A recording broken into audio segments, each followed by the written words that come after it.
Here we go.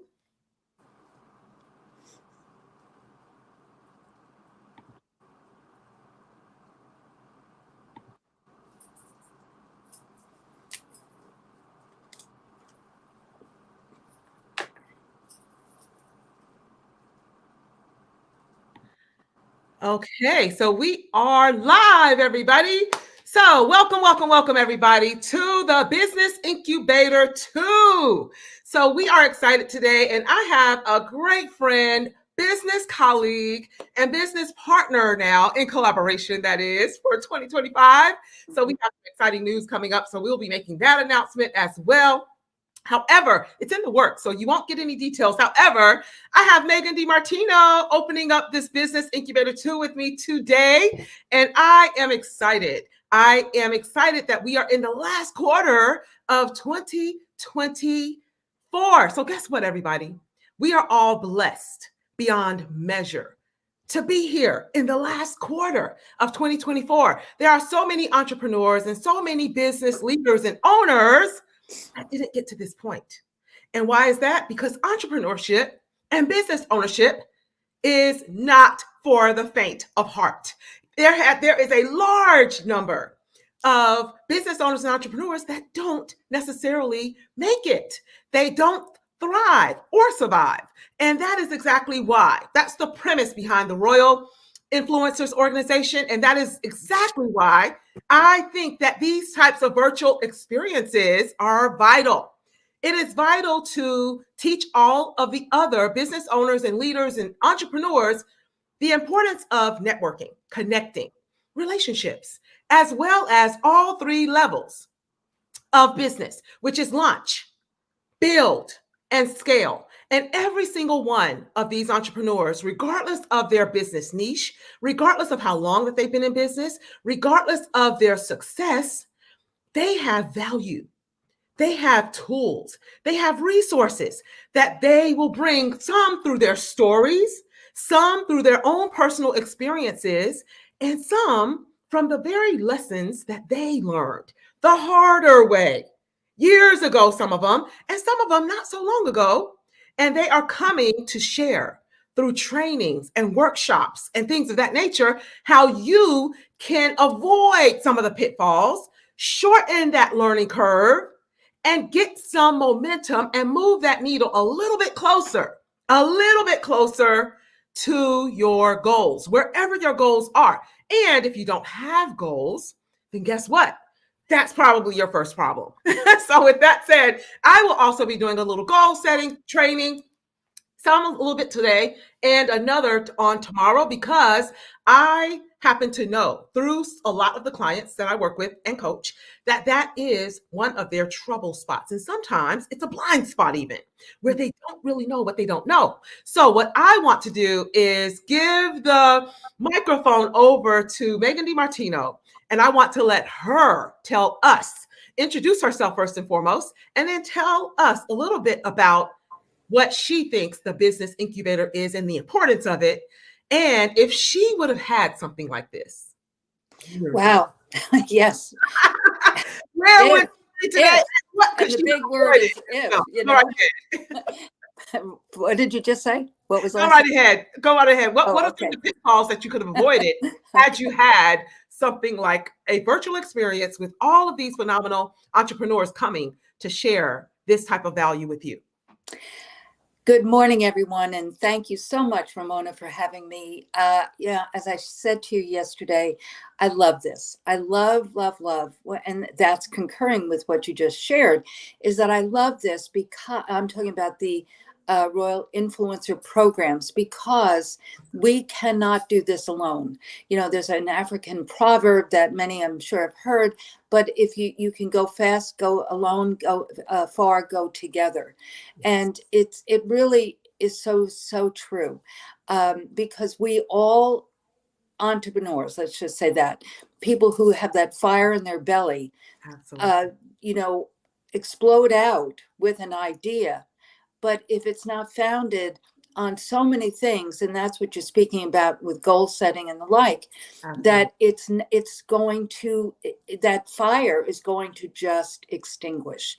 And so there's so many principles that and I don't mean going to the Wharton School of Business. I'm talking about life, the school of life, and that we can share together and really propel our businesses and lives. Because it is without a life, this is very important, guys, without a life, if you are an entrepreneur, without a life, that business is just another job. And that job, without the huge risks to reward, that you're stepping off the cliff hoping, or the bridge hoping that there's water in the river. So it's really truly, Ramona, imperative. It's not just, oh well, yes. No, it's imperative to have mentors, colleagues. As Jim Rohn said, you're the sum of the 5 people you're surrounded by. And so, yeah, and the longer I do this, which is 30 plus years, I really recognize that also, guys, and I really want to impress upon this as well, that life and business, which is life, it really are seasons. And if people come into your life, now I'm talking about now mentors as well as friends and colleagues, people can come into your life at a season and then leave. And that doesn't mean that they're bad people or that there's something wrong with the relationship. It's just that God is moving the furniture and moving that season. Ecclesiastes speaks of it. There's seasons under the sun. And so we just must own that is imperative to really own, that people come and go, and also businesses come and go, meaning one thing leads to the next. Absolutely. Absolutely. I absolutely love that you mentioned Ecclesiastes, the part of Ecclesiastes that talk about seasons, because like you said, people will come and go in your life, whether it be coaches and mentors and business partners, etc. And some people think that it's the end when it's really the beginning of something anew. Yes. And you can't take everybody with you where you're going. No. And some people are in your life for a season to teach you lessons and things that you would not have otherwise learned without that season of those specific people and those specific challenges. And challenge, as everybody knows, is my favorite word. And right there, built into the word challenge, is change. Everybody has heard this if you've been in my rooms, or if you've been on one of these Royal Influencers Organization virtual experiences. And right there, built into the word challenge, is change. The first 3 letters of the word challenge, CHA, the last 3 letters of the word challenge, NGE, there is change built right into the word challenge. And your business is directly tied to how much you are actually changing, in essence, growing. So your business will grow as much as you have personally and are willing to personally grow. So it is vital that you invest in yourself, for one. 2, that you also invest in personal development, because that is going to be directly tied to your business. Because what's going on in your personal life is going to show up in your business, and what's going on in your business will eventually show up in your life as well. So there's one and the same, which is exactly the point that you made as well. So thank you for being a great friend, being a great colleague, business partner as well. It's an absolute pleasure to collaborate with you, to know you, to work alongside you as well. Absolute pleasure to now open the Royal Influencer Organization virtual experience with Megan DiMartino, everybody. So with that said, thank you again. And you are getting ready to give us a segment of your own. And I'm going to get out of your way and let you do that. And then I will be right back. So with that said, Megan DiMartino here, everybody. So with that, see you in a little bit. Okay, my love. Good morning again, folks. And I am so blessed and so joyful to be here with you today. And it's a responsibility to open the Royal Influencer for the 2-day that is going to be so full of amazing people and amazing thought leaders and messages for you. And prayed about this. I always do before I put something together, meaning, Lord, what do you want me to share with the folks? And because there are people on this that on this segment right now, meaning not just people will come and go during the day, and this is recorded, so hopefully people will listen to it again that are not here. But for you guys that are here, I just want to give a little thumbnail sketch of me, if you don't know me, and then go into what I want to share with you today. Basically, I am a serial entrepreneur, and I use that word lovingly because it is, Ramona said, and I shared, that I say serial because I won't stop. It's that change, and that challenges lead to the change, and we learn and grow through those. And so I have been a creative all of my life. When I think back to myself, I think of myself as a little girl, creating fashion, so to speak, for my Ginny dolls, which were kind of the forerunner to the Barbie. And I didn't know what I was doing, but that is what I loved. And as I grew up or became a teen, I started designing things, literally designing things.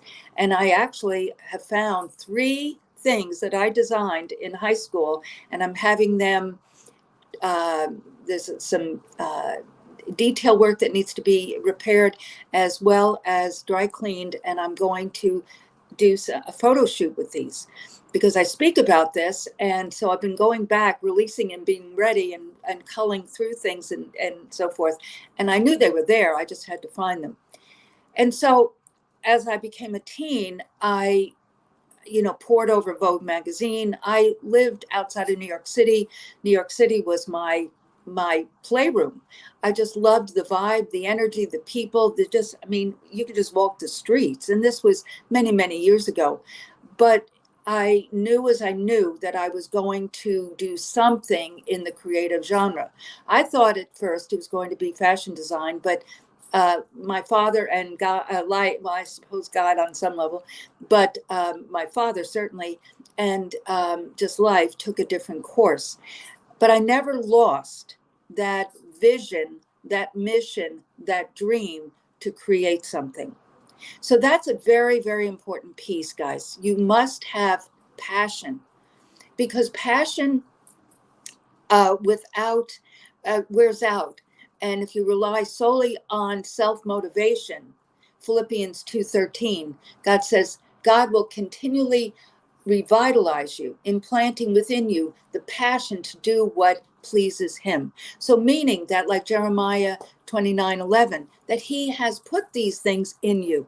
There's no mistakes that you're a singer or an author or a whatever, that you want to create a school for children, or do a homeschooling school. There's no mistake. God put that in your spirit, that passion. But it wears out solely with self-motivation. And that's what Ramona and I were also speaking about, because the incubation, that word is such a interesting word. I've been marinating on it since the last Royal Influencer Business Incubator. And, it really is regulating the, creating, regulating, and regulating optimum growth.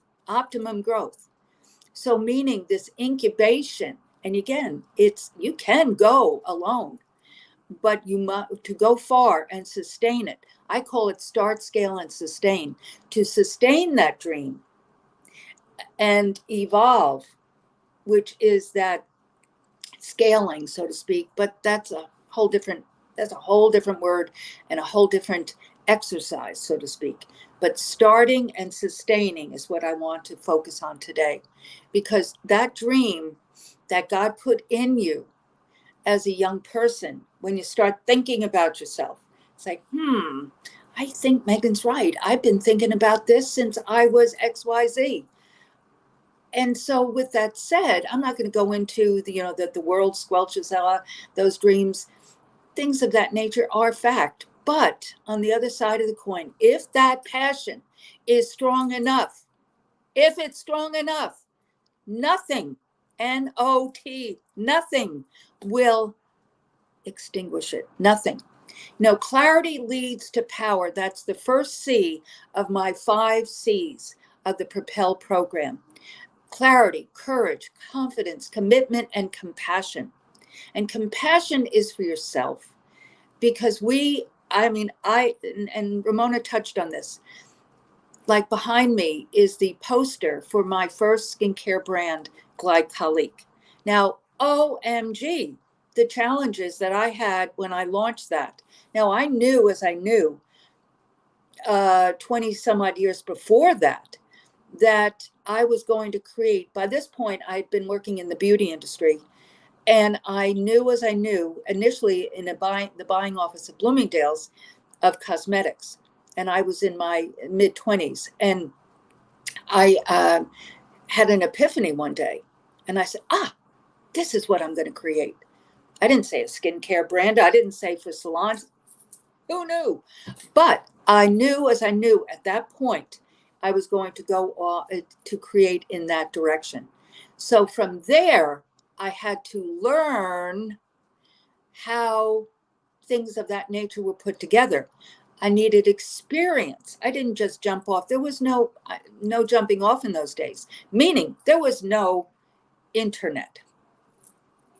There was no Google for information. There was no YouTube channels for information. There was no TikTok. There was no Instagram or Facebook, nothing. And so you had to do it in the old-fashioned way, which was to glean information from others who were experts in their field.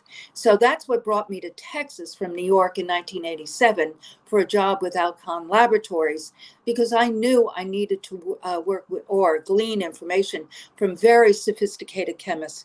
And so Alcon is a Fortune 500 company.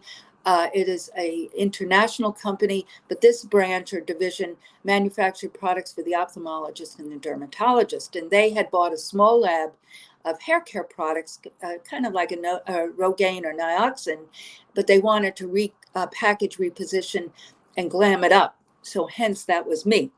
I was the national sales and marketing director. So I took that job, not because I wanted to move to Fort Worth, Texas. No.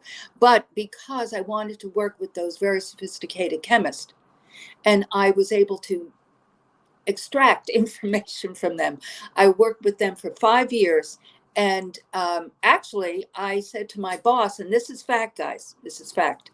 I said to my boss, we were working on a hair care line based on hyaluronic acid. Most people today know hyaluronic acid. It's a very hydrating ingredient. It holds 1,000 times its weight in water. So this was a hair care line, not a skincare line, which people know today of hyaluronic acid for the skin. And we had just launched this hair care line called Hyaluron. And I did a whole storyboard and presented it to my boss. I was so excited. And I presented this storyboard and of a skincare line for the Hyaluron brand. And he quote unquote said to me, and this is probably 1990. He said, could have been late 89, but into 90. And he said to me, Megan, very, very matter-of-factly, Megan, skincare doesn't sell. Woo! The multi-billion-dollar industry today. But it wasn't part of the spa industry yet. The salon industry yet. Skincare was not done in a mass market stream across the United States in salons, not. The nail industry, acrylics, had just begun. So I could see the trend and also what I was interested in, meaning I'm in the smack dab in the middle of the baby boomer generation. Now I'm in my approaching 40. That happened in 1990. And so I'm right there and looking for what I was interested in. I'm kind of the bellwether of it. If I'm interested in it, people of my generally are, not just my age, but generally are. And so, because I follow trends. And so with that said, or establish them. And so with that, I started working with the chemist there at Alcon, just asking him questions about, but I didn't know the word medical grade or result oriented, didn't exist. Spas that we know today didn't exist, didn't. In the United States, licensing was just a cosmetologist, and it covered the gamut of skincare and nails. And it wasn't until the early 90s that states started putting separate licensing for nails technicians. There wasn't a separate licensing for aesthetics yet, that's skincare. When I launched my first brand, which is right there, glycolic, based on glycolic acid. So I share that story with you in sharing that you have to do research on what you're going to do, or it won't happen. I don't care if you spend hours and hours and hours on YouTube and TikTok. You still have to ferret out, pull out. That's that incubator, and know as you know what you're going to do. Now take this to the bank. It will change, but you have to be clear on the why, the how, and the what. I knew my why was creating. My how was to create this simple, safe, synergistic line. And the what was to launch it into the wholesale beauty distributors that I had been working with from 1982 with this paper company that I had worked with. That's a whole other story. And then with Alcon, with the hair care products. And then I put together Glycolic over there, and then launched it in the summer of 1992. So the why, the how, and the what. It is so important. You must know the why. I knew as I knew. So I'm going to go back to my first statement. Passion wears out when it relies solely on self-motivation. Absolutely. Now, I said earlier and then Ramona and I spoke about it, that there are seasons and there are people in your life that come and go. People that are mentors, people that are colleagues, people that are friends that you meet, let's say, along the path. They come and go. Now you have that core. I have friends that I've had for years and years, and I'm very blessed in that department in my life. But business colleagues, I think through different stages of this evolution, of these changes along these last 32 years that have come and gone. And that's not saying that, as I said earlier, that it's negative. It just was a season, and it propelled me to the next season. It propelled me to the next step. So passion wears out if it's solely on self-motivation. And I said that God will continually revitalize you and impart and implant within you the passion, reignite that passion to do what pleases him.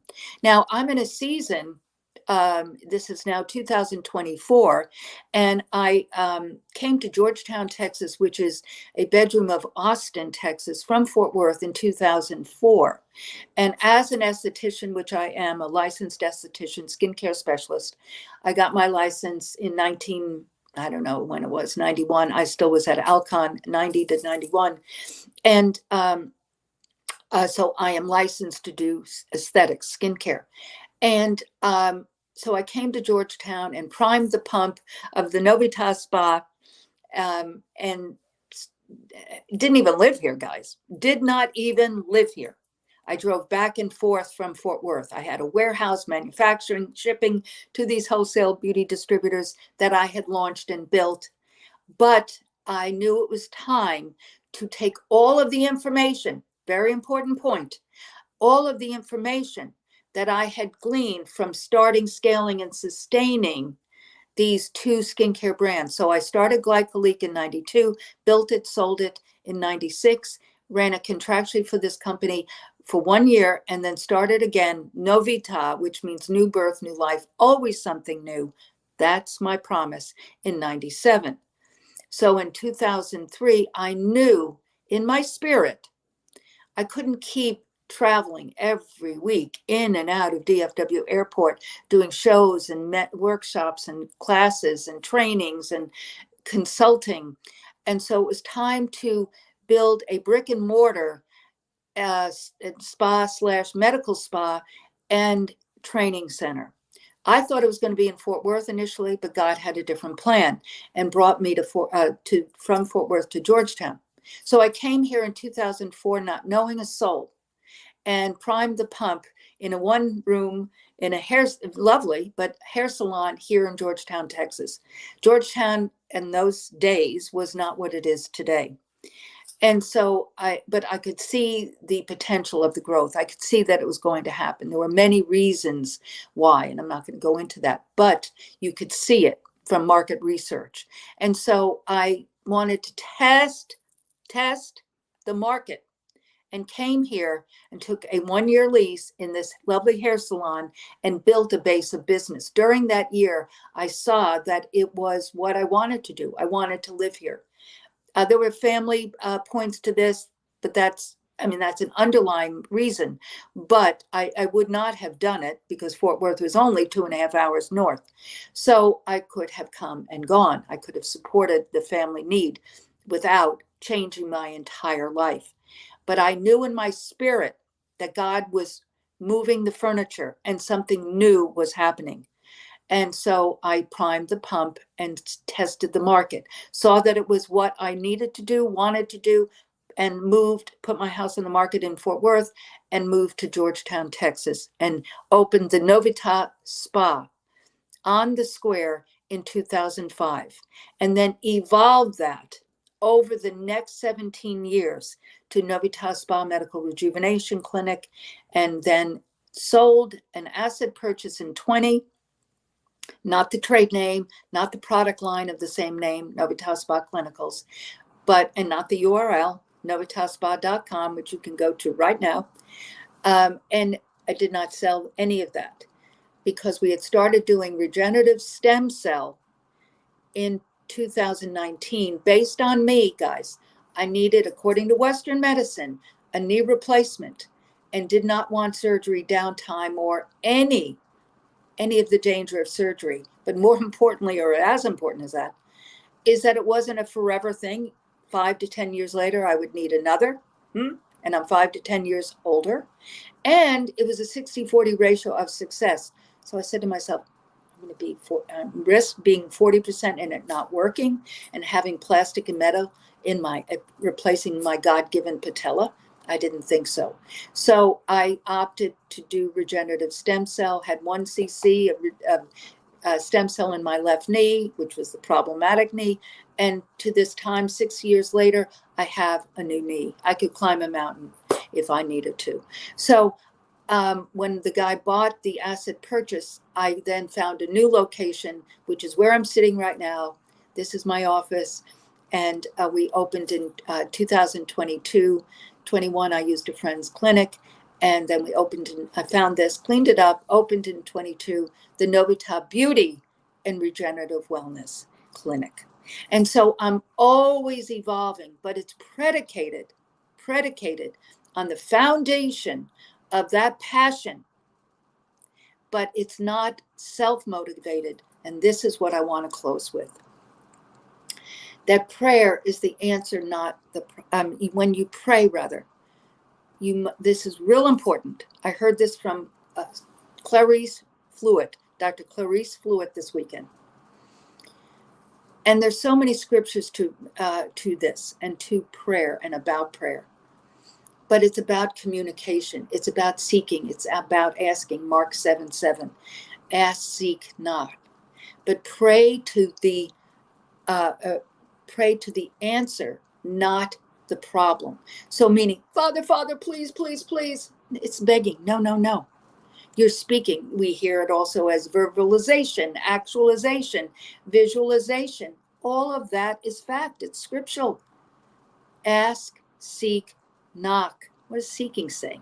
Mind's eye, thinking about it, seeing it. Ask, seek, knock. So when I sold the business in 2000, 20, latter part of 20, I consulted with the new owner for a couple months. That led into 21. And I knew I was going to continue doing the stem cell. But I wasn't sure. Because I'd been doing this for so long. And is this really what the Lord wanted? And so in prayer, asking, seeking, knocking, I heard, yes, go home, meaning here. And he led me to this building that we're physically in. Long story, another time. That I didn't even know this building existed, really. And it was just around the corner from my original spot, my original business, on the historic Georgetown Square. So you pray for the answer. And basically what I'm saying is, thank you, Father. Thank you, Father, for the guidance. Thank you for the information of where to go, what to do. And just meditate on it. Meditate, marinate, as I call it.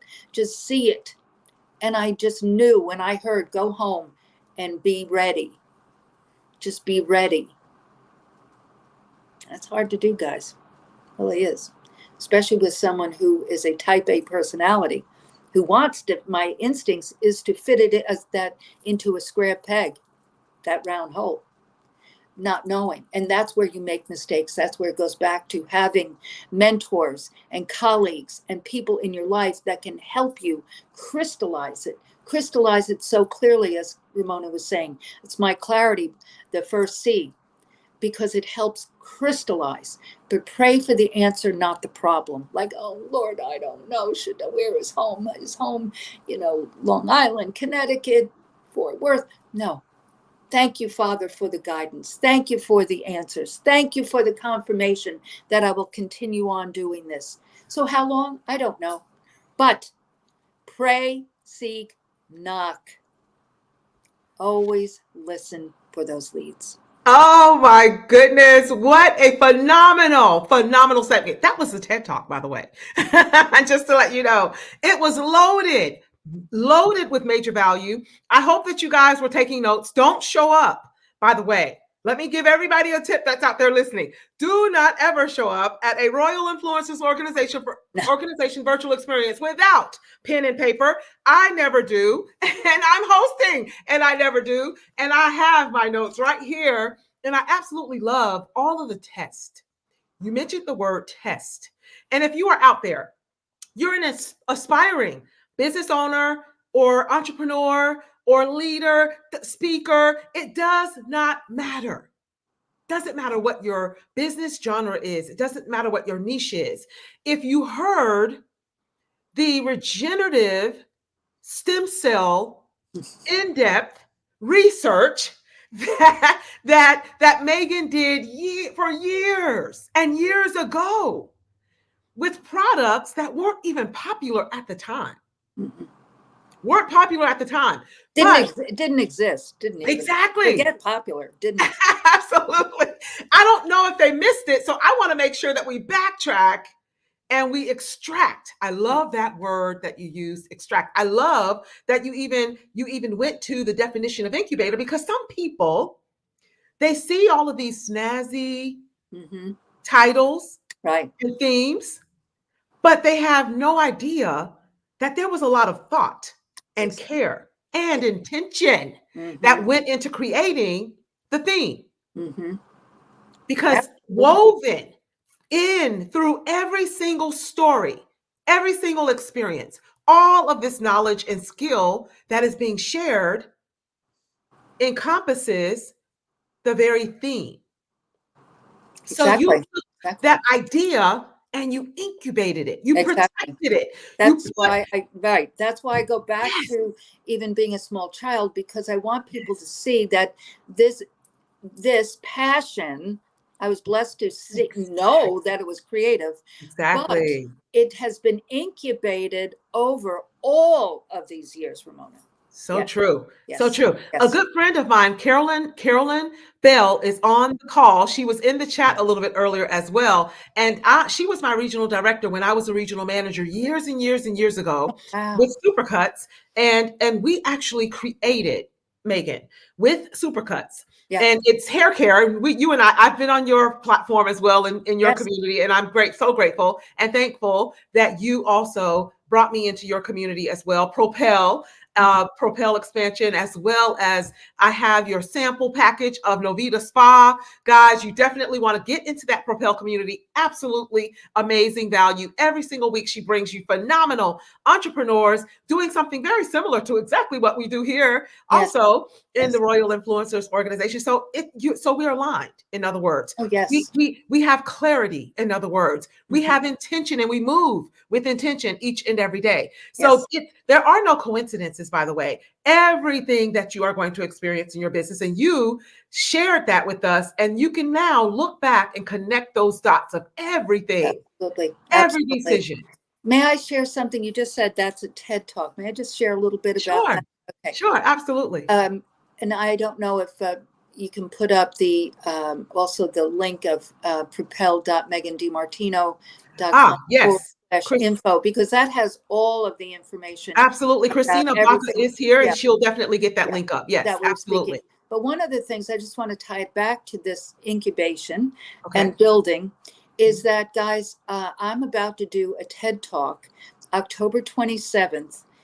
And over the last 4 years, I guess, Mhm. I have been, and I'm not going to go the whole story about how to get onto a TED Talk, but I have been submitting applications to TED organizations, because they're all independent Right. around the country, with Okay. their themes that were somewhat aligned to what I talk about. Okay. Right.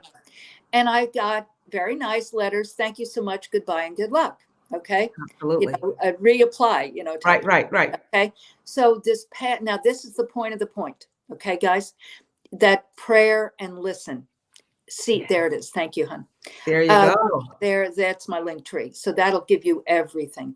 And Awesome. join the Propel community. It's no charge, and you get everything in that. So anyway, Okay. so I true story, Ramona. Okay. I basically knew, as I knew in January, that Okay. again I was going to approach this. It was time. It Absolutely. was time. Absolutely. And so I was in my kitchen minding my own business, Uh-huh. and I heard call Katie. And so, to make a long Mhm. story short, this gal had, I knew that I didn't know her well, but she had done a TED Talk. Okay. Okay. Mhm. So that's again back to that reaching out to mentors and so forth. So I Absolutely. went, okay, I'm debating a Right. lot, you know. Right. Right. So, but I did have a relationship with her, and Mhm. so I called her, and she asked me a question, meaning asking me to help her with something. Right. I said, and by the way, you did a TED. Can you help me maybe do a better job in picking Right. the location? So Right. here I asked that. Okay. So she went online and looked at other organizations. Right. So with that, and it was aligned with what I speak about. Okay. Absolutely. And Absolutely. so I put together an application. I had her look at it. Okay. Awesome. Didn't Awesome. just do it alone like I Awesome. did in the past, Exactly. and had she look at it, Uh-huh. and then we kind of refined it, and I Absolutely. sent it off. And Uh-huh. in July, latter part of July, I was notified, or early July, I was notified that I was a finalist. Woo! Wow. And then Amazing. the latter part of Congratulations. July, I Uh-huh. was notified that I was one of the 20 speakers. Oh my goodness. Amazing. So I Because you am didn't give doing up. a TED Talk on October 27th here in what Oh, it amazing. happens to be in Dallas. So I the love it. and what their and I will leave you with this. Okay. Their focus was innovation, and Oh my had goodness. some flowery words around it. Of So course. I put together, my topic is called Stir It Up, Wow. Innovating the Human Experience Oh. Through Creative Disruption. Oh, I love that. Creative disruption. Wow. So, guys, Absolutely love it's it. never too early or too late to Oh, create the life of your dreams. okay. I want you to Start I and want you to don't repeat stop. that statement. I want you to Okay. repeat that statement. It's never too. And it's part of the title of my book, and it's Oh, on I the love link it. tree there. It's never too early or too late to create the life of your dreams. Amazing. Because as a Absolutely business mentor love like it. you hear, I'm 25, I don't know what I want to do. Get over it. You're just beginning. There It's you never, go.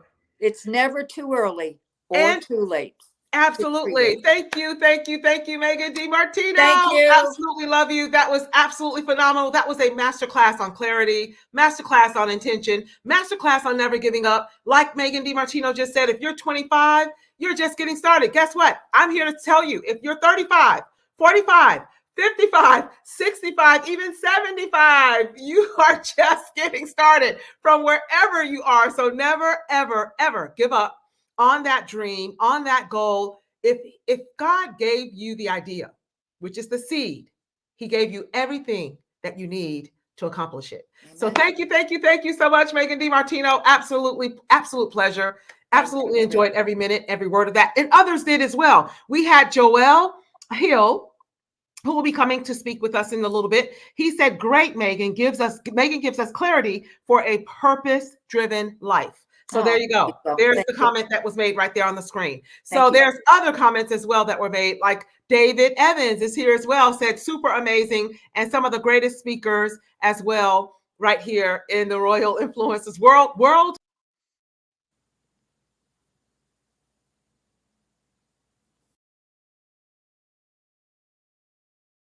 So,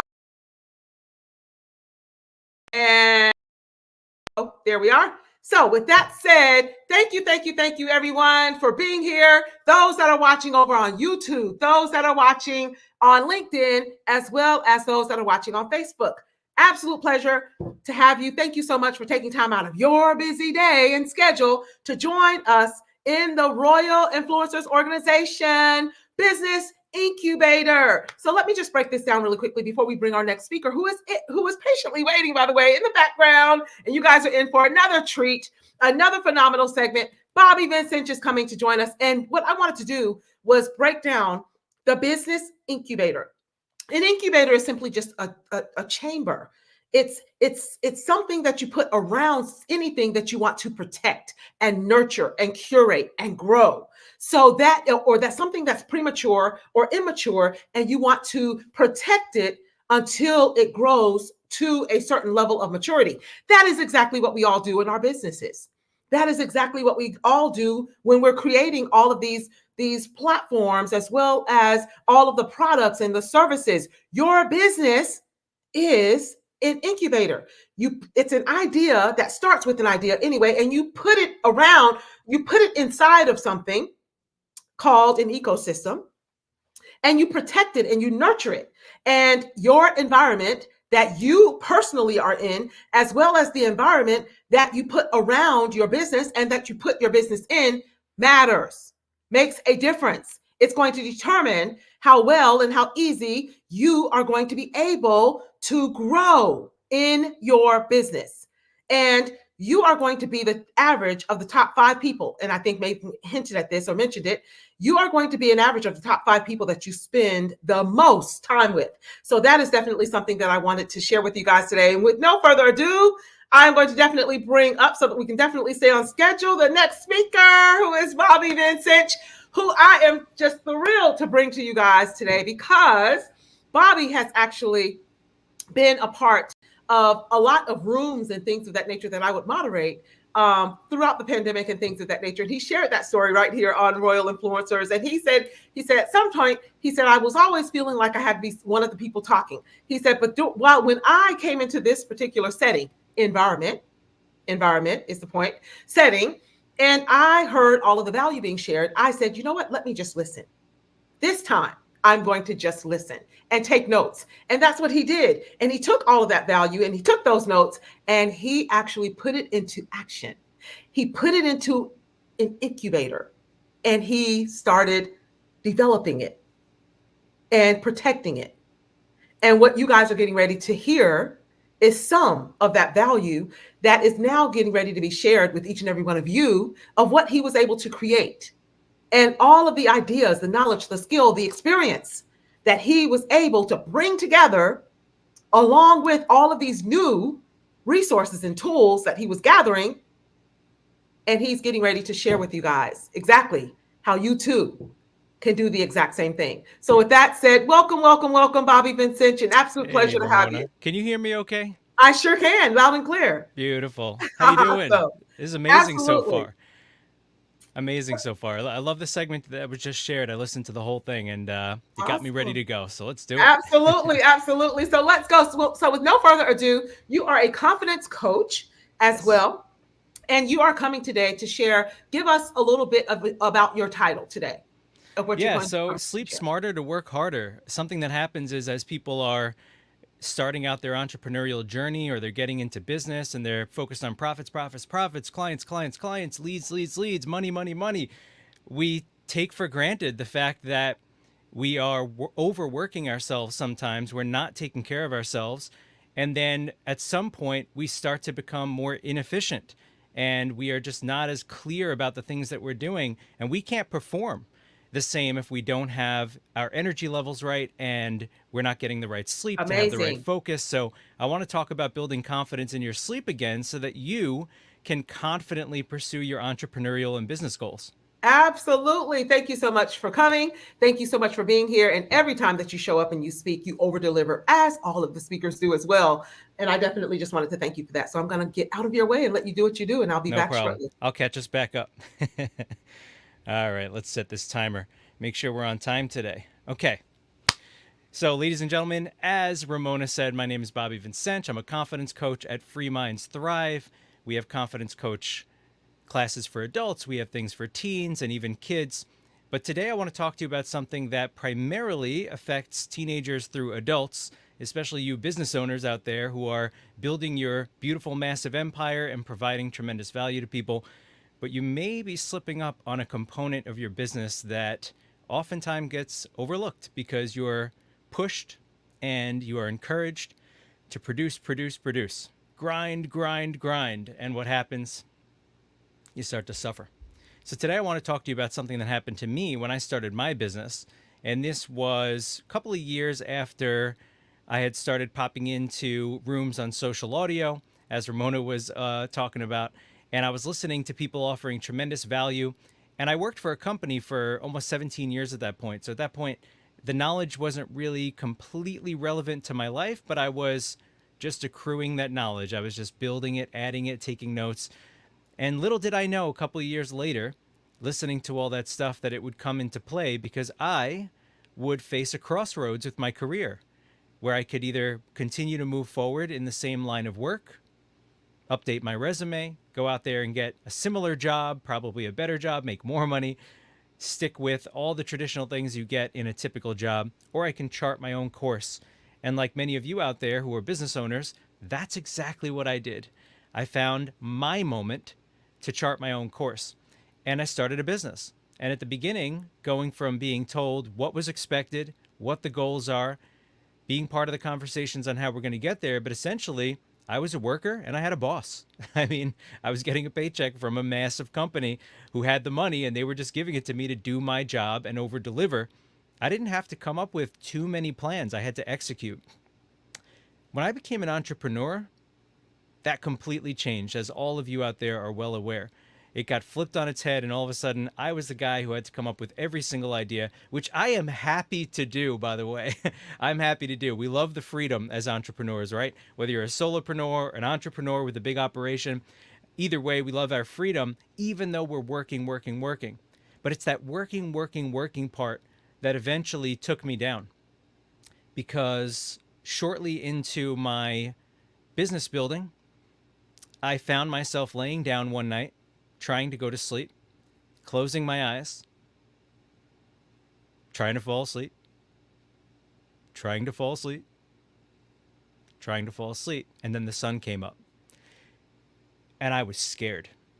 I had no idea what was going on. All I knew is that racing through my head were all the things I had to do building my company, the sales funnels I was building, how I was going to acquire more clients, how exactly I want to articulate a particular message. Which path do I want to focus on tomorrow? Oh, I got to pay that bill.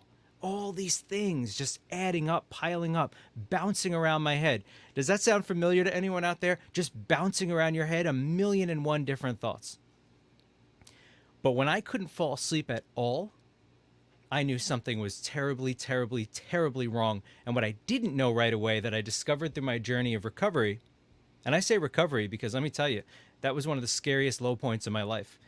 The place that my physical body went and my mind was not a place I ever want to be again. And I am committed to never being anywhere near that again and to making sure that those of you who have not gone there yet will never go there. And those of you facing that exact challenge right now, and maybe you threw in the towel and figured, I guess this is my life for eternity, not sleeping, tossing and turning all night. It doesn't have to be that way. You can be clear-minded throughout the day as you are building this empire, as you are providing for your community and your clients and your family. You can be clear-minded, you can be confident if you recommit to your foundational good health. And the good news is that almost all the things that go into building your health, which thereby builds your resilience, right? Because resilience is not just throwing out positive affirmations. I am great. I can do this. I will make it. It's not just saying positive things. That's the starting point because all ideas start here and then they manifest into the real world through action. But it's the action. It's the part of actually making your body physically resilient to stress, managing those cortisol levels and reducing them, right? Picking up those endorphins so you feel better and you have that, happy-go-lucky mood every day where you get up and you got a little pep to your step. Not feeling run down and dragging like you're pulling a massive anvil behind you that's just slowing you down from all your dreams and all the things you're trying to build. No, instead that you're actually resilient and confident because you're physically and mentally confident and resilient. What I discovered throughout my journey was, first of all, that most doctors don't fully understand this problem. Most doctors don't understand sleep problems. So it's no surprise that I was offered an orange pill bottle to fix my sleep problem. Of course, I am a critical thinker by nature. That's one of the foundational principles at Free Minds Thrive. We teach critical, independent, free thought. And so because of that, I knew enough to say, hold on a second, doc.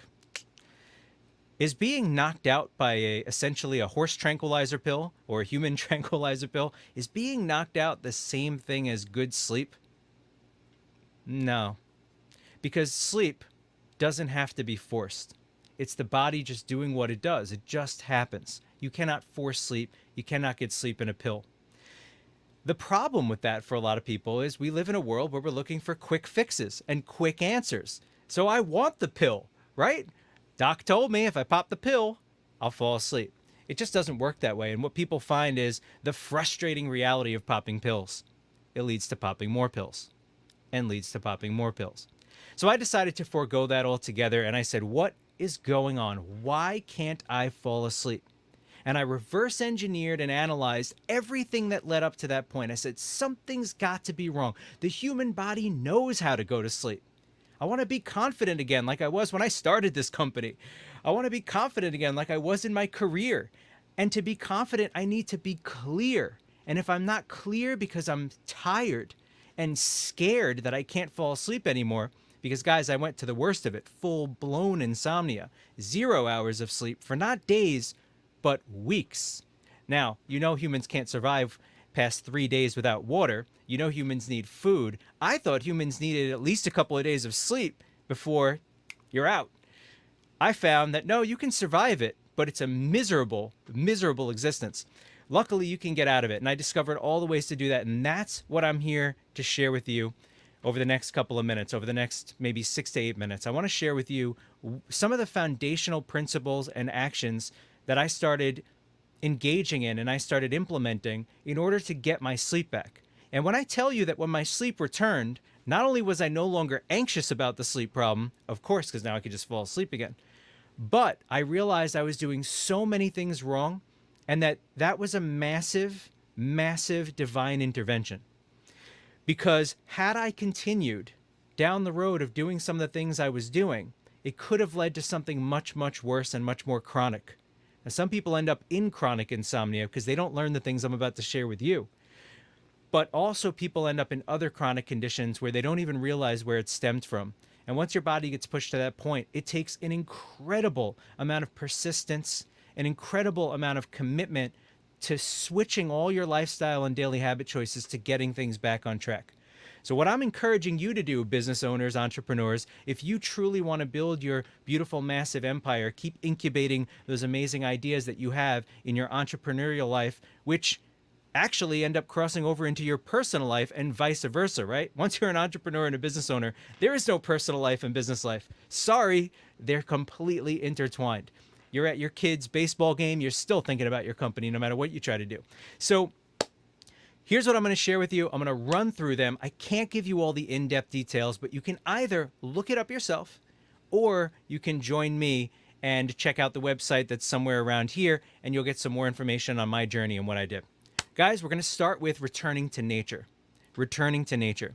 Some of you guys that are business owners are cooped up in your cubicle, in your workspace, in your home office. You're in a building, and there's something you're missing when you're in that building. Nature. Nature. Sounds too easy, right? Nature's free, and we're led to believe that every single thing of value costs money. That's not true. Some of the most valuable things in the world are free if you just look for them. Outside, there's something called the big, beautiful sun. And that big, beautiful sun is delivering to you a couple of things that are of massive importance to your health. One of them you're well aware of because your doctor might be talking about this.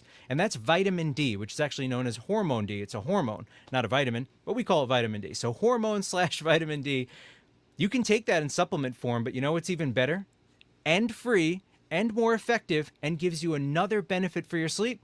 Just getting out in the sun. And you might say, Bobby, I don't have time for that. And I'm saying you better find time for that, because the longevity and the happiness and the health and the fulfillment that you have in your life, the clarity and the confidence you can have from getting good sleep and not having major health problems is going to primarily be based on what you're doing foundationally to uphold your good health over the course of building this business, building this life, and maintaining everything you've built so far. You have to put health first. Because as you've heard so many times in these spaces, your health is what? Say it with me.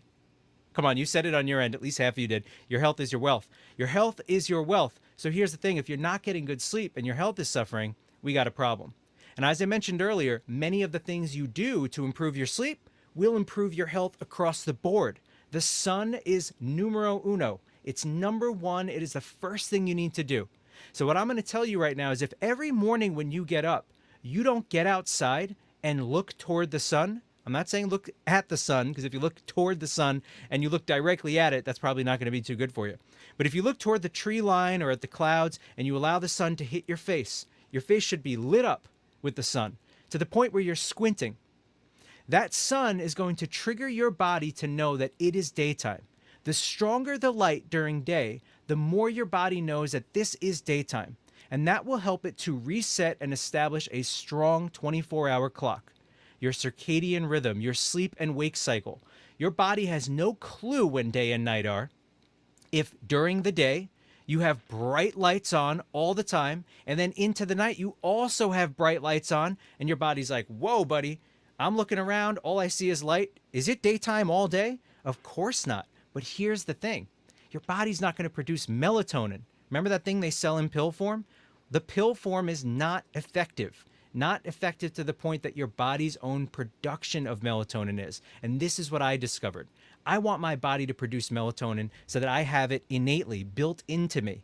I have it producing on its own. That's the best way to do it, because your body's not just producing it and that's it. It's managing the levels throughout the night.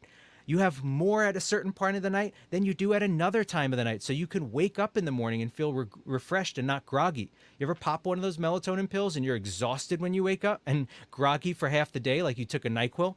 Because it's not right. So what we want to do is this, guys. We want to get out, get the sun. We want to also turn our lights off at night so that we have a dark space that we're in. And that dark space will encourage our brain to reincorporate a sleep-wake cycle that is healthy. And if you do just those two things alone over the course of a week, leading into 2 weeks, 3 weeks, a month, I'm telling you that your sleep will transformationally change. And when you wake up in the morning to get to your Excel spreadsheets and your chatter 101 rooms and all the different spaces and things that you're going to serve your clients, deliver your message, the clarity that you'll have and the confidence you'll have because you actually got sleep again. And then hopefully you don't end up in the place where I ended up, which is not sleeping at all. And so if you're out there and you have sleep problems, keep Bobby V in mind. The first thing you need to do is get that sun, turn off those lights at night, stop staring at screens till 12 o'clock at night, not good for you, and let your body do its job. And only then can you continue to be the incredible entrepreneur that you are and bring value to your people. Wow, wow, wow. Thank you so much, Bobby. Vincentius in the house, everybody. A phenomenal speaker, phenomenal entrepreneur. Great value you just shared. You know what? Because as entrepreneurs, it's on us to get us where we want to go, right? Our business. Right. And you can go, as we mentioned, as you heard from Megan DiMartino, the speaker before you, we can go fast alone, but we can go much further together. That is exactly what the Business Incubator is all about. And I love that you brought in that element of business and entrepreneurship, which is self-care. You have to take care of yourself. What good is it, by the way, to build wealth when you have to spend all of your wealth to take care of your health or to get your health back? When you could have been investing that early on, so you never had to spend that money. Absolutely. Right. Absolutely. I love that point. And I absolutely love that you're sharing your personal story and journey with not necessarily taking care of yourself and then having to go back and regroup and redefine your priorities so that you can effectively build your business. And I absolutely love that. So thank you, Bobby, for sharing your personal story, your personal journey, and major value. And I know for a fact that there are so many people out there that's going to benefit from the value that you just shared of really working smarter and not harder and taking care of your sleep, because it is absolutely vital. It is absolutely vital and imperative for you to be alert, as well as in order for you to continue to innovate all of those ideas and strategies and tools and resources and really capitalize on them, you definitely need your health. So you need your health in a positive place where you can actually thrive and not just survive in your business. Right. So that is absolutely vital. And thank you so much as well for spending as much time as you did in those rooms with John Lee, who is one of the UK Wealth Dragons, one of my mentors, as well as one of my coaches from the UK on Clubhouse throughout the entire pandemic. And you came into those rooms, like I mentioned earlier when I introduced you, and you said, sometimes I feel like I always have to be the one speaking. And he said, rather than getting on the stage, you said that you were going to sit there and you were going to listen. And you took notes on all of the value that we were giving, and you were able to take those notes, put them into action, implement them, and build a business. Oh, absolutely. And if I didn't do that, I would imagine that when I started the business and then when I went through the insomnia scare, which was pretty freaking scary, and it lasted a couple of months, the journey of recovering, and I had to somehow keep clarity throughout that. It was some of the foundational principles and things I learned in those rooms were the reason that it didn't take me 5 years to become profitable. It took me, a lot less. So I still had to find my own path. All the answers weren't there. My business is my business in my way, but a lot of those things were beyond even college 101 courses. I mean, you're talking about stuff built through actual experience and knowledge and wisdom. And that's what I'm trying to offer here too. So that website you guys see there, that's everything that I did, that I learned. That's not a Chat GPT search. That is my experience learning exactly how to get my sleep back. So if you need that, I highly recommend it. Listen to people who've done it. Listen to Ramona. Listen to the John Lees. Listen to the Bobby V's. Listen to people who've done the thing they're telling you they can help you do. Don't just go to people who are Chat GPT coaches. No offense to you guys out there, but there's a lot of them, and I don't think it's good for people. Be very aware of who's teaching you things that are based on experience and wisdom, and not just people who did a Google search, because I think that's another thing to be acutely aware of in the world today. Absolutely. And I see some people, you have some fans here. There's somebody on LinkedIn that's cheering you on the entire time. Bobby is phenomenal. There it is, a LinkedIn user. We are definitely streaming on Facebook. We're streaming on LinkedIn and on YouTube. And there are definitely people that was definitely gaining a lot of value from what you were sharing. And here's another one. David Evans of Pick TV Network is here. David, and great to hear TV from Network you. audience as well. And he will definitely be coming and sharing value with us. There's his comment right there. Great information. He was definitely taking notes as well. It appears. That's a good man right there, Julie David. Taylor, one of my clients, is here as well as one of my sponsors. Blindsight Connections is here. And that is exactly what he just put a fire emoji as well.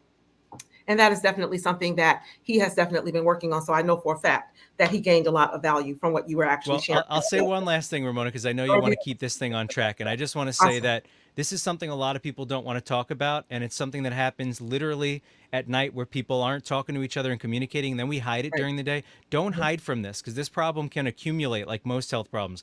Take care of it now. If anything I'm saying resonates with you, you got to start this is your next divine intervention moment, your next reminder. Absolutely. Do something about it, because in order for you to keep propelling forward, incubating those amazing ideas, then taking them, hatching them, and growing them, you have to be at your top most thriving health condition, and that is thriving health. And the only way you get that is Absolutely. through reconnecting with your good sleep. So thank you, Thank Ramona, you. appreciate you. Thank you so much, Bobby. Absolute pleasure to have you again. I'm going to go ahead and take you down so that you can go about your day. And with no further ado, we are definitely going to be bringing up our next speaker who is here waiting in the background. And it's going to be another one for the actual books, everybody. This gentleman, I have definitely been watching from afar.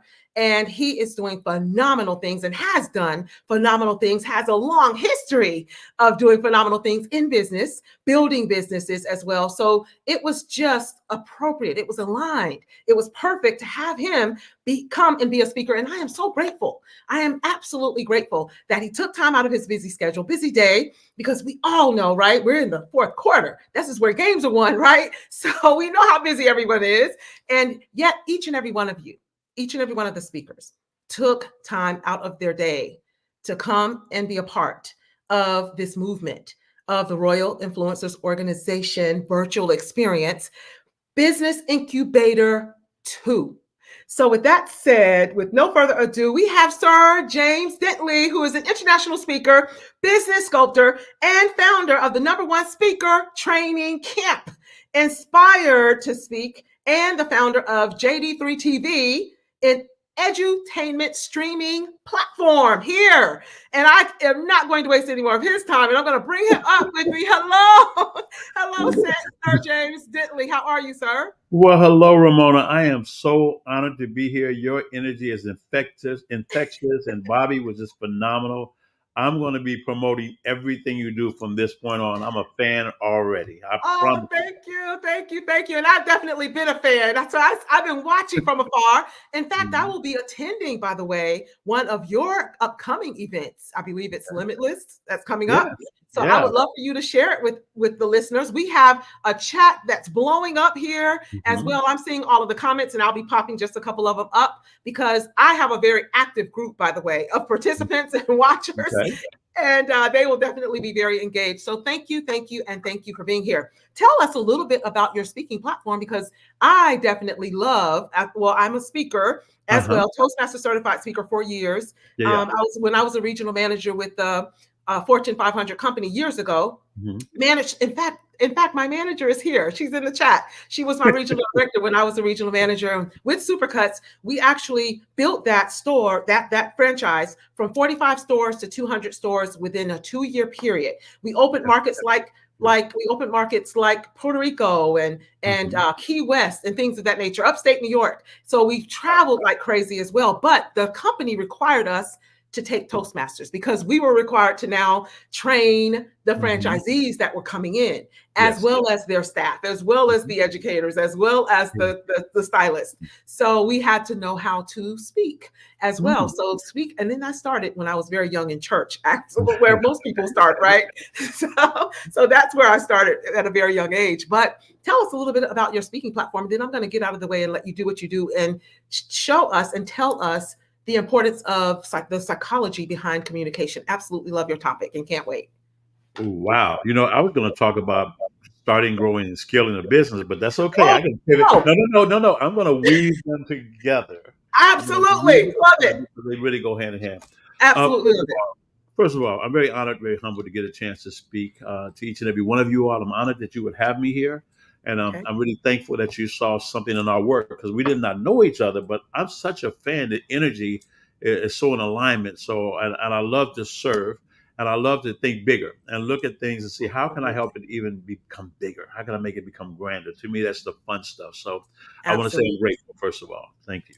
Thank you. Oh, thank you. Likewise. And I'm going to get out of the way and let you do what you do best. All right, here we go. Well, I want to talk about the psychology of communication, but first I want to start with a question. If there was a way that I could say how great you could be, would you listen to me? Wherever you are, whatever device you're looking through, if you're willing to listen for a moment, even to yourself, just say, I. Thank you. Another question. If there was a price that you could pay that would give you the life that you seek, would you pay that price today? If you're willing to pay the price to achieve your goals and dreams, I want you to say, even to yourself, say, I. Third question.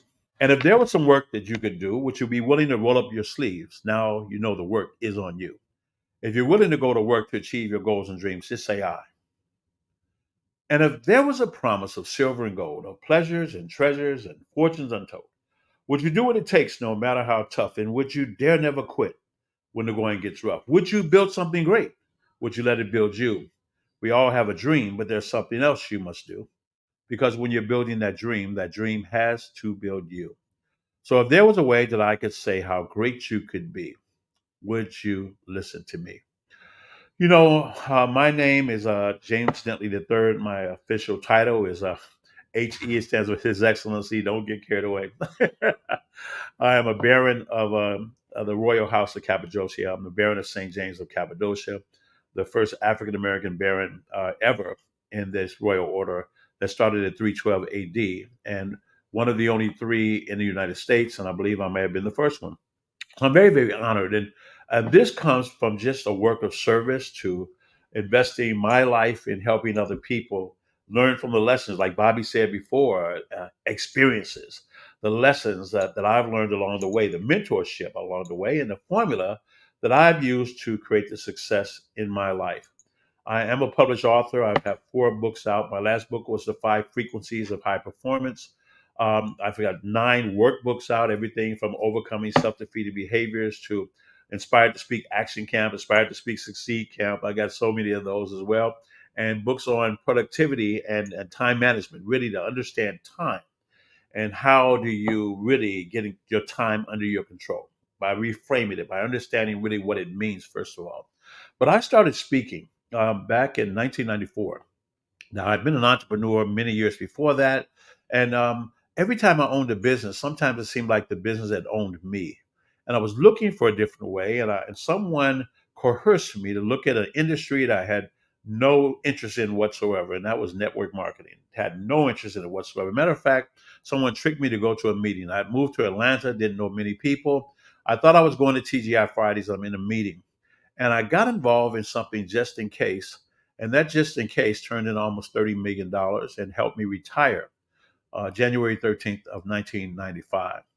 But more importantly, it gave me a platform to teach me how to become fully self-expressed, how to be in front of a room, whether it be 5 people or whether it was 25,000 people. It didn't matter about the languages with translators or even now the apparatus that we could use now to translate.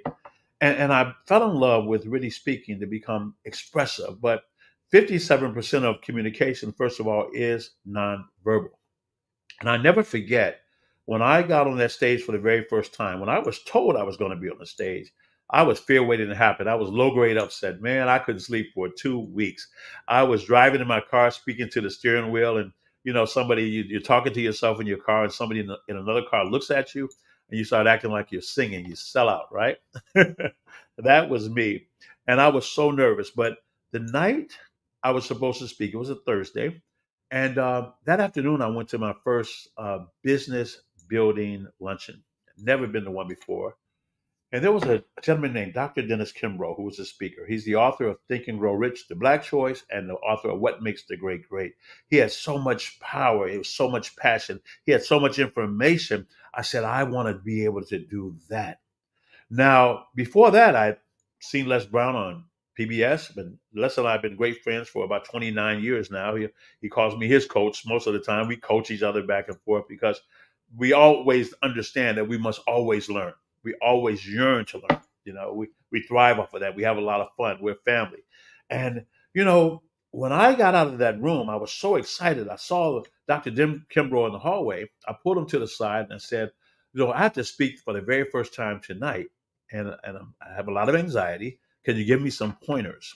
And he said to me, he said, I'm not a speaker. I am a professor and an author.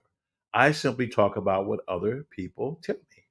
He said, but I have a gentleman, a friend of mine, who can teach you how to speak. He trains speakers. You call him. I'm going to give you his direct number and he'll help you. So I got the piece of paper. He put it in my hand. I put it in my pocket. I handed him a book. He wrote in that book, "To the world's greatest speaker, believe." And I never looked back. I went out that night and it worked out fantastic. I got home later and I didn't mention the fact I was pretty homeless at the time. But I got back to this apartment hotel. I opened up the paper and it was Les Brown's phone number. And I didn't call him for over a year and a half because I didn't know what I would say. I didn't think I was qualified to do it.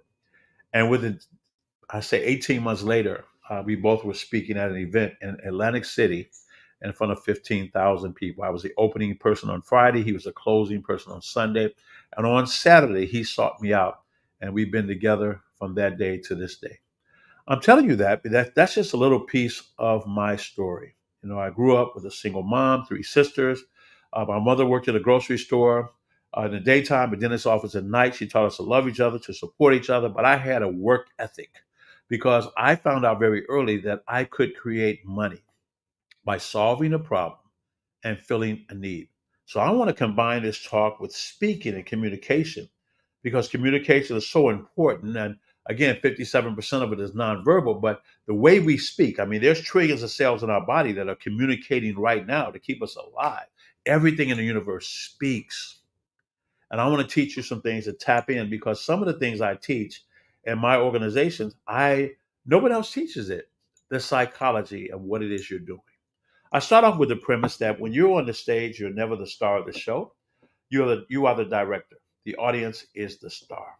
So when you're on that stage in front of your audience, if you're in the corporate America, if you have a company and you're in front of your team, you're in front of your employees, you're in front of your executives, whoever you're in front of your church, you're not the star. You're the director. The audience is the star. And your job is to help that audience get their Oscar, to win in life, to succeed, to excel. And when you do it well, everybody wins, number one. Number two, if you ever have fear and anxiety, that's because you're thinking about yourself. It is never about you. You're the director. Own your content. Matter of fact, in the lands of the blind, the one-eyed man is king. Most people don't know what you're going to talk about anyway, what your topic is. So just keep going. You'll fix it later. But come from the heart. Learn to be fully self-expressed. Before I speak, I put myself in a state. I have a prayer that I say every time, even before this. Lord, let it be all of thee and none of me, none of thee, none of me, excuse me. Let it be all of thee and none of me. Let the power of the living Christ reside in me. Give me your power now, receive it. And then I do something to channel my energy. I write about frequency and energy. And when you can channel your energy, when you start to speak, people should not just hear you, they should feel you. You should speak into their listening system, and even better yet, into their nervous system. That you will touch people and they'll know that something happened. There was an experience, and you were able to tell people through your story or the story of your company or through the objectives or through celebrating someone else that you can take a person on a journey within themselves that they can never go on by themselves. I talk about personality types, and it's very important to know them, but know yourself as well. Because we all are anchored in four personalities, four fundamental personalities. Now, some of us are slated towards some personalities more so than others. That's why sometimes you talk to people or you engage with individuals and you don't get along, or there's a little conflict, a little friction every now and then. Now, it could be a values problem or it could be a personality conflict. But when you understand the personality types and learn to speak into them, then you can touch everyone in your room, every employee, every customer, because that's going to be part of the culture you're going to create and the core values that you're going to establish, which everything you do in your business and everything you do in your life will operate. The first one, if you have pen and paper, I want you to write on the upper left side, I want you to write the word shark. Shark. Sharks are money motivated. They're very driven. They're very competitive people. They're power dressers. They like expensive clothes, expensive watches, expensive cars. They're driven by success. Now, the other side of the shark is they can come off sometimes as being a little unfeeling, a little callous. All they think about is winning, not how you play the game. Okay.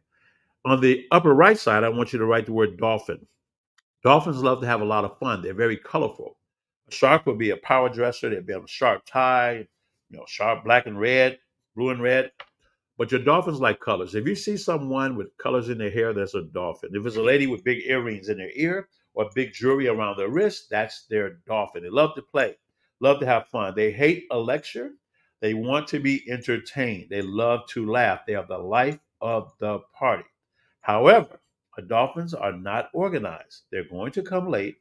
And if you look at their desks, oh, the left side is going to be full of everything. They have 3 or 4 junk drawers in their house, minimum. Their trunk the same exact way, but they're a lot of fun. Then urchin, urchin. Lower left, right, urchin, urchin. They're very analytical. A lot of your engineers will be urchins. My wife's a double scientist. Now she's urchin, but she's also dolphin. I'll explain that in a moment. Okay. But they're very analytical. They like information. They need things to start on time. They love things to be in their place. There's a place for everything. Everything must be in their place. Okay. They don't like hype. They like facts. Give them some meat and potatoes. They have more dry humor. They dress very conservative. They'll put gray and brown and blue together at the same time. They'll have a dress shirt on and a pocket, and they'll have pins or they'll have their phone or some other device in that pocket or a pad in that pocket. You can spot them. Okay. And then you have your whales. Your whales are nurturers. Your whales are soft spoken. They don't really care about winning as much as they care about that you have fun, that you play fair, that the person empowered, were they uplifted, they're cause driven. They like to dress in earth tones. Now, all of us have all 4 personalities. When you have a personality profile, um, you'll find out what your personality is and how you like to be communicated to. But the key is not just understanding your personality type, it's to learn how to become what you are not. And that's how you speak into the listening of another person. So when you're speaking and you don't know what who's in the audience, you paint. You paint. You simply paint. Even if you're introducing someone, if I was going to introduce Ramona just by seeing her just a moment ago, I have the pleasure of introducing this incredible woman, Ramona Rogers. She has documented herself in her industry. She knows 100% of the facts and what it takes to create success through this incredible business incubator. When I say that, I'm talking to the urchins.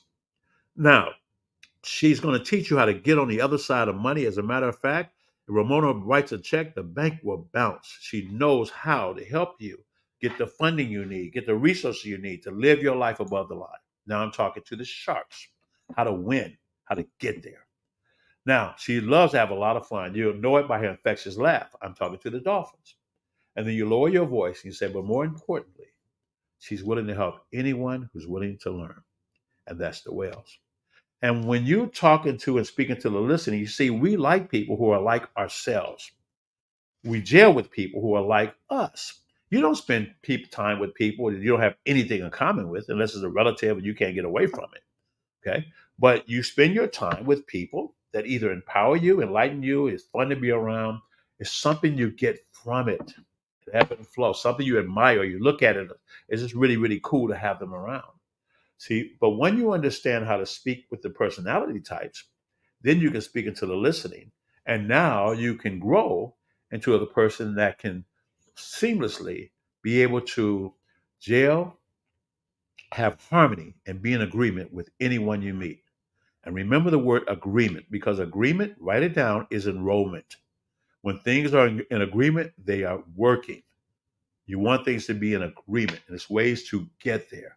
In speaking, I remember I started speaking almost 30 years ago. And I remember the time where you would speak, and, we speak a lot for free, and then we'd speak, and people would pay us to come speak, and corporations would pay us to come speak. And then we start speaking and creating programs and products. And we moved from, $20,000 for an hour, $30,000 for an hour, to $250,000 or $300,000 or $500,000 in an hour speaking.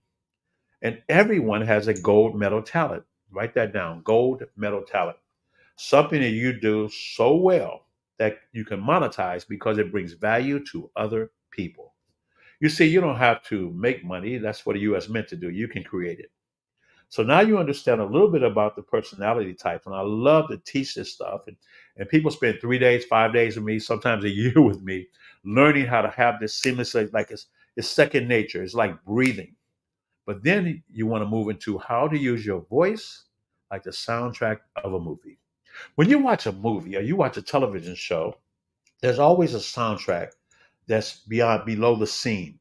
And it helps anchor the emotion that the director wants to be able to have you experience.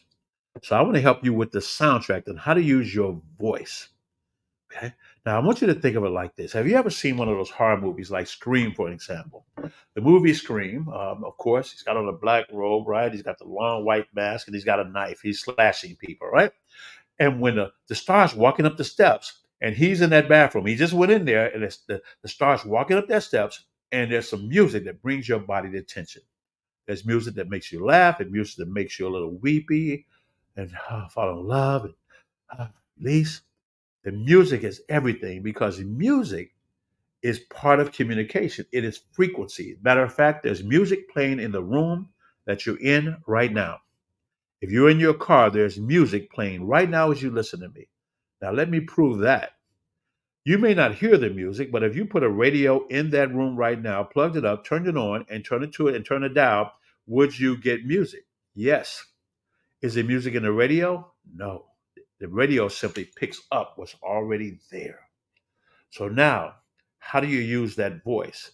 Now, what would happen if the star went up the steps and they pull back the door and your body gets tense? Nobody's there. And surely it had to be behind the curtain. Nobody's there. And then she turns around and he's right there with the knife.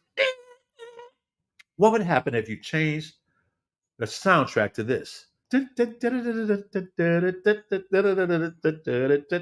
have an entirely different scene. So I want you to write this down. Upper left, I want you to write loud and fast. Loud and fast creates impact. When you set yourself on fire, the world will come out and see you burn. Now, if you don't speak loud like me, you don't have to. Just louder than you normally speak. It creates impact. It touches the nervous system. Okay? Then I want you to write to the right, write loud and slow. That's for emphasis, to emphasize a point. When you set yourself on fire, the world will come out and see you burn. There's your applause line, but you're creating emphasis. Now, if you practice this, you'll be able to feel it in your body. Some of the things that Bobby was talking about, everything's in alignment, it's in agreement.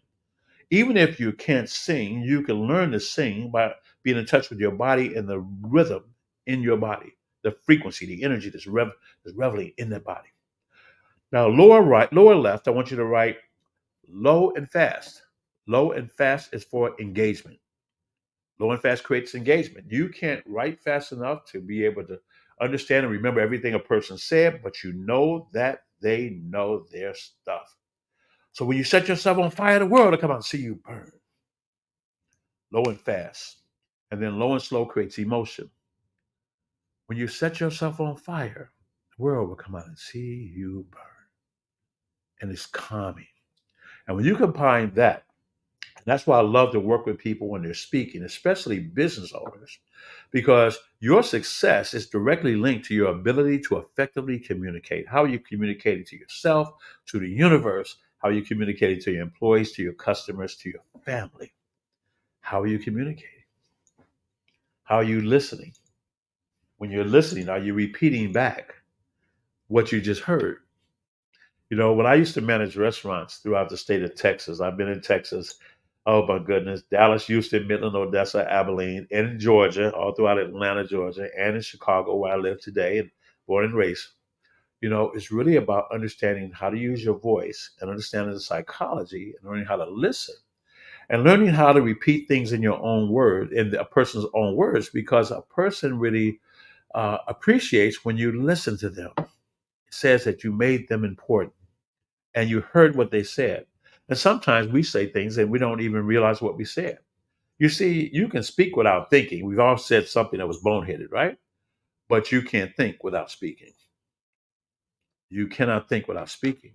It begins with the way that you choose to think. Your thoughts impact your words. Your words will then inspire your actions. Continuous actions will develop your habits. That's why the poet said, "Who am I?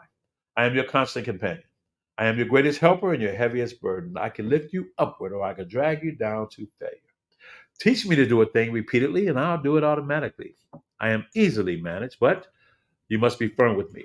I am the first to all those who are great, and the last those who are failures as well. Those who are great, I have made great. Those who are failures, I have made failures. I am not a machine, yet I operate with the precision of a machine, yet the intelligence of a human being.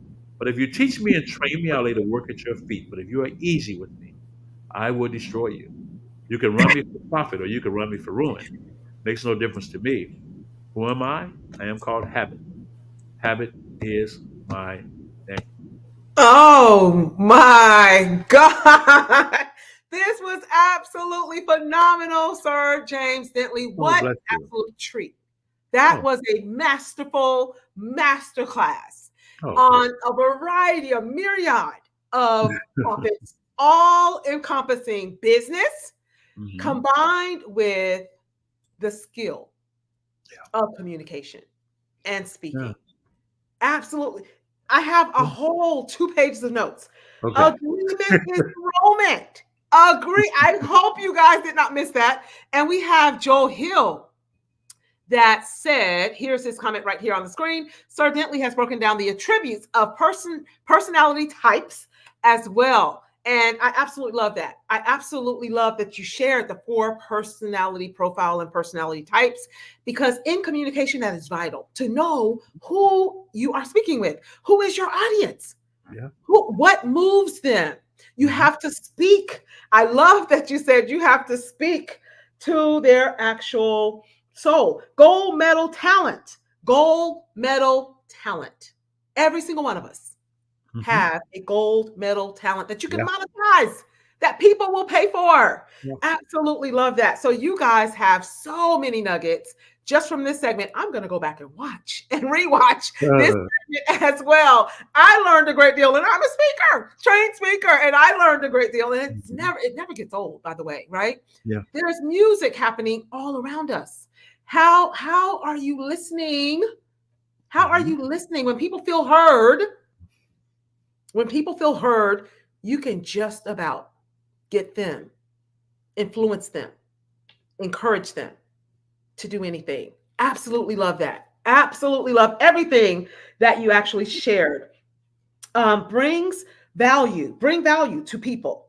What kind of value are you bringing to people? And do they see and feel, more importantly, the value that you are also bringing to them?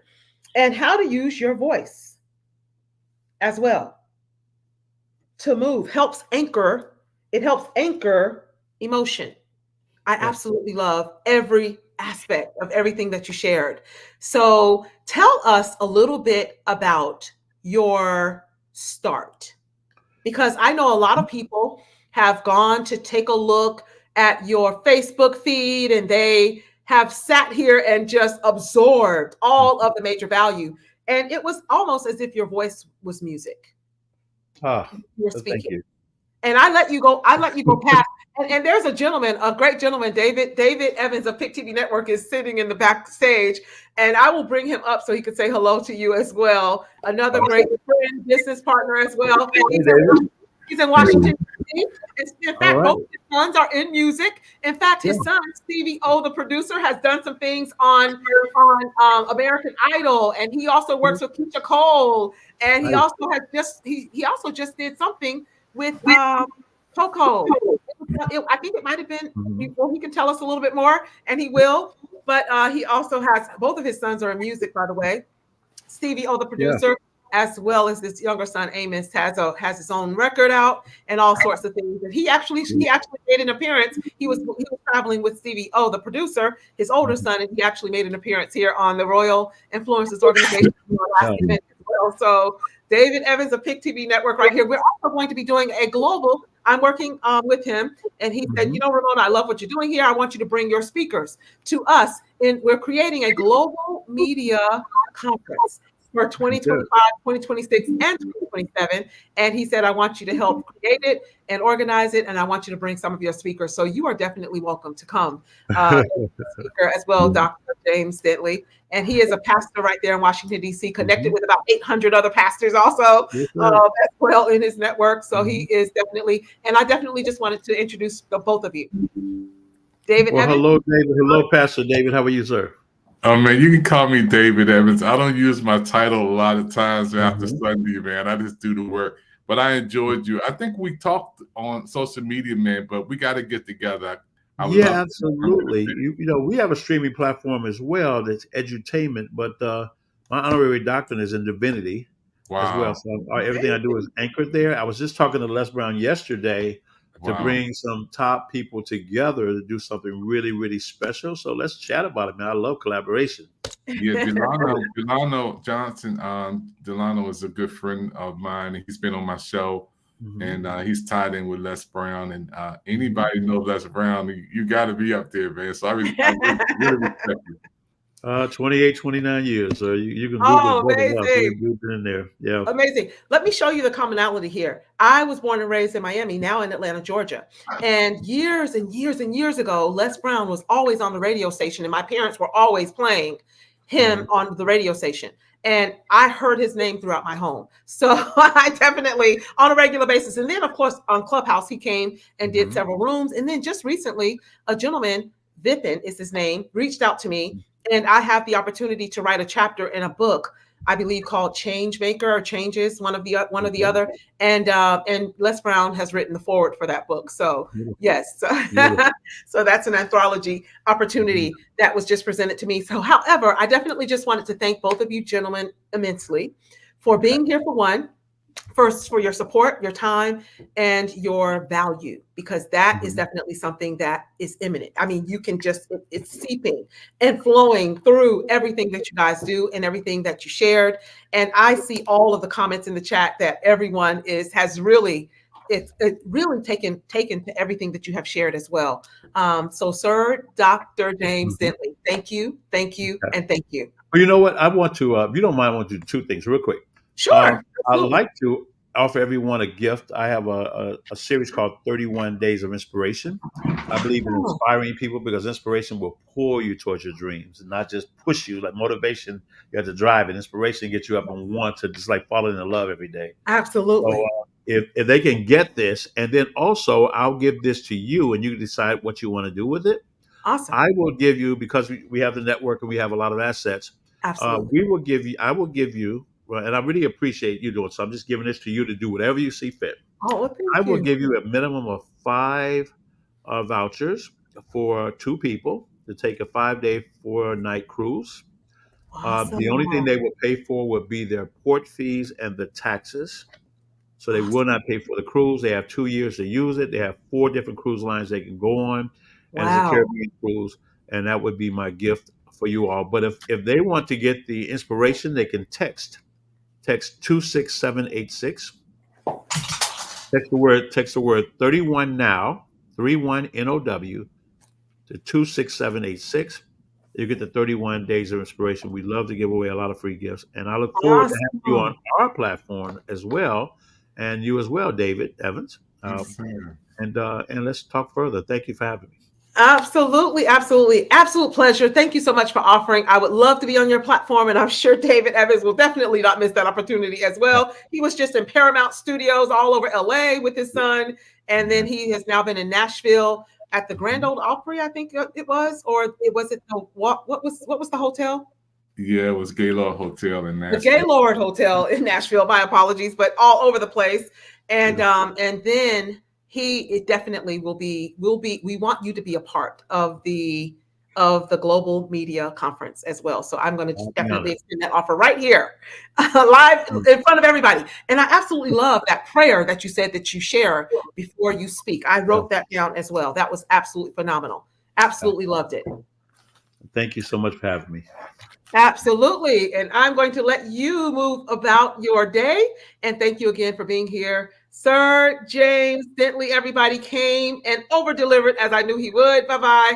Have a good one. And now we have David Evans in the house, everybody. Wow. Wow. Wow. So, what do you think of the kickoff of day one of our business Yeah, incubator, too? you Ramona, you're the best. You know, every time you have a program, I'm speaking today and tomorrow for you. And the last 7 to 8 times, Oh, I'm thank gonna you. always clear my calendar, no matter where I'm at in the world, to come for you because I know You bring Thank together you. speakers from all over the world. I enjoy everyone. You know, I've been on since 11 o'clock. I ain't just come I on saw for you. me. I saw you. And all I the saw you, and speakers. I definitely thank you. And I hope Julius Weems is watching today, a good friend of yours as well. And I, well, you know what? He just made director with Think Energy. Yes, he And did. Julius Weems have been here speaking, and I met him through David Evans. He calls me all the time saying, "Hey, I want you to meet someone." Julius Weems is a highly sought out advisor. He's an advisor to some of the top CIOs in the world. Top CIOs in the world with Google, PayPal, eBay, and Disney, and things of that nature. And he's traveling with his son as well, who has just auditioned for Broadway, a play on Broadway. I think it's Peter Pan. And he's a Disney actor and doing phenomenal things. So I've been following him. He reached out to me a couple of days ago as well, but I definitely hope that he's watching. And I remember how you introduced me. You said, you know, I have Julius Weems watching, and he is a powerhouse in his field, loves AI, and he came and spoke a couple of times on the platform as well, but I know he has definitely taken off. I am also a Think Energy consultant as well, certified as well. You guys can't give me too many opportunities, because if I see an opportunity, I will sniff it out. I'll sniff out the value, and I jump right on it. And that's exactly what I did. And wow, he definitely said, "Hey, you need to come and join us and make some passive income." And I'm definitely going to take him up on that offer. I am already certified. So thank you, and thank you, David Evans, for the opportunity and always introducing me. And we have another great speaker of yours that's coming that you introduced me to as well. Joel Hill will be speaking shortly as well. So I believe you are up next, if I'm not mistaken. Yeah, I'm here. And I definitely want to go ahead and give you that opportunity to go ahead and share your value that you always come and share as well. Tell everyone exactly what Pick TV Network is up to. Tell everybody what offers that you have with Pick TV Network also. And let us know. Oh, by the way, I definitely don't want you guys to miss it. Everybody should be texting this number. Text this number, everybody. 31 now. Text 31 now to, let me get this number back. It's 276. Did you text the number, David? Yeah, let me text it now. Okay, 276. Okay. It is 276. Okay. Let me make sure, by the way. And I know that Christina Baca should have texted the number. Dylan Taylor should have texted the number. Joel Hill should. Oh, here it is. 267-26786. Everybody that's listening needs to text 26786. 31 now. You're texting 31 now. Bella needs to text it as well. 31 now. Text 31 now. I'm putting it in the notes and I'll put it on the screen. 26786. Text that number right now. Text 31 now for 31 days of inspiration. Who cannot use inspiration? Wow. Every single day. There you go. And there you go, guys. That's the gift that you guys have right now. Text 31 now to 26786. That was the call to action from Sir James Dentley. And I'm definitely getting ready to, as soon as you start your segment, I'm getting ready to do the exact same thing. So with that said, I'm going to get out of your way. But before I do, tell everyone what you are doing with Pick TV Network and your offer to them, each and every one of them, right here at the onset of your share. And you will be back tomorrow as well. So go right ahead and tell us. Well, first of all, I want to thank Ramona for being the best coordinator on planet Earth with all the speakers from around the world. Ramona is a gift. And I wanted to say thank you for this opportunity again to be on this platform, the Royal Influencers. And you on all my television channels in the house. You know, I got you on my Roku right now upstairs. You're on my Pick TV Network. You're on my YouTube. You're on I got some folk watching. So let's get into this presentation. I don't want to keep you guys long today. I know the other speakers are coming behind me.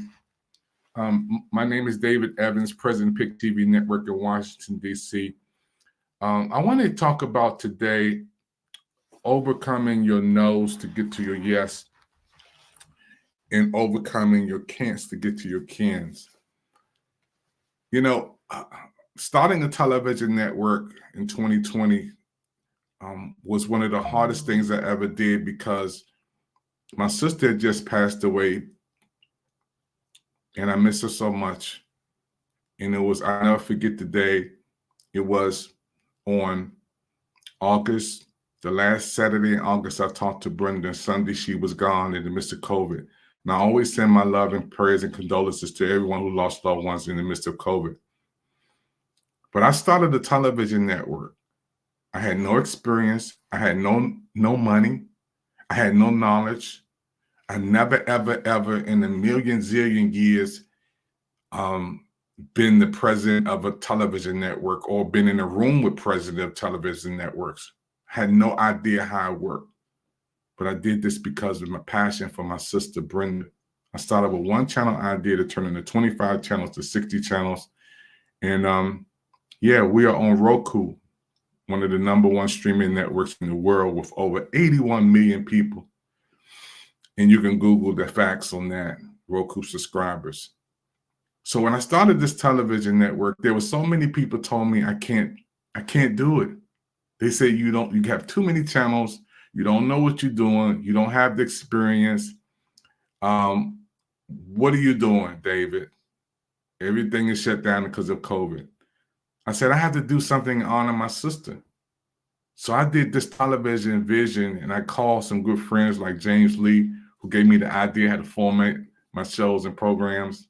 I called some friends at DCTV. My wife got involved to help me to get the legal aspect together, the LLC. My good friend, Mr. Campbell, who worked with the Obama team. I had a good team of people around me, a nice core group. So the first thing you need to do when you're having a vision to do anything, you have to have a core group. You have to have some people around you who understand what you're trying to do, who see the vision and believe in that vision enough to speak the truth to you in love. So remember, I had no money. So I met with Mr. Campbell at the MGM, and I was told him I had an idea to do a TV channel. And then I called a couple of stations, and it was so high I couldn't afford it. And I got one person said, I'm going to give you 25 channels for this amount. Only blank screens on TV. So I had to come up with the idea and concepts for all the TV shows and programs from scratch. But I had no money. Mr. Campbell walked up to me after we had the meeting at the MGM and said, put an envelope in my hand and said, make it happen. I said, wow. He put the envelope in my hand with cash and said, make it happen. That was the startup of Pick TV Network. So when God will always provide provisions for the vision, he will always have people in the path to help you. So again, it started with just me wanting to do something for my sister. And then we had a soft launch on Black Friday 2020. Really, nobody knew who we were. But when we hit Clubhouse in 2021, an explosion happened. And at that time, Clubhouse was one of the top 10 apps in the world on Apple. And I came into a room, I waited for about an hour. And it was people in there from Motown, who's laid off, from Wendy Williams, who's laid off, from, some of the top people in the world who work with BET. One of my good friends, I'm not going to say his name over the air, but he was in that room because everybody was laid off due to COVID. There was people from Oprah Winfrey. They was in that room. It was one of the biggest rooms I ever been in on social media. And I waited, and they brought me to the stage. And I said, my name is David Evans, President of Pick TV Network. We're going to be the next MTV, the next BT. We're going to be the next TV one. And they laughed at me, said, no, you're not. You know how much years it took them to get there? Who are you? You don't even have the experience. You don't know what you're doing. They really laughed at me in that room. I got out of that room and I almost started crying because I thought they were going to help me. But guess what? That was one of the greatest things that ever could happen to me. Because I prayed and I talked to God, and God said, who are you? I said, Pick TV Network. What are you about? Helping ordinary people who's doing extraordinary things to come on television. Once I found my identity, the heavens open up. Our whole goal is to bring ordinary people on who's doing extraordinary things. So we have Pick TV Network. It's called the People's Investment Channels. So what happened from that aspect, God began to bless me with managers like Michelle Cox from Atlanta, Georgia, the Lady of Wisdom from Mississippi. These people came on my show and said, how can I help you? I said, I need a manager. Dr. Sheila McGrew from Alabama, Miss Mel Vies from Colorado, who has her own publishing company. All these people started to come to me and say, I want to help Pick TV Network. And I empower others. So one of the things you always want to do as a leader too is empower others. When God opens the door for you, you have to open it for somebody else. I mean, so I don't mind always bringing people around me and say, you know what, I need some help with this. And the people who are working with me, 24 managers around the country, it's amazing. I want to give a shout out to Queen from Richmond, Virginia, who's one of my top managers, who always covers me in prayer. And speaking about that, Pick TV Network now, we're on Roku, again, television. We have TV shows, commercials, 100 short films that we've done. Pick TV Network, wow. We do spotlight interviews. We have a cooking channel. We have a we have a fitness channel. We have a movie channel, music channel, travel channel, sports channel that I created from scratch. And different shows like Hello America. That's us. You will never see that nowhere else. Pick TV Network. And we bring ordinary people on like you and bring you on television. But let me tell you something that's amazing that happened. Overcoming your no's to get to your yes. Whenever you have something big to do, people are going to tell you can't do it. Especially your family, especially people close to you, because they've never seen you in that position before. So they're going to tell you you can't do it. I heard that so many times. But to achieve all that is possible, you must attempt the impossible. So when people say no, that's an opportunity to make me say, yeah, I can. Because there's a Bible verse that says I can do all things through Christ that strengthens me. So overcoming your no's to get to a yes, you're gonna face no's. You're gonna have a lot of people gonna tell you you can't do it. Why are you doing it? It doesn't make any sense. But you get over that. And you have no resentment. When those people come back to me today and say, man, I never seen those shows like that, programs like that. I never seen anything like that on television. How did you do it? I say, I didn't do it. God did it. I can't take credit for something that God did. Remember, I had no money. I had no experience. I had no knowledge. And how today, when you turn on your television on Roku, Channel 1000, the Pick TV Network, you see all of these shows and programs. Overcoming your can'ts to get to your can. There's a lot of people going to tell you, you can't do it. You can't do it. And guess what? That's this fuel to make me say I can. When people say, wow, you can't, I say, okay, put me in, give me a shot. Just give me a shot. So you have to be consistent in what you believe in. Because you can't walk on what other people believe in. Nobody sees like your vision like you see. Nobody hears like you hear. We have our own identity on this planet. Who you are is God's gift to you. What you become is your gift to God. You know, so hey, I am so honored again. Pick TV Network, be consistent. And sometimes you have to be alone. Show up by yourself, because there's certain doors everybody can't go through. I love people. I love people. I love being around people, but then there's certain doors that are meant for you to go to. I remember when I was meeting with Julius Weems, who's my friend now, one of my business associates and advisors. mentors. Again, like Ramona said, from PayPal. He helped eBay. And he invited me to a meeting at an expensive restaurant. He said, Dave, why don't you attend this meeting? I said, okay, I'm coming. And I said, you know what? I'm going to get one of my friends to come with me. And I called one of my friends who said, you know what, Dave, I can't make it. I said, okay. I go to the meeting. There was only a seat for me and 2 other people who he invited. Had my friend showed up, there wasn't a seat for him. There's certain doors you're going to go through as a leader that's meant for you to go through. And when it's time for everybody else to come, they'll be there. Let me tell you about another incident that happened. I was blessed to fly at the cockpit of an assimilated 747 Boeing airplane. And there's only 2 in the United States. And I'm going back tomorrow, hopefully. So for the first time in my life, I flew an airplane.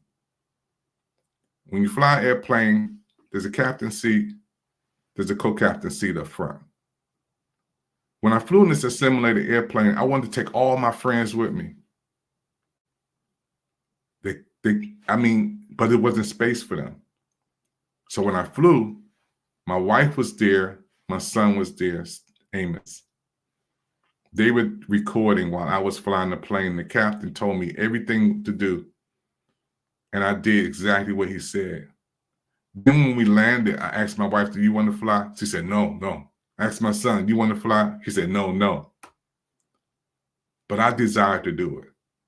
Sometimes when you desire to do something, you have to step out and I love in faith. And I've been wanting to fly for 20 years. And I noticed one thing. When we were flying in a storm cabin, it's a simulator plane that the pilots do before they do the real deal. The lightning and the rain was like Niagara Falls. It was coming at that plane so fast and it was so dark and the lightning was frightening in the sky. But the pilot said, don't focus on what's on the outside. Focus on the control buttons on the inside. And we're going to fly above the storm. And that's exactly what happened. He told me, don't look outside. Don't get distracted because of the lightning and the big raindrops like Niagara Falls. The plane kept flying. We went above the storm. And I looked back and seen the lightning below me. Sometimes storms are going to happen when you do your business. But you got to go higher. Don't be afraid. A lot of times, fear is false evidence appearing to be real. And you're going to have people around you who are fearful. But I learned through Ramona telling me something I never forgot a few months ago. She said, God's rejection is your protection. Sometimes when people reject you, it's really God's protecting you and protecting the vision. It's really, they think they're doing something that will hurt you and harm you, but it's really a blessing in return. Let me tell you what happened this weekend. I've been a part of going to, do y'all see this? That's the press. Oh, wow. At the Black Caucus. And wow. That gives me access. And I'm going to say this, Ramona. I got to say this before we close. Okay. They told me I wasn't going to go in. They said because of the Secret Service. And go in because of, this is Saturday. This is this past Saturday. Right, I've been recording all week at the convention center. But Saturday, I've seen all of your posts. You've been everywhere. LA, all behind the scenes. Oh my God, Paramount Studios, meeting the president or vice president. I've seen it all. And that's exactly what happened, Ramona. I went because people said you can't go there. I went by faith. I had my press badge when I went in, Pick TV Network. Awesome. I was recording this Saturday with the president in the front of the event with over 10,000 people. Right. The president, Kamala Harris, Vice President Joe Biden, meeting all of the wonderful people here who works with the Black Caucus, the Right. members in the team. Okay. And because they said I couldn't, and one of my friends said, "Man, you can't get in." I said, "Okay, I'm gonna show up. I'll see what happens." I had Right. direct access, walkthrough, recording, meeting people. Amazing. Never give up on your dream. So I'll talk about part 2 tomorrow. I know I gotta go. Absolutely, absolutely. Thank you so much. David Evans of Pick TV Network is in the house, guys. He has phenomenal sons as well. His son has done some things with American Idol. Stevie O, the producer, who made an appearance with David Evans on our last event as well. He had another a younger son that performed in Nashville not too long ago at the Gaylord Hotel, I believe it is, in that general area. And he has just been everywhere. And his older son, the producer, is now working with some of the top names in entertainment right now. So he is definitely well on his way. And if you guys want a show or a spotlight, TV spotlight, the number is there, was on the screen anyway. But Christina Baca, my assistant, who's doing a phenomenal job behind the scenes, by the way, letting me know when speakers are here. And with that said, there you go. There is a number of how you can get to Pick TV Studio and get on a call with David Evans and see what you guys can work on and work out on how you can get a spotlight interview or start your own show on Pick TV Network. He is definitely well connected in the Washington, D.C. area as well, knows a lot of phenomenal people. And if you just go to his feed and all of the stars that he gets to take pictures with and things of that nature, you will definitely see for yourself. That goes hand in hand also with the next speaker, who is already here, who is an absolute treat. Great friend of mine for the last 4 years. Rachel Weaver is in the house as well.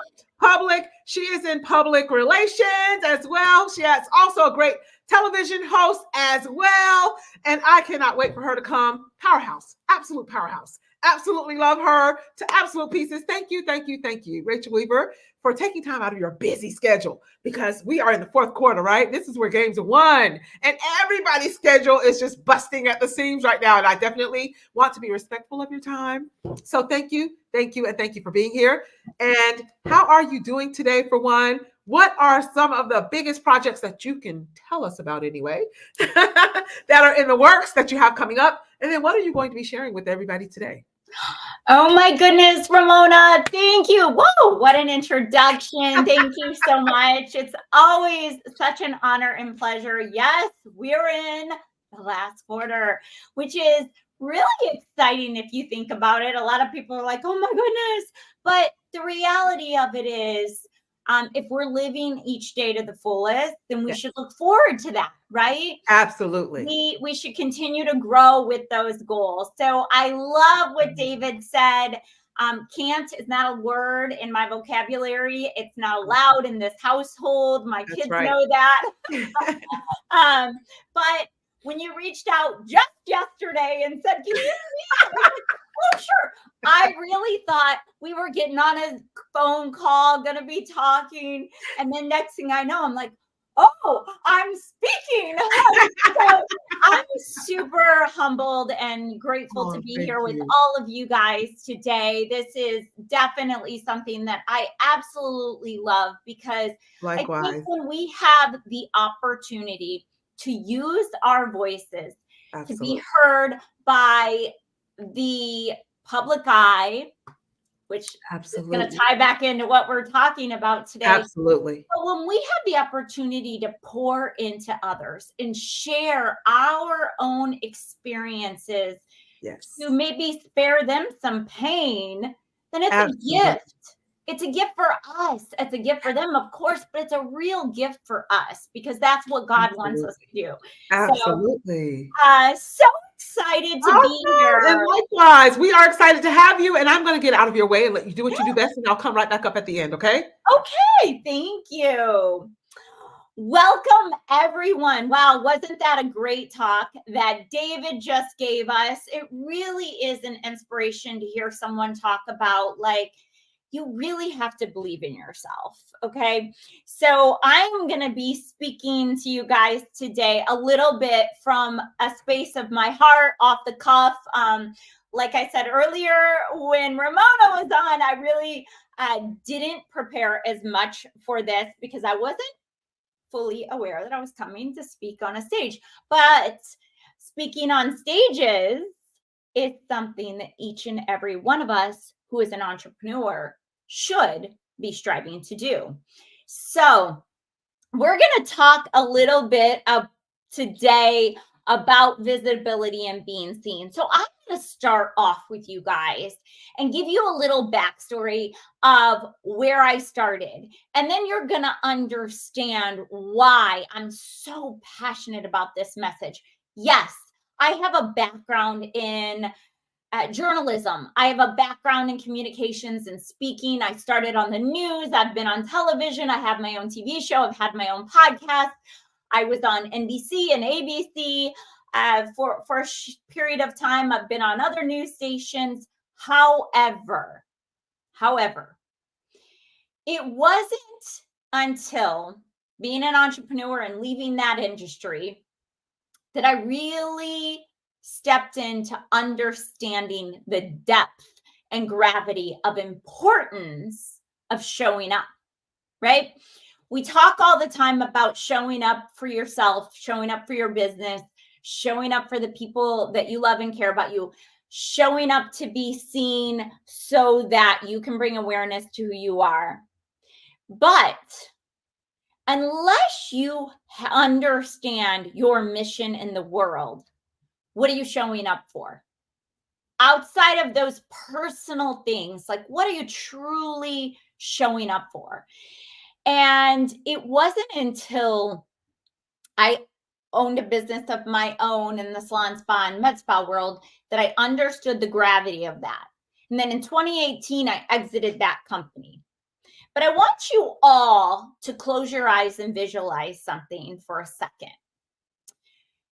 I want you to visualize exiting a company for a substantial amount of money, thinking that you're set for life, right? You're set for life. You're totally okay.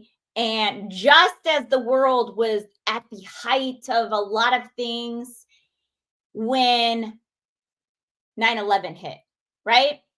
The economy was doing pretty well. We had a lot of great things going in this country. However,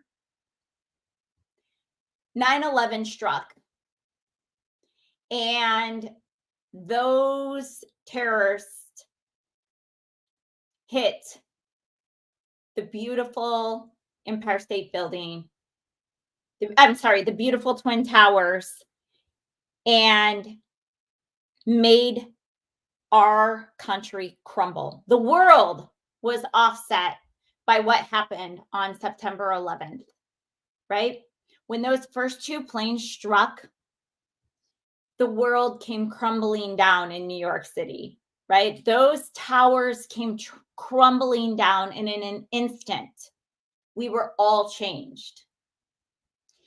So as entrepreneurs, oftentimes we hit the height of our success only after overcoming something that nearly destroys us. We feel like the world has come crumbling down after certain experiences in our life. Well, that kind of happened to me in 2020. My world came crumbling down, and I can honestly say it felt as if I was losing everything in an instant, just as many of us felt when those planes hit the Twin Towers in New York City on September 11th. And what I am here to say after that time frame is it took a lot of rebuilding to really get back up, understand who I was and what I stood for and why I needed to be seen. See, I'm going to share with you a little of my experience to spare you, because what I did was kind of the opposite. Even though I understood showing up in the media, I understood showing up on stages, I had a background in journalism, I'd been on the news, I knew the power of sharing other people's stories. But when it came to me sharing my own, no. I'm really good at highlighting everyone else and helping them be seen as the celebrity in their market or their industry. So in 2020, I lost pretty much everything. and had to start from scratch. So really understanding where I wanted to stand in the world, what did I want to stand for, and who did I really want to be in that audience? And what I found is, for a lot of us as entrepreneurs, we want to help everyone, right? Especially if you're a coach or a mentor. And I do have a psychology and a neuroscience background. So I understand the desire for wanting to help everyone. But oftentimes when we show up to try and help everyone, we're helping no one, including ourselves, right? So we really need to peel back some layers and laser focus on who it is that we really want to speak to when we show up. That's step one, right? Step two is going to be understanding what processes you're going to take to be able to show up in that big, huge way. How many of you are entrepreneurs that have been trying to get your business to be seen with credibility? How many of you have been on calls with people because they reached out to you after they heard you speak on a stage like this? They had no idea who you were, but then you got on this call with them and they said, well, you know, there's a lot of people that are doing what you're doing. I believe in it, but I'm just not quite sure. And you couldn't close that deal because you didn't have that credibility standing behind you. You know your stuff, but you just weren't able to be showing up as the celebrity in your market or your niche, right? You didn't have that publicity behind you. You didn't have these interviews or these stage talks. You didn't have those pieces of press or those podcast interviews that really helped you stand out as the celebrity and expert in your market or niche. I know I have. I know that I've showed up and I've been able to get people on the call, and yet I couldn't close them because I didn't have behind me enough of that credibility. And I work with business owners and entrepreneurs every single day that come to me and say, Rachel, I know what I have is life-changing. I know that I can change lives. Why am I not able to make this close? Why am I not able to push the needle and get from that 5 figures to 6 figures, or 6 figures to 7 figures, or 7 to 8? And oftentimes it's a one key piece. There's usually a few pieces, but one piece is the way that you show up in the world and market yourself. Marketing is everything. I tell people all the time. But when you're marketing, you need to market with credibility. And so many people miss that. They'll just put out advertising, paid advertising, and they will make these ads, which are great. And if you're someone who's been able to show up and just pay for ads endlessly on Google, Instagram, and Facebook, or TikTok, and be able to close deals without having the background credibility behind your name, then congrats, and let's have a call because I want to understand what you're doing.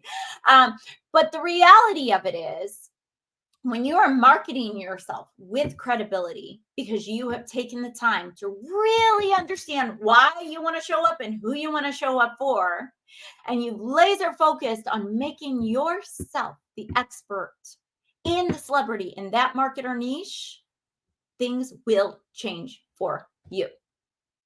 And a lot of people will say, well, I don't want to be seen as the face of this. I don't feel comfortable on camera. I'm not comfortable in speaking, and I'm not a celebrity. I can't get in press and media like that. That doesn't make sense for me.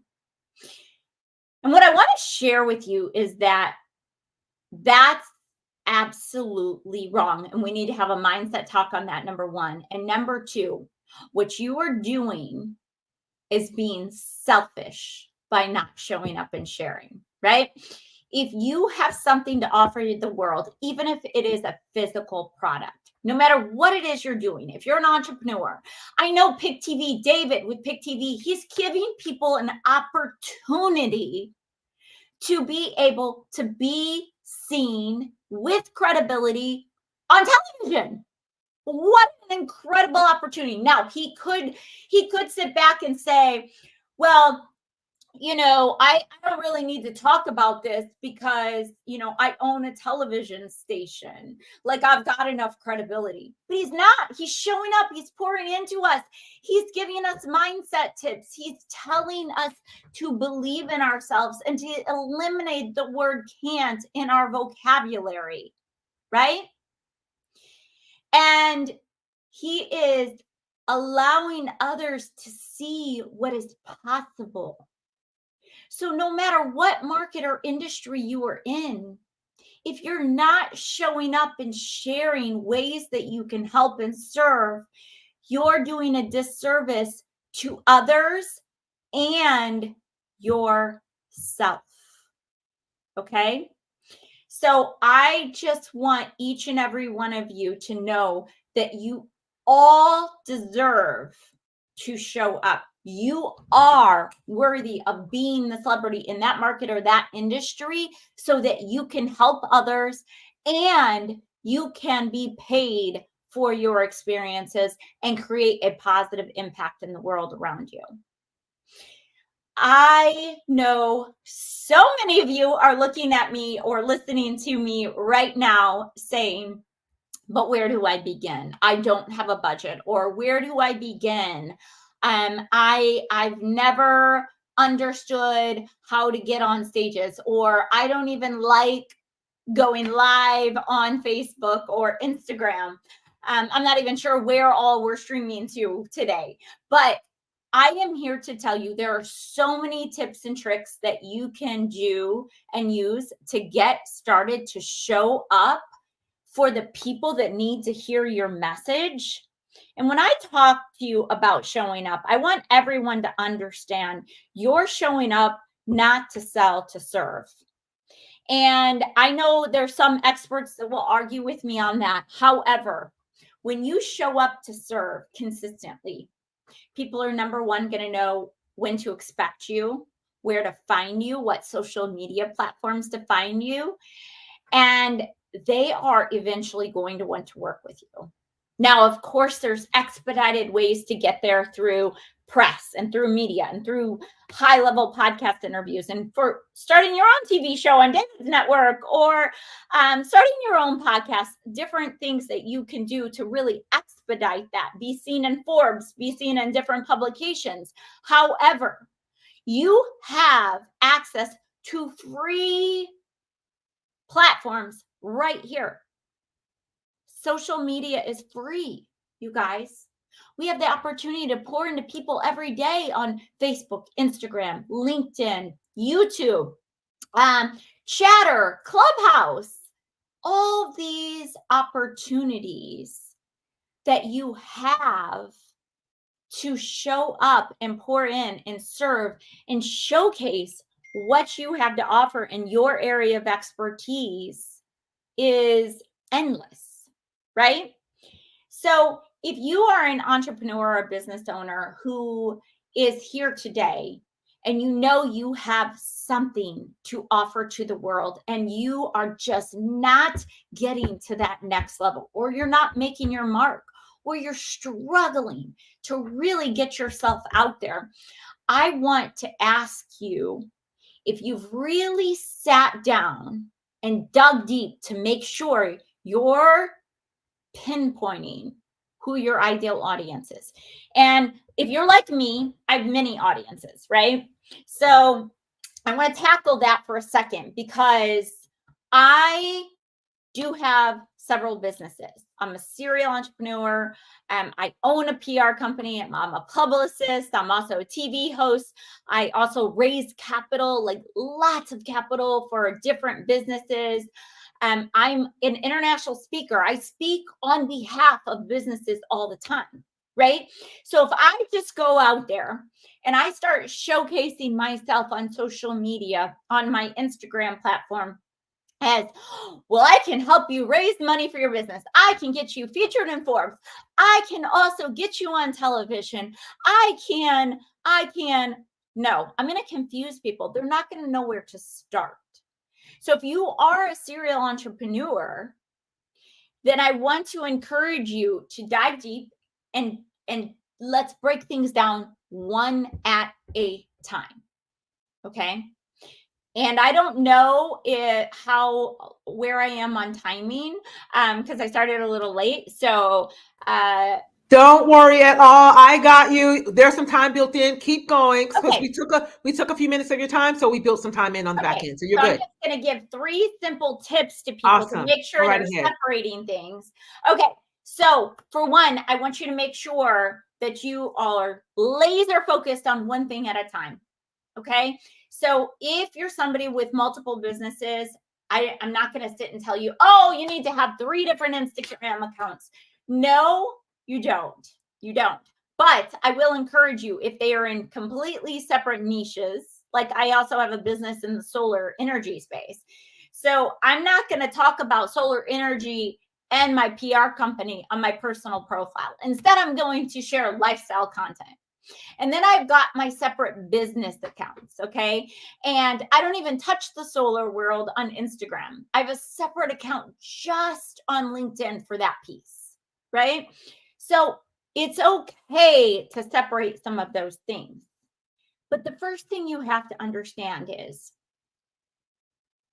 at the end of the day, who do you, no matter how many businesses you have, want to be seen as in the world when the public sees you? Because you can have multiple different businesses if you're branding you. Who is your ideal person to show up and serve? And who do you want to be seen and remembered as?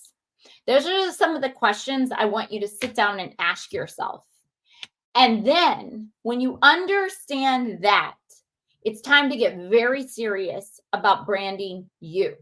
Because at the end of the day, no matter what we're doing in the world, we've all understood the power of having to pivot from COVID, right? So many of us are in new industries. We found new passions during COVID. We found how much we want to help serve in different areas.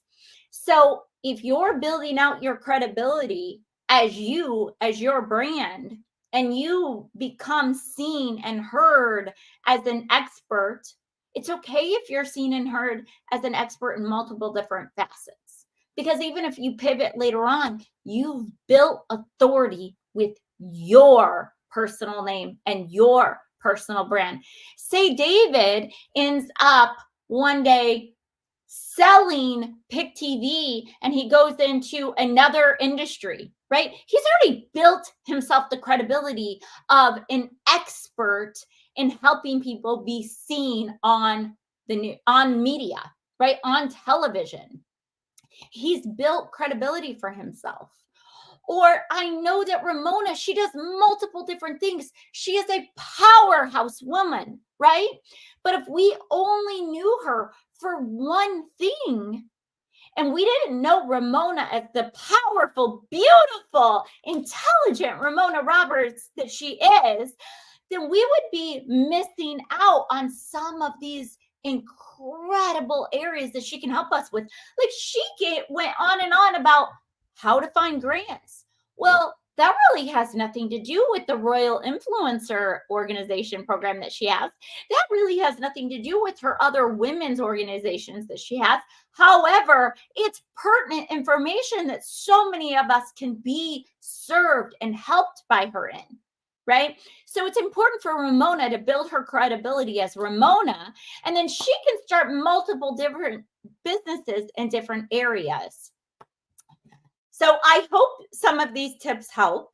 If anyone would like to connect with me, I'd be honored and grateful to connect with you. I can give you a free guide to getting free publicity. So with there, Ramona, Thank you. It was such an honor and pleasure. My goodness. Thank you so much, Rachel Weaver, for always over delivering and bringing the energy. Let's not leave that part out. International speaker, everybody, owns her own publicist company, TV host, as well as a mental health advocate. Let's not leave that important part out, right? One of those topics that brought about by COVID, right? It used to be one of those topics and words that people were afraid to mention, right? Yeah. Because of stigma, the stigma that it carried. But the world got turned on its head, which is a part of your story in 2020, which I absolutely love. And I so remember this. All of us were on Clubhouse, this app, social app that just popped open. And because of the lockdown, the world gravitated. We were looking for connection, right? We were looking for where do we go? What do we do? And so many people were losing everything, meaning their jobs were gone. The companies were shut down. The airlines even were shut down. So I absolutely love that you took us back there to show the importance of resiliency, building that resilience muscle, because just like right now, every day in our business, we don't know when the next challenge is coming or the speed bump is going to show up in our business, right? Doesn't have to be a pandemic. It could be a variety of things. And I absolutely love how you wrapped in the power of branding and knowing when to rebrand in some cases, because I am, yes, like you mentioned, a serial entrepreneur. So I do a variety of things. I have been speaking since I was a child, literally. I've been a regional manager. I've worked in law enforcement. I've done so many things up to this point. And now I'm a serial entrepreneur. So I can't just go out and just start talking about all of those things. And a lot of us make that mistake early on when we don't know what we don't know, right? So I absolutely love that you help people. You help people get the clarity that they need on their brand. You also help people present themselves as the celebrity that they are in their business as well. And you do it so well also. So I definitely am grateful for the connection, grateful that for the last 4 years that I've known you, I loved watching you just flourish. I mean, fight through those challenges that you shared so vulnerably with everybody here in the beginning of 2020, and everybody here in this feed, in the chat, definitely went through some of the same things. I see the chat rolling right now. Oh, Dylan Taylor put some fire emojis up as well. Oh my God, Louise Brown, there you go. She just put that in the chat. Let's go, Rachel. Great job. That's Louise Brown. Dylan Taylor put the fire emoji, who is one of the sponsors and ambassadors of Rio Royal Influencers Organization. Go to blindsideconnections.com. Make sure that everything that you're creating, website, landing pages, event marketing materials, are accessible to people like Dylan with a vision impairment, so that your buy buttons are accessible for sight readers and things of that nature, which is some of the tools that they use in order to buy your products. And you're leaving money on the table when you don't make everything accessible to those with disabilities. So I definitely want to thank you. And you can definitely take a look at the chat. It's blowing up. I can't read all of the comments that are coming in, but they absolutely loved all of the major value that you just shared, as I always do. So enjoyed you, your energy, your beautiful presence as well, Rachel Weaver. Thank you, and thank you for taking time out of your busy schedule and day. And I will definitely be reaching out to you. I'm ready to go ahead and put some PR together. And I have a couple of clients as well that's looking to do the same. Happy to help. Awesome. And then Christina Baca, my mentee, Christina Baca, is the one-woman show behind the scenes, bringing people up, bringing people down, putting your links and things like that. So can you put Rachel Weaver's link back up? I did see your website up there just a few minutes ago as well. So Christina Baca, if you can put Rachel Weaver's website back up, and how else can they reach out to you and get in touch with you, Rachel? If you could tell everyone that one more time. Yeah. So, and that's a temporary website as we're rebranding, actually. Awesome. Yes. Awesome. I love it. So levelupmediapr.com. There you go. Yes. So they can also schedule an appointment with me through this phone number. Or reach out to me on social, on Instagram, LinkedIn. Awesome. Those You are are the best two for me. amazing. You are omnipresent on social media. So just reach out to Rachel, back channel her on social. Tell her, by the way, that you saw her speaking here in the Royal Influencers Organization virtual experience for the Business Incubator 2. I absolutely love that topic because we did it. We ran it last month, by the way, and it was so fitting. It was so fitting because when you incubate something, you put it in a chamber to protect it. It's young, it's immature, it needs nurturing, it needs your attention, right? And you want to curate what you're building and what you're creating to maturity. And that's exactly what business is all about. When you're working with business, there's her number, everybody, 4112-435-1340 is how you would get in touch with Rachel. And when you're curating and building something, it's new, it's fresh. So you want to protect it. And that is exactly what an incubator does. If you think about a newborn baby that's maybe premature, or maybe they're doing some tests and they just want to protect it from the environment, that is exactly what you're doing with your business idea. So many people, Rachel, are walking around. And I love that you piggybacked off of David Evans' phenomenal share. It was heartfelt. You heard his passion. Never, ever give up. Never say what you can't do, because anything is possible. But I absolutely love that you shared parts of your journey where you could have easily stopped. You could have easily gave up. And I remember clearly seeing you fight through those most challenging times and days and periods, as we all were, right? We were all in the same boat. That's one thing that was a blessing that came out of the pandemic and out of COVID. We were all starting at zero, everybody.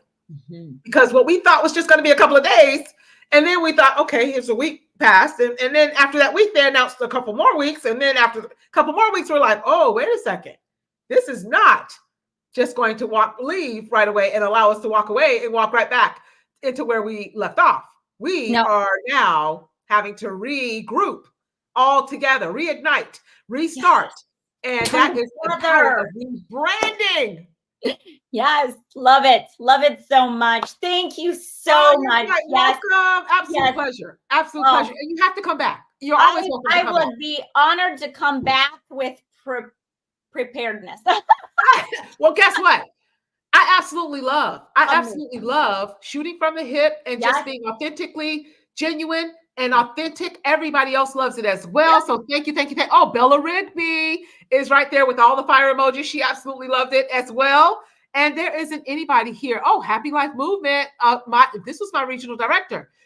She closed the studio and ceased forward movement with Atlanta Studio in 2020. Oh, there you go. She's sharing. There you go. She's sharing a part of her story as well. I love it. Where she ended up closing a studio. Yes.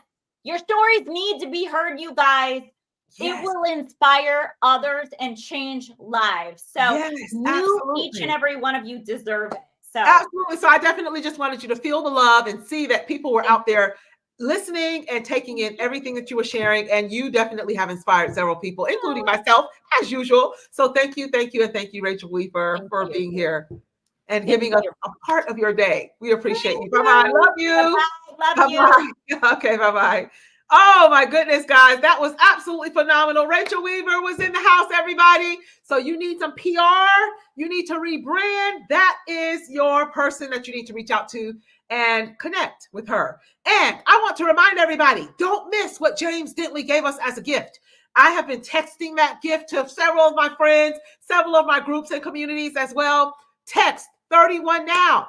For 31 days of inspiration, Sir James Dentley gave us a gift. And he also gave me two other huge gifts, which was a cruise, a few-day cruise. I think it was a 5-day cruise that I get to choose who we get to award that gift to. So with that said, you don't want to miss it. Stay put. Share that link out. The same way that you joined today, share that link out with other people. I have definitely shared. Text 31 now to 26787. By the way, I want to thank also, her name was Vaughn Lagon, I believe. I'm scrolling back. You guys are phenomenal in the chat, by the way.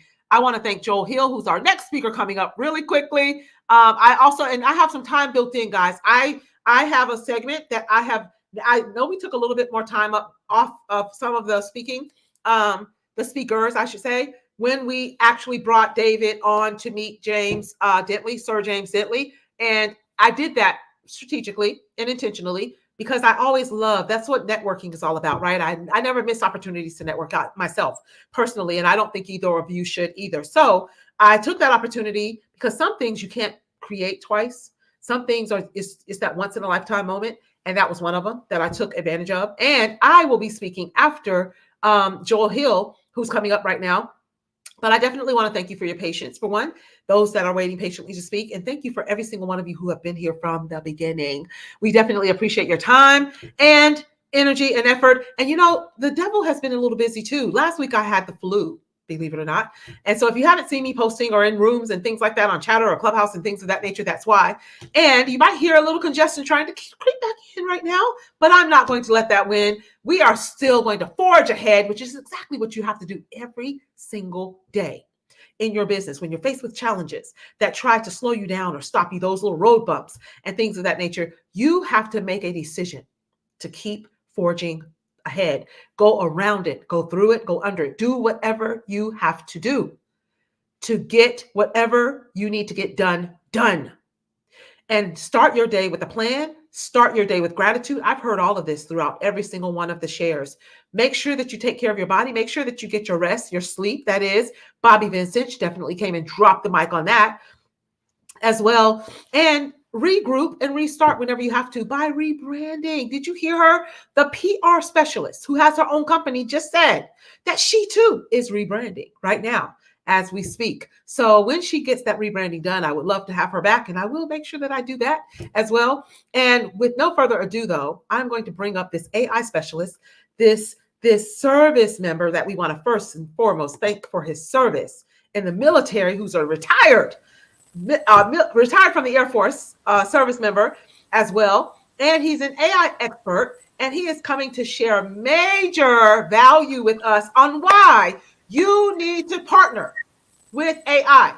So many people are worried, Joel Hill. Thank you for being here, by the way, and thank you for waiting so patiently to speak. But I just had my second cup of coffee, so my energy is like going out of the roof right now. So if I'm speaking a little fast, catch up. I'm not going to apologize. Catch up. Because this is the time of day that most people's energy start to wane a little bit. So I'm glad that my energy is kind of picking up a little bit. So with that said, that's exactly what it means to forge ahead, right? So you don't let anything, you have to stay on top of those challenges and not let those challenges take control of you. And that's on a daily basis, whether it be in your personal life or in your business. So you handle it, you address it, you acknowledge it, and you move on and you move ahead.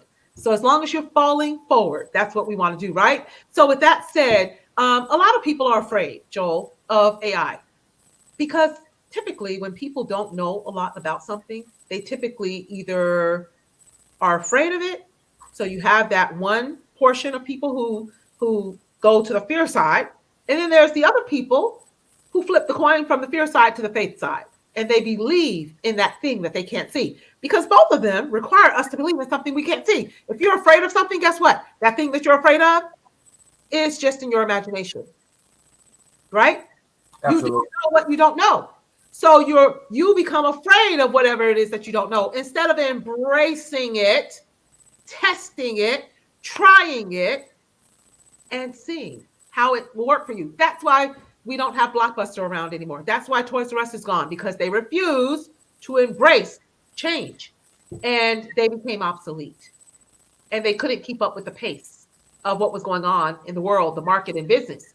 So with that said, how do you, Joel Hill, how did you embrace AI, and how has AI shaped and changed how you operate in business today after retirement from the military for years, by the way? And what was your highest rank inside of the Air Force, by the way? I retired as a lieutenant colonel. Wow.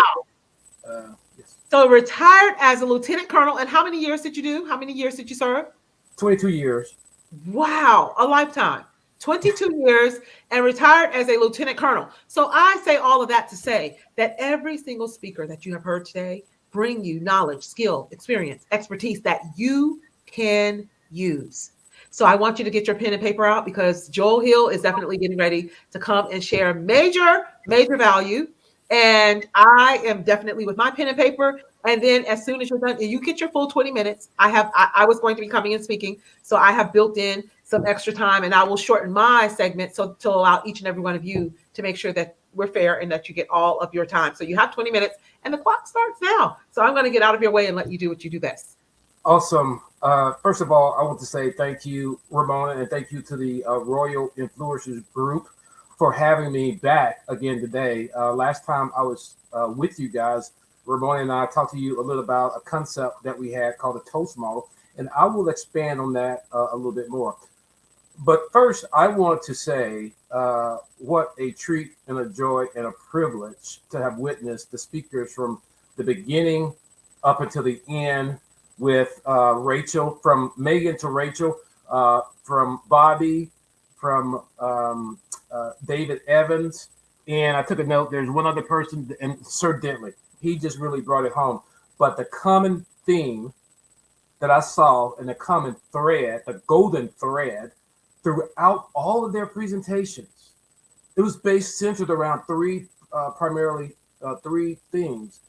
And number one was foundational. You got to have a firm foundation. You have to have a source. Number two was purpose. And number three was passion. And all of those things together, I think if you have a purpose-driven life, if you have a firm foundation, if you know why you're here, and I think I may be one of the few people who will say that the pandemic probably was the best thing that ever happened to us in this country, because it made us sit and think and wait and pause and hope and pray.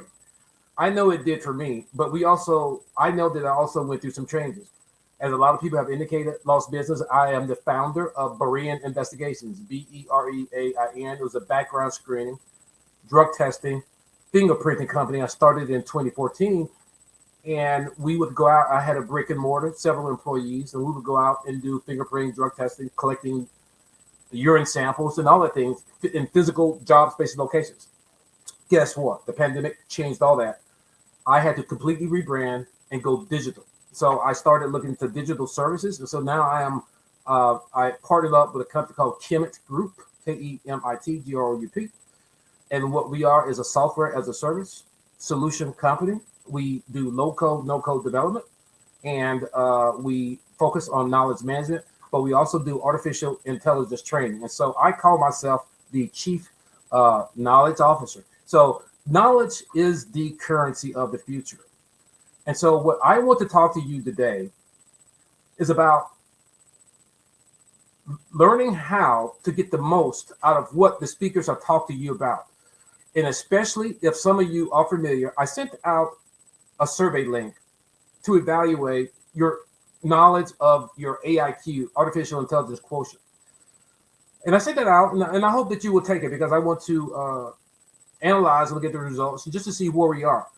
But for me, until I got involved, because as Sir Denton described me aptly, I'm an urchin. And if you remember, the urchins are the analytical mindset type people.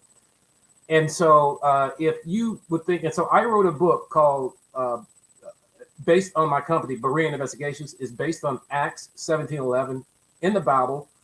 And I won't go into the scripture, but you can always refer to the scripture. But it's about seeking, exploring, examining, critical thinking, asking the right questions so that you can make decisions based on, if you're a business owner, whatever product or service that you're offering.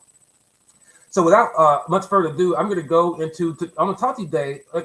I won't tell you my complete story. I will invite you to go to Amazon.com and look at my book, and I tell my story there. But what I want to do is refer back to the Toast model that we talked about. Can you go back to slide, please? I don't know why these slides are creepy going. I'm going to go back to the Toast model where we talked about, I want to put this into a framework what I'm talking about. And so people think that AI is such a broad term. And so everything is AI. But not everything is AI.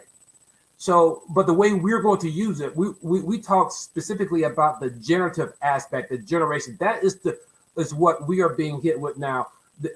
AI has always been around. So in my military service, we've been dealing with artificial intelligence back 20 years ago. We've been dealing with knowledge management, training people for the future workforce, to be critical thinkers, to analyze, and we've done all that, and to organize. But now these tools, these AI tools now have been brought out into the open, and so they are accessible to just about everyone. So AI has democratized technology. If you can envision it, you can create it with AI. And I'm going to teach you today a process of how you can do that, working with large language models. We're going to focus on ChatGPT, but it doesn't matter. Any GPT, a general purpose transformer that's out there, any tool that you consider AI that's out there, you have to ask it questions. And those are called prompts. So once you understand how to talk to the language model within a prompt using NLP, some of you may have heard of natural language programming, and that's nothing more than an algorithm. And an algorithm is nothing more than your words wrapped in code.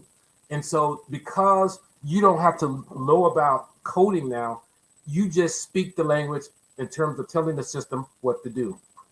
So we're going to talk about the technology and training aspect of AI, and we're going to talk about, and not the science and technology aspect where the coding, Python, Llama, large language models.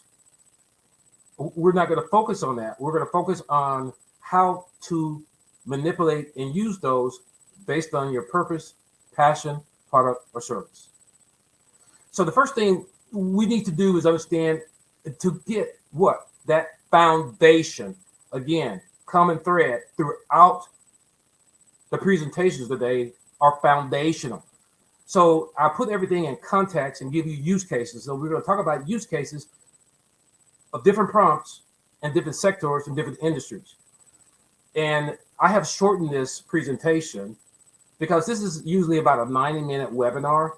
So we won't go into all of the use cases, but you will have enough knowledge to take this right now and use some of these prompts and probably transform and create something that you had not completely thought about in your particular industry. And so what does AI do? AI really helps you enhance customer support, streamline operations, automates tasks, but you got to be able to understand the desired outcome that you want. You have to be able to understand the audience that you're talking to. Remember Sir Denton, the audience, the attributes. You don't talk to an urchin the way you would talk to a whale. You wouldn't talk to the dolphin the way you would talk to a shark. There's certain languages that we are programmed within, and you have to tap into the attributes of your customer segmentation and personas. How do we do that? Well, we do that. This is a patented method within 1000X AI, the training that I'm certified in, that they teach us. And so the very first thing, the very first day, you get the foundational knowledge that you need. It's called the create. Again, it goes back. If you can envision it, you can create it. You can achieve it. And so so the C stands for context, the R stands for result, the E stands for explanation, the A stands for audience, the T stands for tone, and then the E stands for expand. And we will quickly go through each one. So let's talk about the context. So when we first go into a ChatGPT, it's very good for you to give it context. So let's say, for example, you are an educator and you wanted to create an individual lesson plan, a customized lesson plan for a student struggling with mathematical concepts. So instead of going in and saying, you know, you're a copywriter, author, lawyer, coach, you would say that I'm a 12th grade teacher. And that's why the question mark is down there. And I want to create X to do Y to have the Z output. And so really, if you think about it, and Sir Denton mentioned that, it's really the orchestration of your words in terms of getting the most out of these models. You need to be a subject matter expert. Everyone thinks that, you know, you can use AI just willy-nilly without knowing and understanding. Well, as a business owner, that's your niche. You know where you are. So you have the programming languages, the models that you accessible. If you're an educator, you know you do ISD type models or designs or any other design models that you need to do lesson plans. And so you will follow that lesson format. In fact, you could even put that in there. I am a teacher and I want to use an ISD model to create a lesson plan. And so once you give it the context, you stop right there. That's a sentence. So next, we're going to tell it the result that we want. The result that you want, either it's the output format. You can say, create me an article, a book, an outline, or instructions to teach, again, X, Y, Z. But you need to tell it a result. Again, context, the result that you want. And only you know that. And I'll give you examples at the end of putting it into results. As far as the E is concerned, it's explanation. You want to be able to ask it a little bit more detail. And one of the words that I like to use, if, for example, you all know that Chat GPT has a little paper clip in the left-hand corner of the chat box where you write your prompts. That's for you to attach your PDF files. That knowledge, that creative knowledge is in your head. That is uniquely you. That's your content. Whether it's that lesson plan that you've already created, that you're asking ChatGPT to update, and you attach that to the GPT. And now you say, based on what I've already asked for, the context that I put it in, the results that I want, here's the explanation. I want you to compare this output, and I want you to synthesize, merge, analyze this information that I already created. You can ask it to create you a SWOT analysis. Again, it's all based on the models that you use. If you like the SWOT model, that's fine. You can ask it to create a timeline.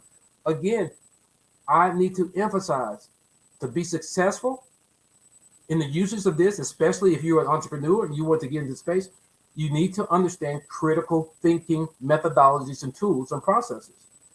You need to be able to, honestly, it goes back to school, to write and to read and to think critically.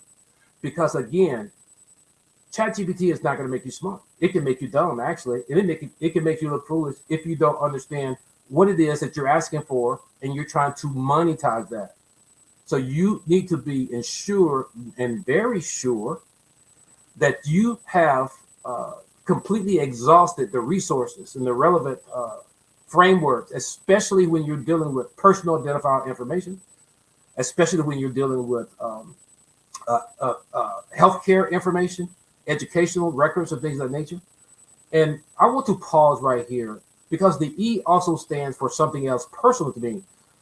Within 1000X AI framework, the very thing that's within that training is ethical usage of this information, of this technology that I'm teaching you.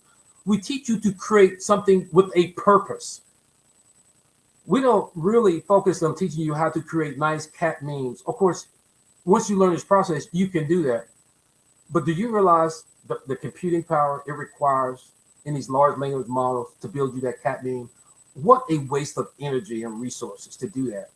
And so as all the speakers are saying, what are you doing for humanity? So if you go to our webpage, and I think they're going to put the link in there, AIforhumanitysolutions.com, that's what we focus on.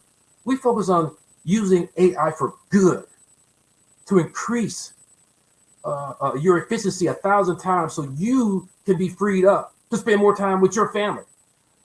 And that's what it does. So some of the things that I find, the efficiencies that has done for me in my business by learning this process, I can create and output things that took me several weeks in 30 minutes now. That's how powerful these tools are. But again, it's all about going back to the Toast model training. So again, back to Sir Denton's emphasis on sharks, urchins, dolphins, and whales. Well, here they are. Business owners, successful individuals, college students, they will all fall into these categories. It's just by different names. And so they all have the same attributes. And so you need to understand the attributes of what Dr. Denton was talking about. And so most sharks that I know are business owners. I'm an urchin. I'm not really a business-minded person. I'm more of an academic because that's what I did. I was an instructor I set up. I did a lot of data analysis, and so. But now I have a passion for training because I had to. After the pandemic, I actually went through a counselor, a business consultant, to find out what my passion was because I was struggling. And so I used this company called Tall Small Productions. They basically, and I still have the video where they told me maybe you should teach, and that's what I did, and that's what I'm doing now, and that's my passion. And I want to deliver what I know, so that I know that you can understand the academic side of artificial intelligence. And you don't have to be technical to do this, but it can. I don't care if you're a real estate agent. That's great. This can help you. If you are a therapist, awesome. It can help you in anything, in any other field. Now, at the end of the day, you want to ensure who you're talking to, that you have the right tone. It's just like an email. Here. It's like, don't send an email in all caps. We know what that means. So you can ask the model, ChatGPT or any language model, and say, after you do context, after you do results, after you do explanation, I want the tone to be informative and entertaining, because I'm talking to who? I'm talking to dolphins, and they like to have fun. So if you're talking to a dolphin, speak in the dolphin's term. I think that is something that is very helpful from the previous speakers.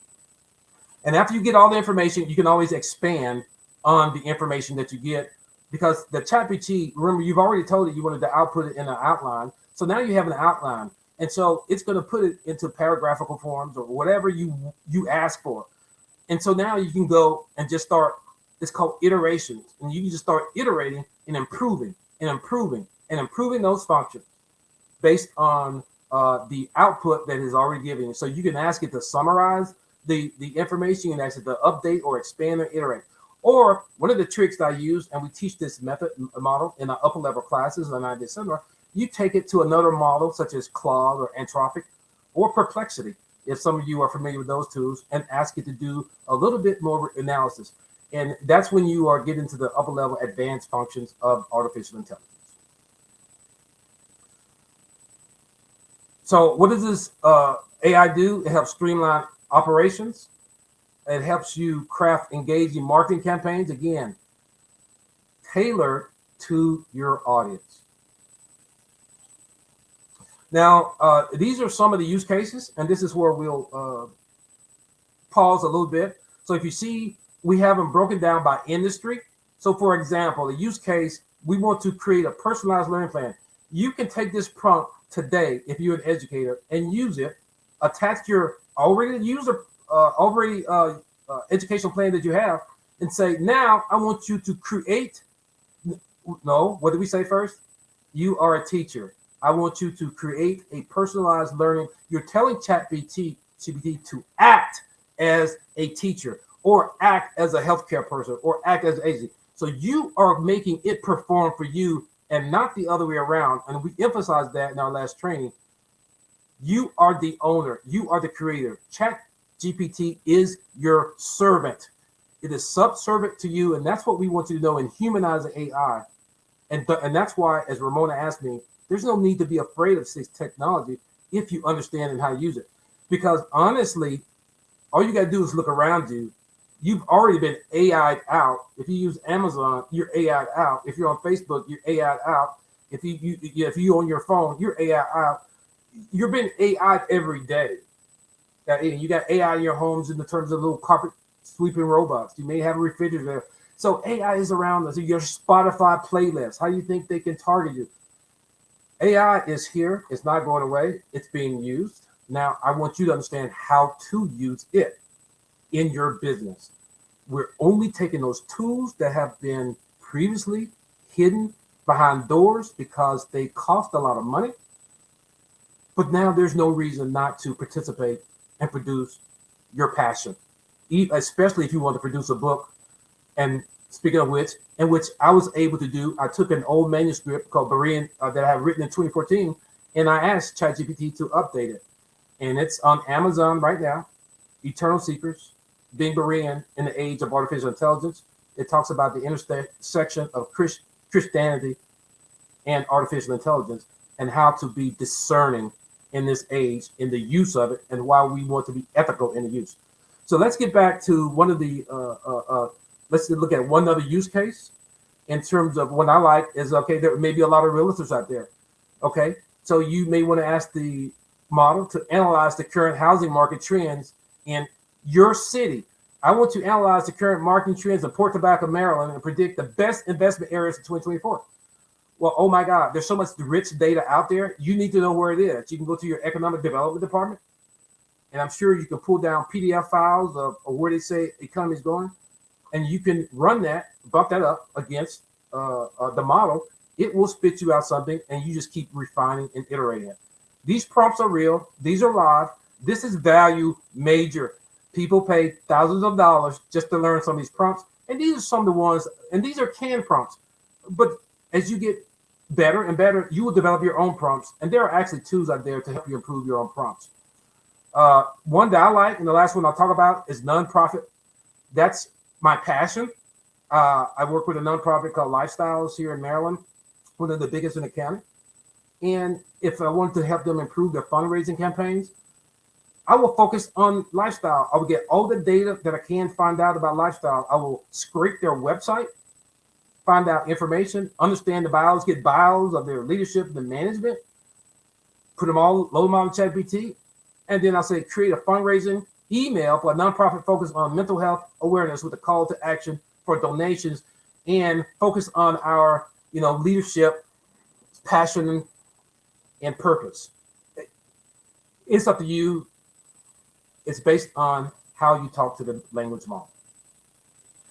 So, again, to unlock full potential of AI for their business, or organizations must tailor their tools to the specific industry needs. At this point, we have created a customer service bot. I don't know if I can bring it up, but these are advanced levels. It's possible to do to create your own customer service bots if you have the right information. And we will be demoing our bot on our AI for Humanity page. You can go there within the next several days. What do you want to do? Well, you want to get trained. You want to get trained ethically. You want to get trained to get a foundation. And that's what we do. And that's what Ramona and I are doing. We're going to be offering this. Ramona and I are planning an AI Royal Influence Organization Summit here in Maryland, the great state of Maryland. It will be on-site. Seats will be limited, but it'll also be virtual. And we are actively exploring that in late October. So please keep a lookout for that announcement. And so anything that I present, as everyone always says, like David Evans said, we will show up for Ramona anytime. She is a tremendous life force. And we will offer any Royal Influencers Group 30% off of any products or services that we have. Artificial intelligence is the future, not the past. And that concludes my presentation. I hope you found it valuable and helpful. Oh my goodness. Absolutely. It was valuable and helpful and insightful. So hopefully those of you out there who have not yet really embraced and took a deep dive into learning more about AI will definitely be more interested in learning more now. And hopefully you definitely got a lot of value out of the Toast model as well as the Create model as well. And you have learned a little bit more about the importance of communication and communicating with AI through the prompting, which is vital, absolutely vital to using AI and learning more about AI and making AI more effective in everything that you do. So I absolutely love every aspect of what you just shared. That was a masterclass. Absolutely loved it. And thank you for being here from the beginning of the day, from the kickoff. And you're still here hanging out, listening to every speaker. And I love how you interwove everything that they actually shared, the gems.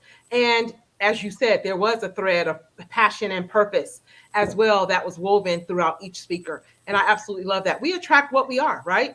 So leaders attract leaders and identify other leaders as well. So Sir James Bentley definitely came and dropped the mic. I love that you went right back through all of those different personality types and that you don't just talk to everybody the same way. And we have another phenomenal speaker that's waiting in the background. Merlin Clark is here as well. She is also a disc specialist as well. Hello, Merlin Clark. She was sitting there nodding and watching you the entire time, watching your presentation and segment as well. So what was your takeaways from what Joel Hill just shared with us as well, Merlin Clark? Hello, Ramona. Hello, Hello. Joel. Nice I know you didn't expect to pop up on stage, but I saw you sitting there and wanted to definitely introduce you for one to Joel Hill as well. And we're looking forward to hearing your segment in just a couple of minutes also. Great. So I'm one of those people who embrace AI. I use ChatGPT, I use Claude, and it's just amazing. And my biggest takeaway is, use it ethically. It's something that it can save your time. 30 years of work can be condensed into 30 minutes, or several weeks can be condensed into 30 minutes. But you must use it ethically. And that's a big takeaway for me and what I keep emphasizing to others. It's an amazing tool that can help you free up time to spend with your loved ones. And that's important to me. I use it ethically. It helps give me a jump start. I use it almost every day. Oh, amazing. And I've been teaching my daughter, my nephews how to use this tool, So I love it. I absolutely love it. I embrace AI. Yeah.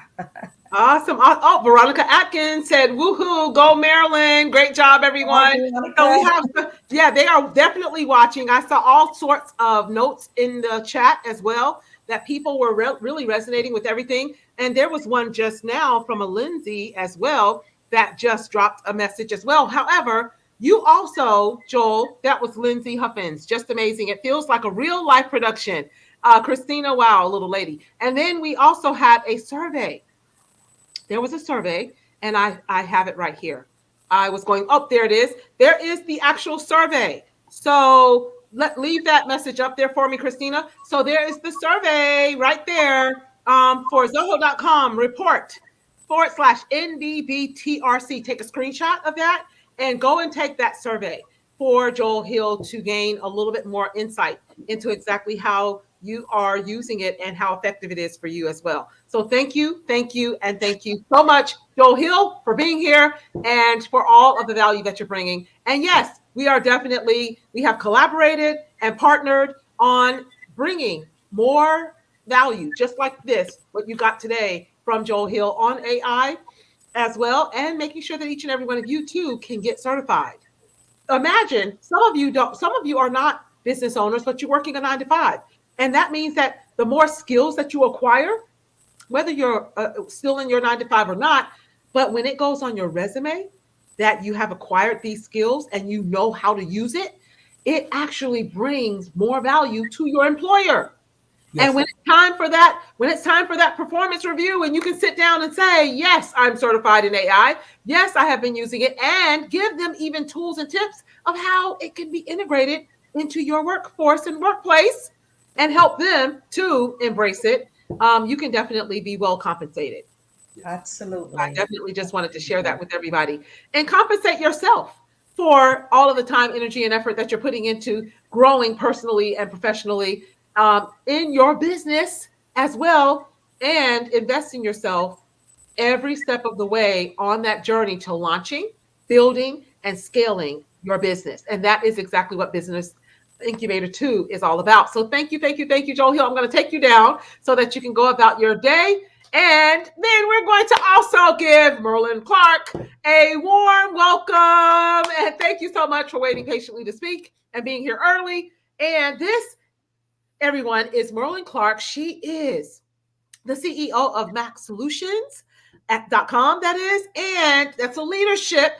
She is also a guru herself in her own right, powerhouse in leadership. She is also certified with John Maxwell School of Leadership's School of Leadership, and she also is a Toastmaster certified speaker, which you guys are getting ready to experience because she is a powerful speaker. I absolutely love to listen to her speak as well. And likewise, so that is definitely something that we have in common. I'm too a Toastmaster certified speaker and have been speaking for years and have gone through Toastmasters and things of that nature. I did see a post recently too. Tell everyone in your general area of Owings, I believe, Maryland, I saw a post where you actually have a Toastmaster group virtually and in person. So tell everyone if they're in that general area, because in fact, Joel is in Maryland. So I don't know if he's in close proximity, but he may want to pop in and visit you and or have people who are in your general area of where you meet to come in and pop in and visit you for your Toastmaster meet. Thank you, Ramona, for that amazing introduction. So I'm the Vice President of Public Relations for the Owings Mills Community Toastmasters Club. That is in Owings Mills, Maryland. We meet virtually on the first Wednesday of each month at 6:30. Awesome. And we meet in person on the third Wednesday. So tomorrow we will be meeting in person at the Bayco Conference Center in Owings Mills, Maryland. Amazing. I will be giving a speech at that meeting as well. So I'm excited about the Toastmasters. In fact, I'm one of the co-organizers of that specific club. So it's near and dear to me. Awesome. Well, thank you so much. I definitely saw a post about that yesterday and wanted to make sure that I pointed that out today. So thank you, and thank you. So I'm going to get out of your way and let you do what you do best, and I'll come back up in about 20 minutes. Wonderful. Thank you, Ramona. So, good afternoon, everyone. And again, thank you, Ramona, for that amazing introduction. So, let me ask a question. How many of you consider yourself an empathetic leader? Because today, I will be speaking on how leaders and entrepreneurs show empathy in the workplace. How to show empathy in the workplace. Empathy is a crucial skill in creating a positive and productive workplace environment. By showing understanding and compassion, leaders and colleagues can foster a culture of trust, respect, and collaboration. So I'm going to break down how empathy can be demonstrated through various actions. And the first one I think about, which is often ignored, is leaders need to do frequent check-in. Check in on your teams. Regularly check in with team members to see how they are doing. Whether it's a quick chat or a more formal one-on-one meeting, asking them how they're doing, about their well-being, and listening to their concerns can make a big difference. This shows that you care about them as individuals, not just as employees, because sometimes things may be going a certain way and you don't understand why. They may be experiencing some things in their personal lives that once you understand what it is, you will understand why their behavior is going left, if you will. For example, you could ask, how have you been feeling lately? Is there anything on your mind that you'd like to talk about? And be sincere about it when you ask them. Another way to show empathy is to offer help. Don't just ask the questions, but actually offer help. Offer assistance when you notice a team member struggling with a task, or they may be feeling overwhelmed. Even if they don't ask for help, a kind gesture of offering support can relieve their stress and show that they're not alone. For example, I see you've been handling a lot lately.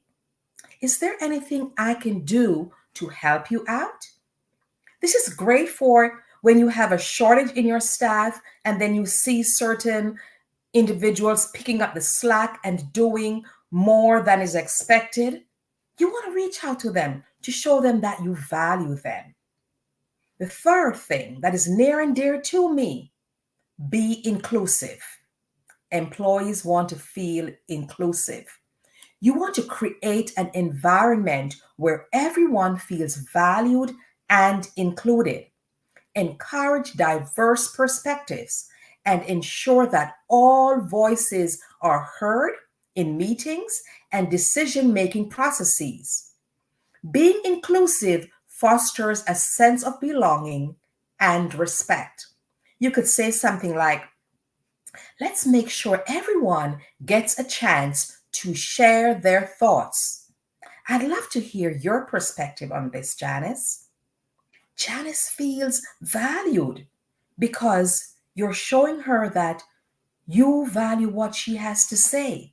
You value what she has to share in the meeting. Don't allow the same people to overshadow, take control of the meeting and overshadow others. Be inclusive. The fourth thing, give feedback. Feedback is important.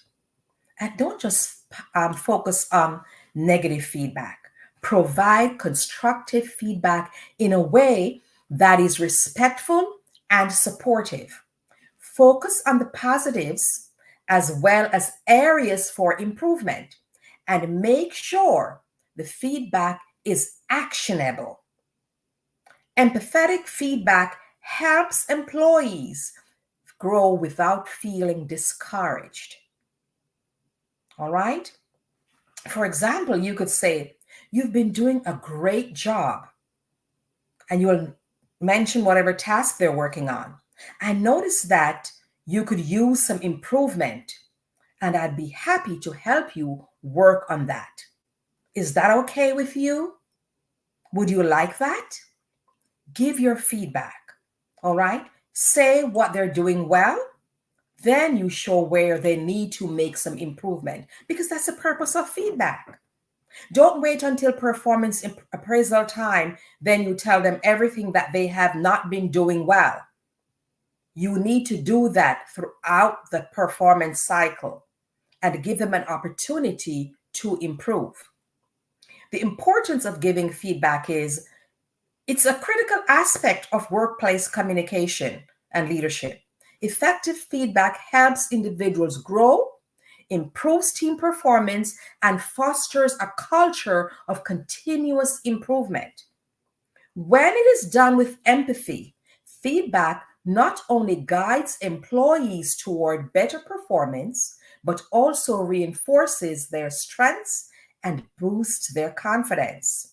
You let them know what they're doing well, and you help them know what they need to improve. So here are some tips. Encourage growth and development. Constructive feedback serves as a roadmap for personal and professional growth, helping individuals develop skills and competencies they need to advance in their careers. For example, you've done an excellent job managing your time on this project. However, there is some room to enhance your presentation skills. Let's work on that together. I can't think of any employee who would not appreciate that approach. The next thing a feedback does, it reinforces positive behaviors.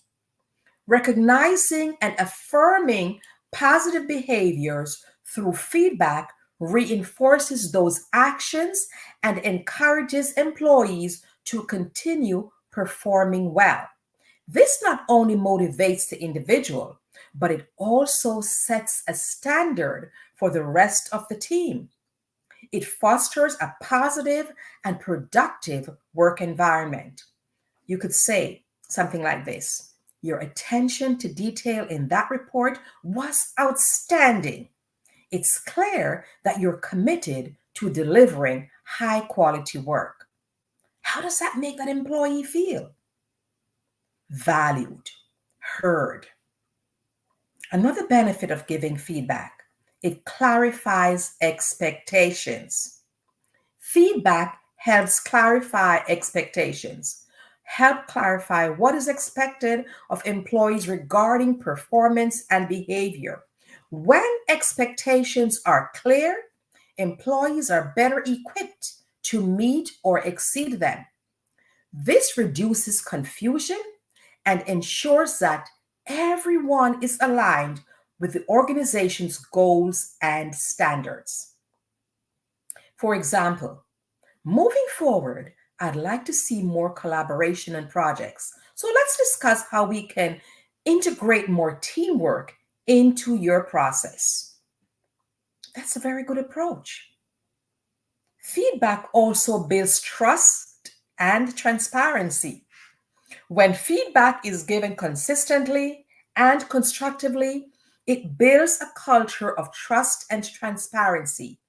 Employees feel more secure knowing that they will receive honest and supportive feedback, which in turn encourages them to be open about their own challenges and success. They feel that they can come to you and share their concerns. The fifth benefit of feedback is prevents small issues from becoming big problems. Oh, yes, it does. When employees receive timely feedback, they can adjust before the issue impacts their performance or the team's overall success. That goes back to what I say, don't wait until performance appraisal. Tell them immediately so that they can correct it. One of the things I love about Toastmasters meetings, when a speaker speaks, they get immediate feedback so that they can learn and grow. The sixth benefit of feedback, it enhances employee engagement. Feedback demonstrates that the organization values employees' contributions and is committed to helping them succeed. What this does is leads to higher job satisfaction and retention. Okay? It also fosters a culture of continuous improvement. So when feedback is a regular part of the workplace culture, it does just that. Employees and teams are encouraged to constantly evaluate their performance and seek out ways to improve, which leads to innovation and excellence. For example, a leader could say, "We've done well this quarter, but there are always opportunities to improve. So let's review what worked and what didn't, and let's plan for our next step." See, this is what an empathetic leader does. The eighth benefit of feedback, it supports emotional well-being. Feedback, when it's given with empathy and respect, can support an employee's emotional well-being.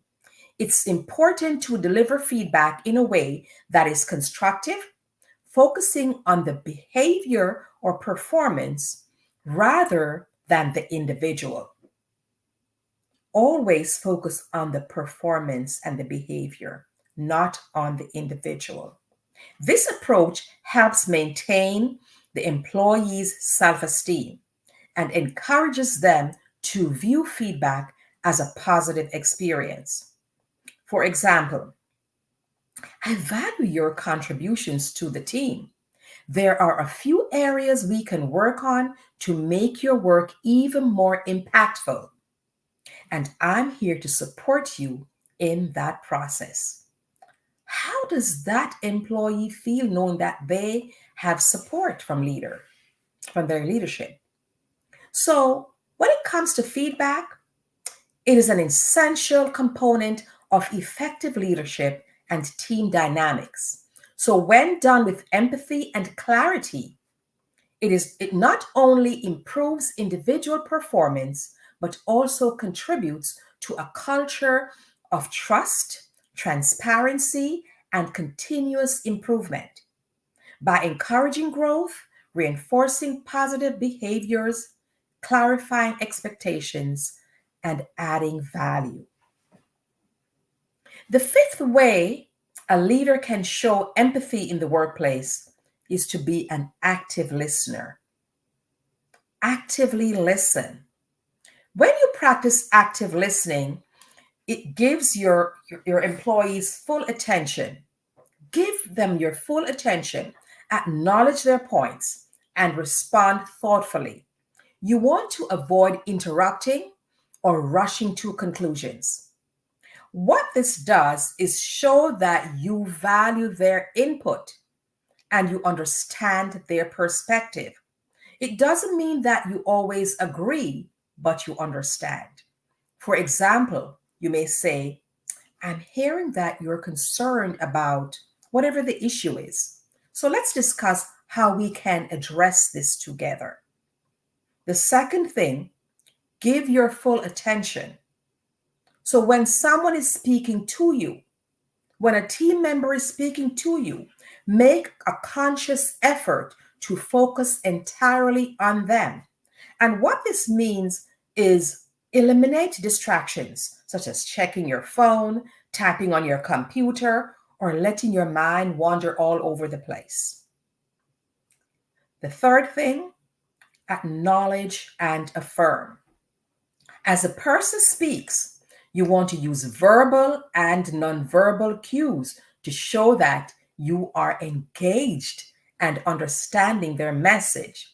Simple acknowledgments like, I see, I do understand, or nodding your head can go a long way in making that speaker feel heard and valued. For example, I see that this project has been challenging for you, and I appreciate your efforts to manage everything. The next one, to actively listen, is you want to reflect and paraphrase. One of the most effective ways to demonstrate active listening is by reflecting or paraphrasing what the speaker has said. This helps to ensure that you have accurately understood their message and gives them the opportunity to clarify any points if necessary. For example, so what I'm hearing is that you're feeling overwhelmed with the current workload and could use some additional support. Is that correct? You also want to avoid interrupting. Interrupting can make the speaker feel that their thoughts are not important or they are not truly interested in what they have to say. You want to practice patience by allowing them to finish their thoughts before you respond, even if you think you already know what they're going to say. Another point to show active listening, ask open-ended questions. This shows encouragement for further dialogue and deeper understanding. All right? This not only shows that you're engaged, but also helps them to gather more information to better understand the speaker's perspective. You could say something like, can you tell me more about what's been particularly challenging for you in this situation? You show that you're listening because you're asking an open-ended question, right? That's a good skill to have. You want to listen for emotions. Active listening is not just about understanding the words being spoken. It's also about picking up on the emotions behind those words. Pay attention to the speaker's tone of voice, their body language, their facial expressions to gauge how they are feeling. If someone sounds frustrated or upset, acknowledge their emotions by saying, I can hear that this is really frustrating for you. Something like that. You want to respond thoughtfully. Active listeners respond thoughtfully. So after fully listening to the speaker, respond in a way that shows you have understood and are considering their perspective. Again, you're considering. It doesn't necessarily mean you're going to agree, but you're considering their perspective. All right? Another point, you want to celebrate wins.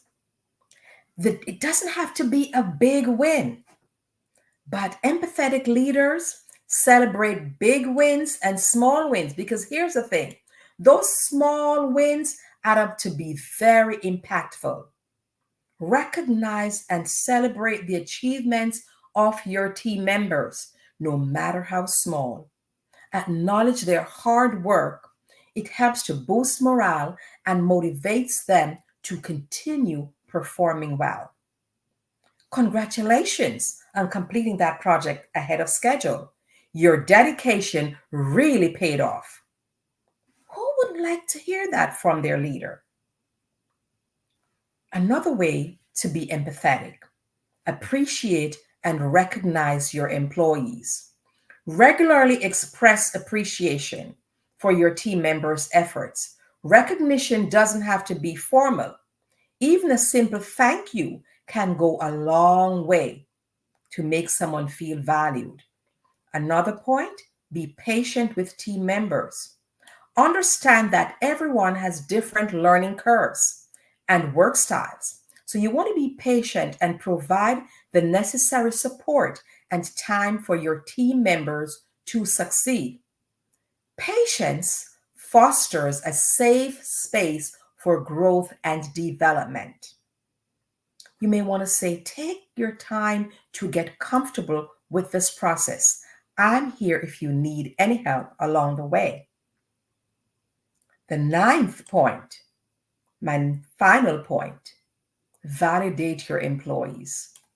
Acknowledge your employees' feelings and experiences. Show them that their emotions are valid.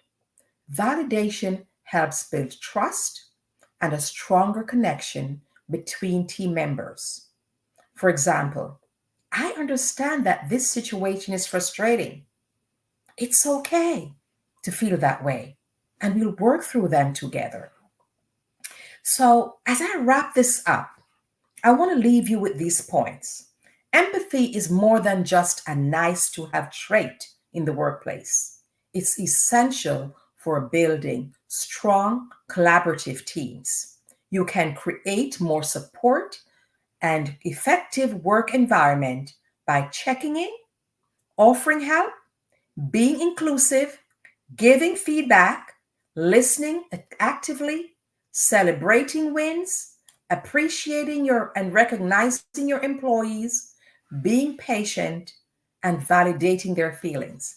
This, my friend, is how you build and maintain winning teams. And with that, I thank you.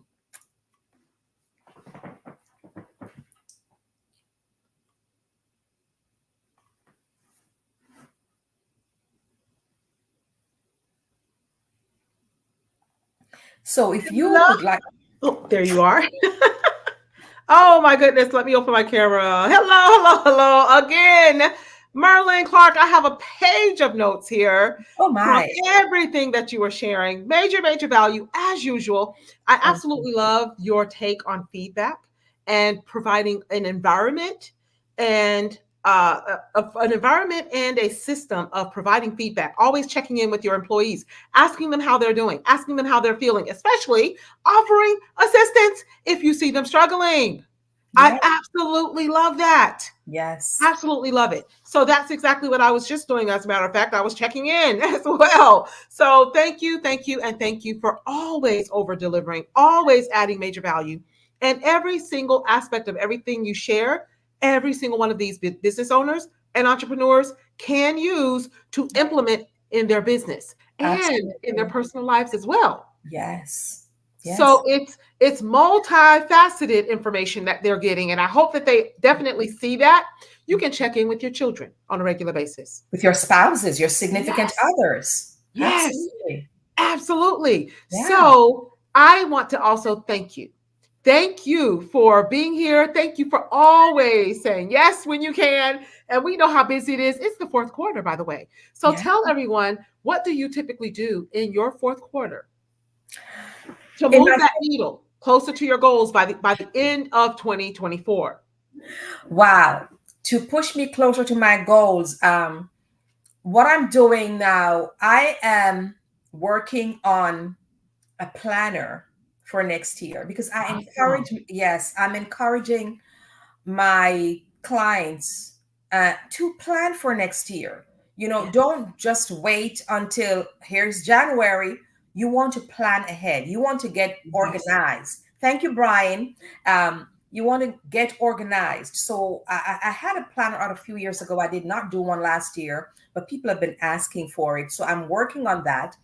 And I'm working on creating some mini audiobooks to put a lot of information there. But as I push towards the fourth quarter, I want to add more value to my clients. I, want them to succeed in their personal lives as well as in business. So I'm just pushing that. I may be offering some complimentary workshops just to help in their personal growth. Yes. Absolutely. Absolutely. And that is the way that you guys, as business owners, leaders, as well as entrepreneurs, that is exactly how you get the most out of your team members, your employees, is you invest in them.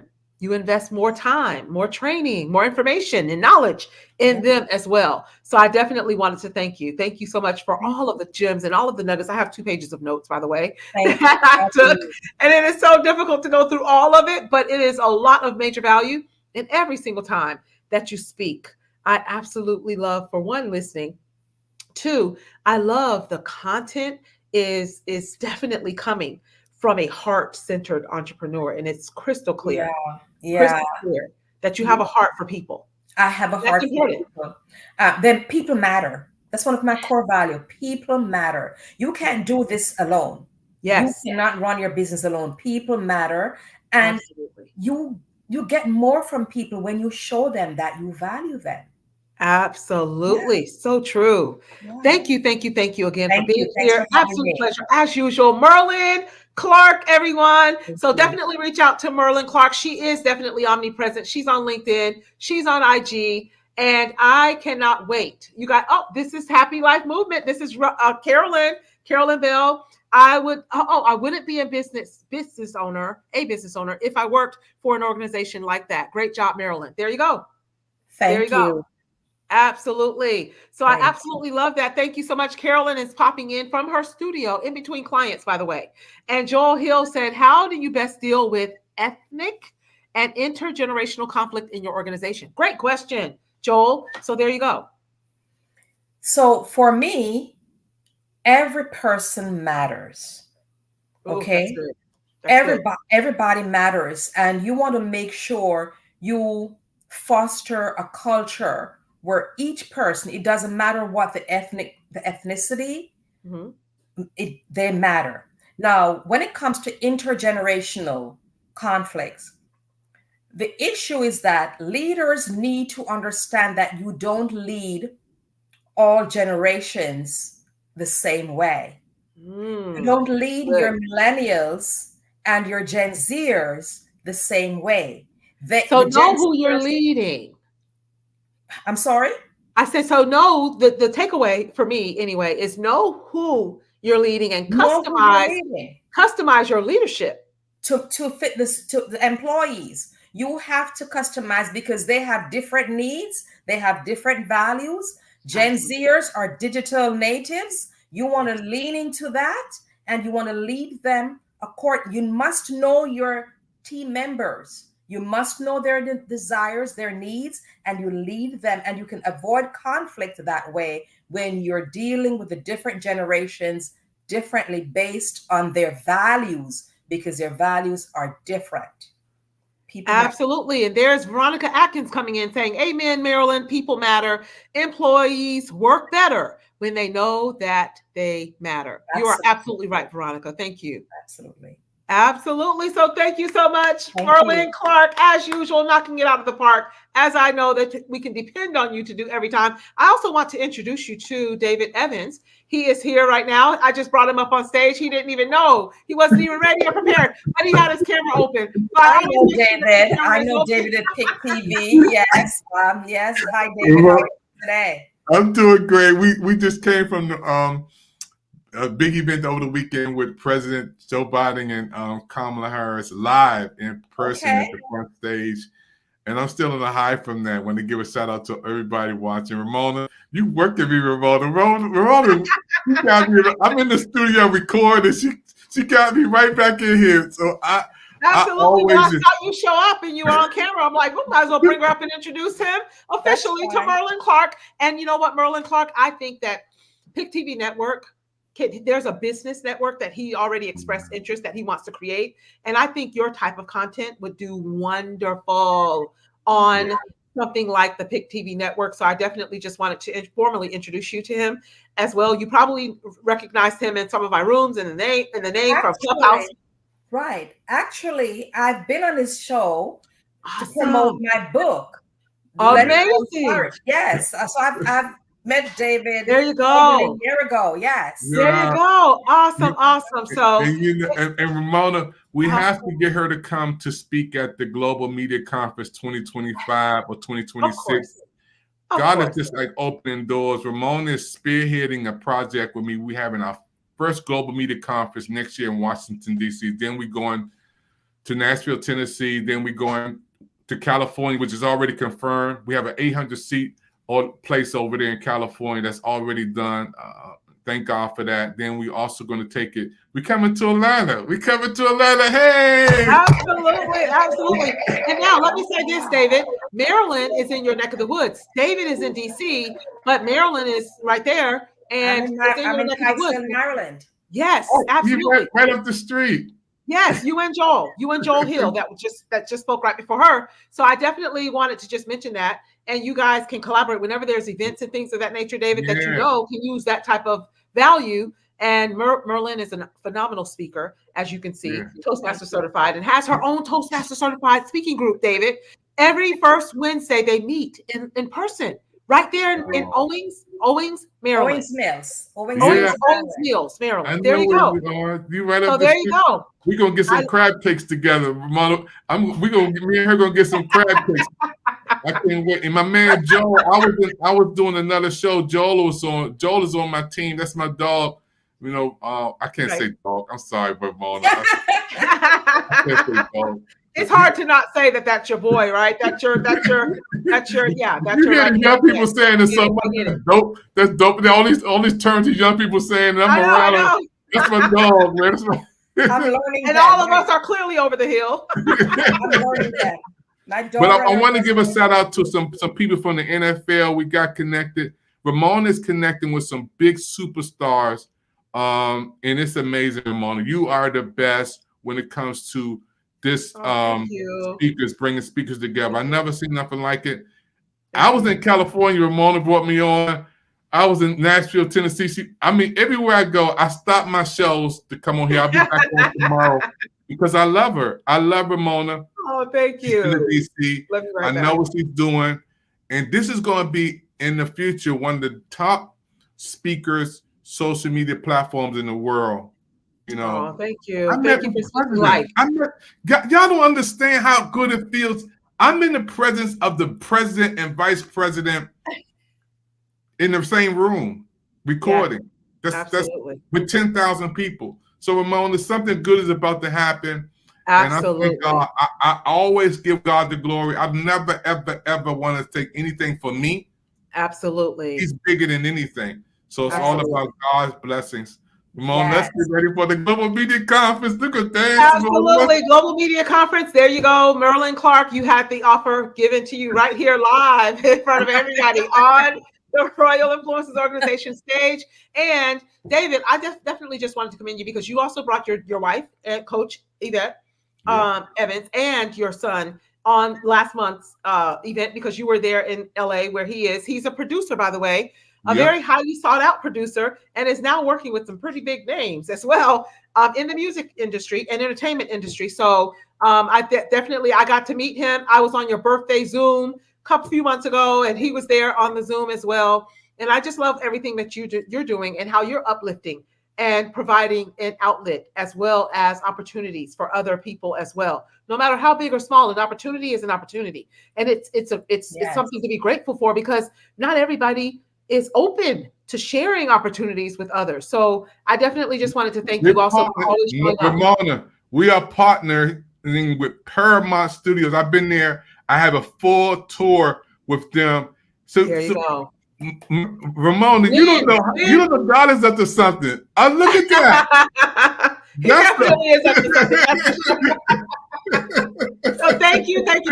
And I just want to publicly thank John Lee as well, because many of you inside of John Lee's room, and Marilyn Clark spent days and hours on end in that room as well. Many other speakers here that you guys will hear and see what I got to know in that room and in that space. And he now brings me up on his stages in his huge events with 2,000 or 3,000 people to honor the work that I put in. So you never know when you're just serving, being a true servant leader. There's this saying that I want to share with each and every one of you right now too. But service, guys, serving others, and service. And service was also woven all throughout every single one of these speeches. And I heard it clearly inside of Merlin Clark's segment. And when I asked her that question, what does she plan to do? Did you notice she went straight to providing additional value to her staff, to her people, and for free? She mentioned the word free workshops, free trainings, and that is serving. And service, everyone, is the price. That serving is the rent that we pay. Yes. For taking up the space that we occupy. That's why we're here. That's it. Why we're here. That's it. And Veronica, oh my God, Veronica Atkins, if you were in the backstage, I would bring you up right now. But Veronica Atkins said, you deserve every blessing, Ramona. She is just awesome. She is just a heart sin. She is phenomenal. She is ill right now. She's living with long COVID and started with Morgan Stanley in the financial sector. And I definitely, when they say check on your strong friends when they get missing and you don't see them as often, I definitely reached out to her recently. And then I just sent her a gift, and I just sent her the links and said, hey, jump in and watch for the next couple of days when you can.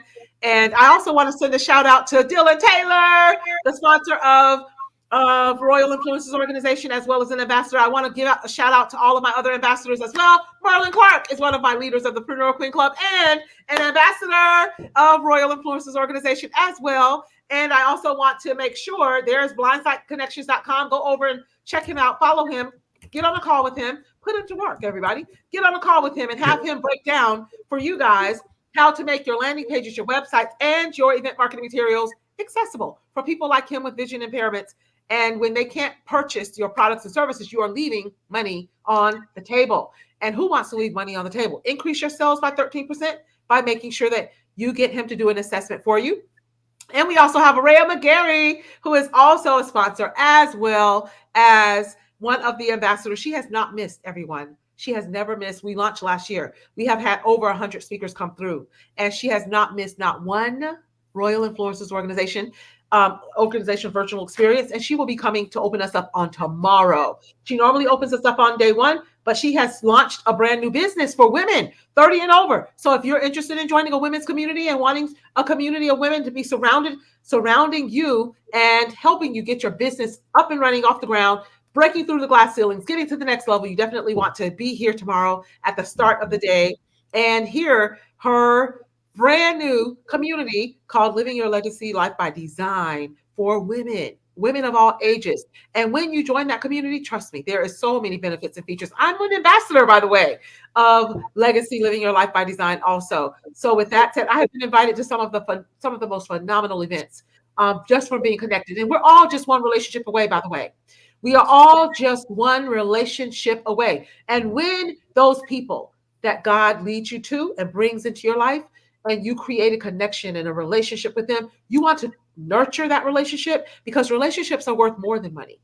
Mm-hmm. There are some times there's a one opportunity that you will have that God sends your blessing through a person that crosses your path. Yes. And that is your first and only, in many cases, opportunity. Yes. So you never know who that one person might lead you to that can literally change the course of your business, as well as change the course of your destiny, your life. Yes. So I definitely just wanted to share that. And I wanted to make sure that those of you that are listening, and we see the comments coming in. So thank you so much for the chat warriors, because you guys are blowing the chat up and we appreciate you guys. And we got a lot of thank yous for Merlin's segment, Joel's segment, Sir James Denton's segment. Bella Rigby is in the chat. She's speaking on tomorrow as well. Grand Rising Queen Ramona. And she has thanked every single speaker. And she is definitely active in the chat as well. And has always been, even on Clubhouse, she's very active and supportive of all of the speakers, all of the rooms and moderators and things of that nature. So I definitely just wanted to thank you both right here. And definitely reach out to David Evans, reach out to Merlin Clark, reach out to every single one of these speakers. They have phenomenal programs and trainings and things of that nature that they offer that every single one of you can use. Trust me, every single one of you can use. And your business is only going to grow as much as you are willing to grow personally and professionally. Yes. So I definitely just wanted to share that and add that. So thank you again, Merlin Clark. Thank you. Your busy day to always come and grace us with your presence here in the Royal Influencer Organization virtual experience. And Bella Rigby just dropped a nugget that said collaboration is the new currency. And she is absolutely on point and on target. So thank you, Bella. I was just invited, by the way, to a phenomenal event where one of the prior mayors of Atlanta, Kasim Reed, was hosting a fundraiser event. And Bella, I want to thank her publicly for inviting me and thinking of me to invite me to that event where she invited people to come up into a room to get up close and personal with a city leader like Kasim Reed, which is a prior mayor of Atlanta. So I definitely want to thank her for that. And that's what I mean. You're only one relationship away from that person that's going to think of you at the right time. And there's three things. While you guys are here on stage, I want to just mention this. There's three things that every single leader needs, every single business needs. And if you are, some people don't even consider themselves a leader, right? But if you are an entrepreneur, and if you are a business owner, and even if you have a seed or an idea that has been planted in your heart and you're walking around 9 months pregnant with that idea because you're afraid, and you're uncertain. You don't know which direction to go first with the idea.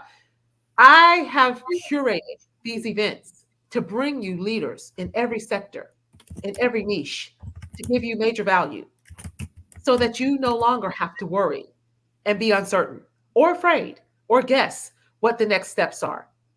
All you have to do is reach out to every single one of them. Ask.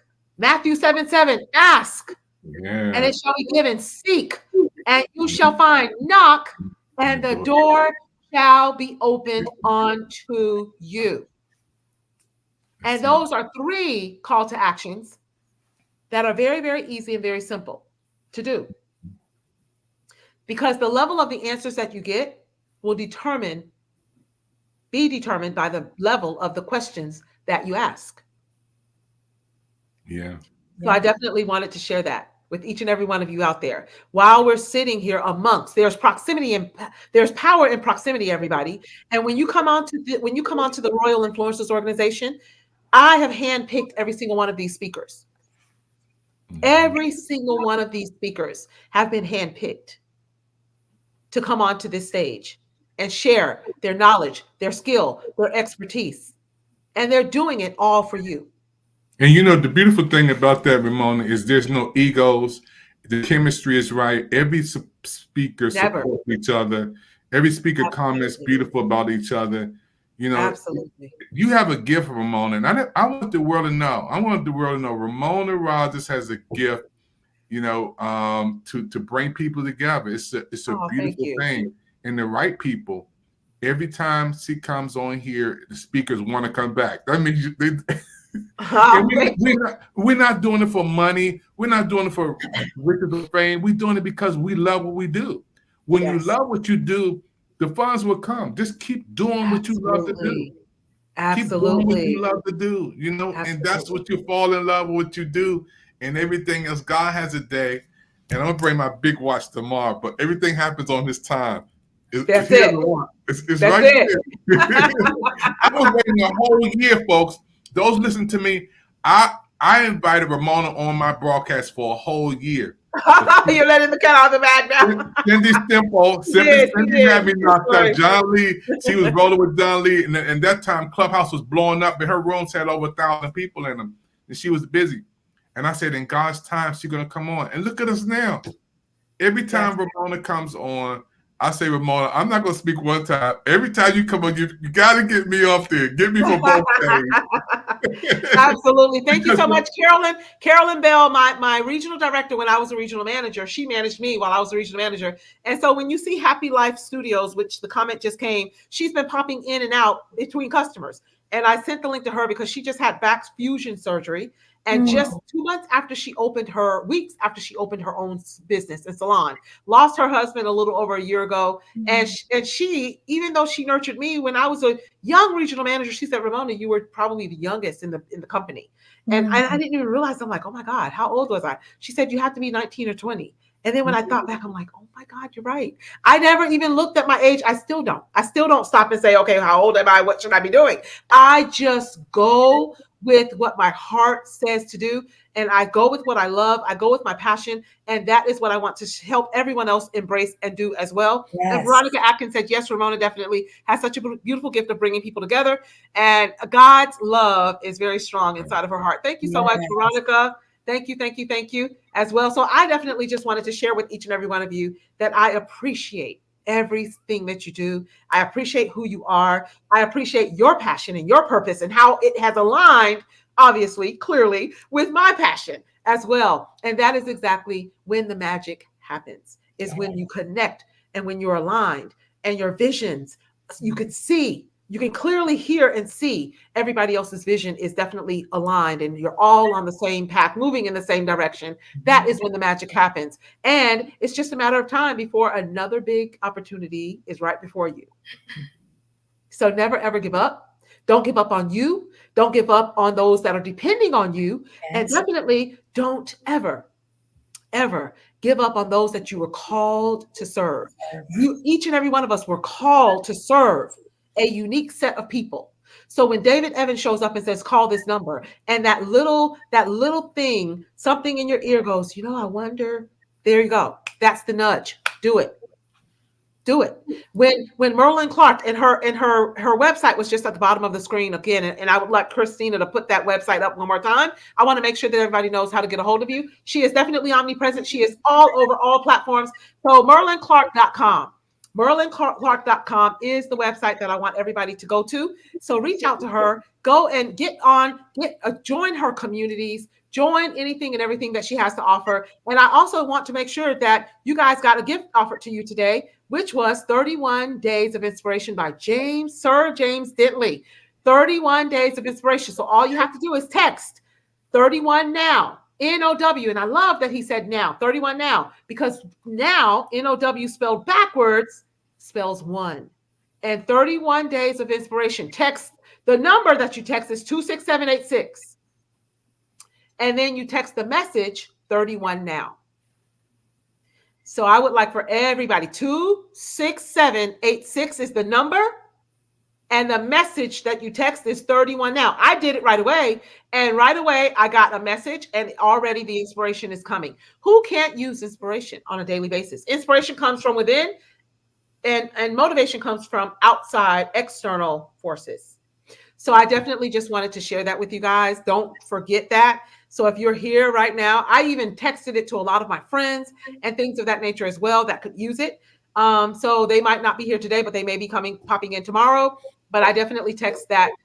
So text that number right now. That is 26787. And even I texted it to my children. Who can't use some inspiration, right? So I even texted it to my children as well. And that there is Pick TV studio line 202-505-2837. So if you're interested in starting your own show, if you're interested in a spotlight interview, reach out to David Evans and get on the phone with him and let him describe and explain everything that he can do for you and your business, getting you more exposure and putting your business. And how many countries I got a spotlight interview a couple of months ago, and there was Nala Naughton from Scotland was watching on Hulu TV from Scotland. And she was in the chat. Bella from right here in Atlanta was also there and in the chat and very active in the chat as well. So there you go, ladies and gentlemen. And it's so easy, Ramona. You can use your phone, your laptop, computer to come on television. Ramona has been on twice. Pick TV Network, and she's coming on again. We're going to do a show. Matter of fact, in 2025, we're going to take this to a whole different level, folks. I mean, Well, we thank have you, stars. thank you. A lot of people, John Lee, Cindy Stemple. I mean, I always think, Ramona, the favor you have with John Lee. And I've been in rooms when it was like 1,000 people, and when Cindy come in there, those two names will shut down a conference right there. Oh, thank you. And Cindy Stampo comes on a regular basis. She was just taking her company public and then decided to back out. And she has been really, really busy. And she paused her business a little bit to do that. And so she's picking the steam back up after she decided to not do so because she couldn't stand to see anyone running her company. And while she sits back and watch and do things differently from what she's been doing for 38 years, right? 38 years, from 23 years old, she started and built that empire of C Stampo development. And now, 38 years later, to hand it over to someone else. It's hard. Oh, it was so, it's like a child. It's like her child, a third child, right? She has two. She has a son and a daughter, but it was like, it's her business, it's her third child. And it was like handing it over to someone after all this time. And she just couldn't do it. So she has been very busy, but I definitely have not forgot her. I definitely wanted to give her some time to get everything situated, and she will be back. Trust me. And the favor you have with her, I don't think a lot of people understand what favor is. It's bigger than money. It's bigger than titles. To be able to call Cindy and talk to her for hours like you do, it's a major blessing. Absolutely. Everybody can't do that, Ramona. And John Lee, to have those names like that, it's once in a lifetime. You get a chance to be in their presence, and then you got confidence. Oh, thank you so much. But that's exactly what I was explaining to every single one of these entrepreneurs. The opportunities will present themselves, and you just have to stay ready so that you don't have to get ready. All right. Amen. So there you go. So thank you guys so much. I had a segment, guys, and I chose to keep you guys in it for my segment that I was going to be doing. And this right here is a segment all by itself. It's those connections that you make along your journey. It's the people that you come across that cross your path that you make connections with. And this relationship ties into destiny, and your network is your net worth. That's why a lot of people don't realize you just have to have relationship. When me and Ramona met on Clubhouse, and then we met in person in Washington, D.C. for a big event, and she's coming back again. It's relationship that ties into destiny, and she's done so much just to bring me into presence of people like you. You never know who you're going to meet. I can't, I'm still on the cloud from Saturday. I don't think when you're in a room with 10,000 people and Kamala Harris takes the stage and speaks, and you up front recording with your device, and the president, Joe Biden, it's different from watching it on television. It's totally different. Absolutely. When you're there in their presence. Absolutely. Up front. And you guys, to have us to record there in that event. And when they told me I couldn't come because I couldn't get past security. I couldn't come because Secret Service wouldn't let me in. Absolutely. And I had a prayer warrior. Let me tell everybody, a prayer warrior named Queen from Washington, from Richmond, Virginia. She prayed an hour before I got there that God would give David favor to be up front, bypass everything else, and have an opportunity to record at the right place and get the best footage in the house. And it happened. Wow. Power in prayer. Power in prayer. Yes, absolutely. Absolutely. And that's where your faith and your belief trumps everything else. Yeah. Oh, my goodness. So I absolutely love it. And thank you, and thank you to each and every one of you that has taken time. Again, I am absolutely grateful. This would not be without every single one of you showing up. Your yes matters. Your yes means the world. I am definitely grateful for it as well. So thank you, and thank you again to each and every one of you for being here, for all of the major value that you bring to the platform. And when I kicked it off, in fact, Christina Baca and I were just talking about this last night. She said, "Oh my God, I just went back through your feed and I see how much I've grown," because she is the one that does all of these beautiful flyers. And she said, "Oh my God, when I went back and looked at the first flyers that I made, and I would give her feedback and tell her to tweak this and tweak that, and nope, these are the colors and those are the colors and things like that I'm looking for." And now she nails it every single time. It's amazing. And she's only 19, and I started mentoring her at 17. And she is the one woman show behind all of my conferences. And I even said, I'm going to bring some more help in and bring some. And I said, there's administrative assistants and virtual assistants reaching out saying, hey, I want to be a part. I have services to offer. And I told her, I said, I'm going to start interviewing some people and bring them in. She said, I don't think we need them. And I'm like, oh, wait, it's just you by yourself. And sure enough, it's just her still. Wow. And here we are over a year later. Awesome. Going strong every single month. Yeah. So that is what we said in the beginning, that we set out. I said, I'm going to try to do this every month. Mm-hmm. And you know what? It's that little tricky word, try, right? And that's what I want for each and every one of you. That's what I've learned. I no longer use it. I took it out of my vocabulary because it automatically limits us. Yeah. Just by us thinking it and then speaking it. And your words have power. Whatever it is that you speak goes straight into creation. Do. That's it. Absolutely. So thank you, and thank you again to each and every one of you for being here. And I can't thank each and every one of you enough. So with that said, I am definitely going to I'm going to take you down, Merlin Clark, and let you do what you do best, because I know how busy you are. Sending love to your daughter, sending love to the grandbabies, and all of those things. Which I think we have that in common for sure. You do. Absolutely. So I think one of your grands were born at the same time. Yes, a couple of weeks or so later. Yeah. Absolutely. And I have another one on the way coming up in December. So that I'm preparing a shower for right now as we speak. Our shop is closed. Yes, absolutely. Yes, absolutely. Oh, there's Loretta Glenn. We have definitely inspired someone. Loretta Glenn said, today I declare myself as an entrepreneur. So somebody has decided to step out on faith and become an entrepreneur based on all of this major value. So you never know who you are inspiring out there. So Loretta Glenn, definitely text the words, I should say, now 31 for 31 days of inspiration from one of our prior speakers from today, Sir James Dentley. And then you want to call David Evans so that you can definitely pick his brain and talk to him about how you can definitely start your own show in your business or create a show in your business. And then you definitely want to go to Merlin Clark as well, reach out to her and chat with her as well about all of the products and services that she has to offer, and build your leadership skills and learn how to communicate effectively to your employees and to the staff that you're going to eventually bring in to your business as well. So with that said, thank you, and thank you, Merlin Clark. Absolute pleasure, love you, and I'll definitely talk to you soon. Bye-bye.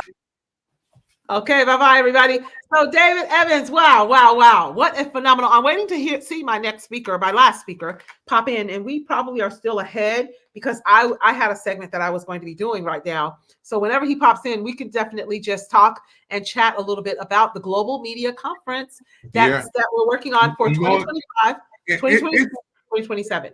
It's so important. Every time there's an event in DC, I go. This is a small business expo at George Washington University. Thousands and thousands of people there. Ramona always say, get contacts, David. Always get phone numbers. Get all these people because they're busy. Absolutely. All of that.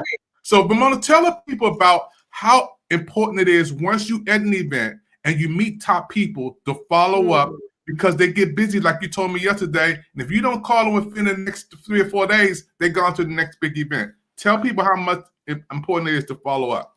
Absolutely. So this is in my wheelhouse. For one, that's exactly what I am. I am a networker. I'm a connector by nature, right? And whenever you have the opportunity to go to an event, you want to do it. You want to get there. If you were invited, it is imperative that you do whatever in your power to try to make it, because there is someone there are no coincidences, by the way. I don't believe in coincidences. Everything is strategically, divinely orchestrated and created for you to thrive. It might be a prayer. It might be an answer to one of your prayers that you prayed, right? And I'm sitting, each and every one of us are sitting in our own acres of diamonds. I'm sitting in a prayer right now. I prayed for this 3 years ago, literally 3 years ago. Now get this. When I sent that prayer out through my words that I spoke and wrote down, what I did not know was who I was going to connect with. So 3.5 years ago, I did not know David Evans. 3.5 years ago, I did not know Merlin Clark. 3.5 years ago, I did not know Sir James Dentley, who came and spoke today. 3.5 years ago, I did not know Bobby Vincent. Bobby Vincent ran across me while I was serving. Bobby Vincent shows up and starts taking notes on the value that I was dropping on building a business. And he went and implemented. He was in a job that he didn't like, and he went and implemented the notes and started his own business, which is thriving now today. I didn't know the lives that I would touch, the connections that I would make, and the opportunities that would come through them. I didn't know Megan DiMartino, who opened up today with me, who has now invited me to Austin, Texas, Dallas, Texas, to watch her TED Talk. She wants to fly me out so that we can sit down and talk about an event for next year with her. Joel Hill came and shared, and now he wants to do an event with me with AI. David Evans now wants to do an event with me for the Global Media Conference. John Lee wants me to speak with him on one of his stages, and he brings me up on his stage with thousands of people from his community on it now. I could not have seen or dreamed any of those things. But it was through my belief and faith in myself and what I had created, and through serving that led me. I didn't know Veronica Atkins. I didn't know any of and she has spoken on my events as well. I didn't know Christina Baca. And through serving in John Lee's room, Christina Baca saw me one day. I was speaking, and then something that I was speaking about resonated with her. She was just finishing high school and was trying to figure out her next steps. And she just said, "You're my mentee. I'm following you everywhere." Every room I went into, she would show up. And then she opened her mic one day, introduced herself, and said, I've been following you everywhere. You're my mentor. And I, since that day, have been mentoring her. And she has now started a business. She has now written a book. And she has now gotten a job, several actually, from just this one connection from me.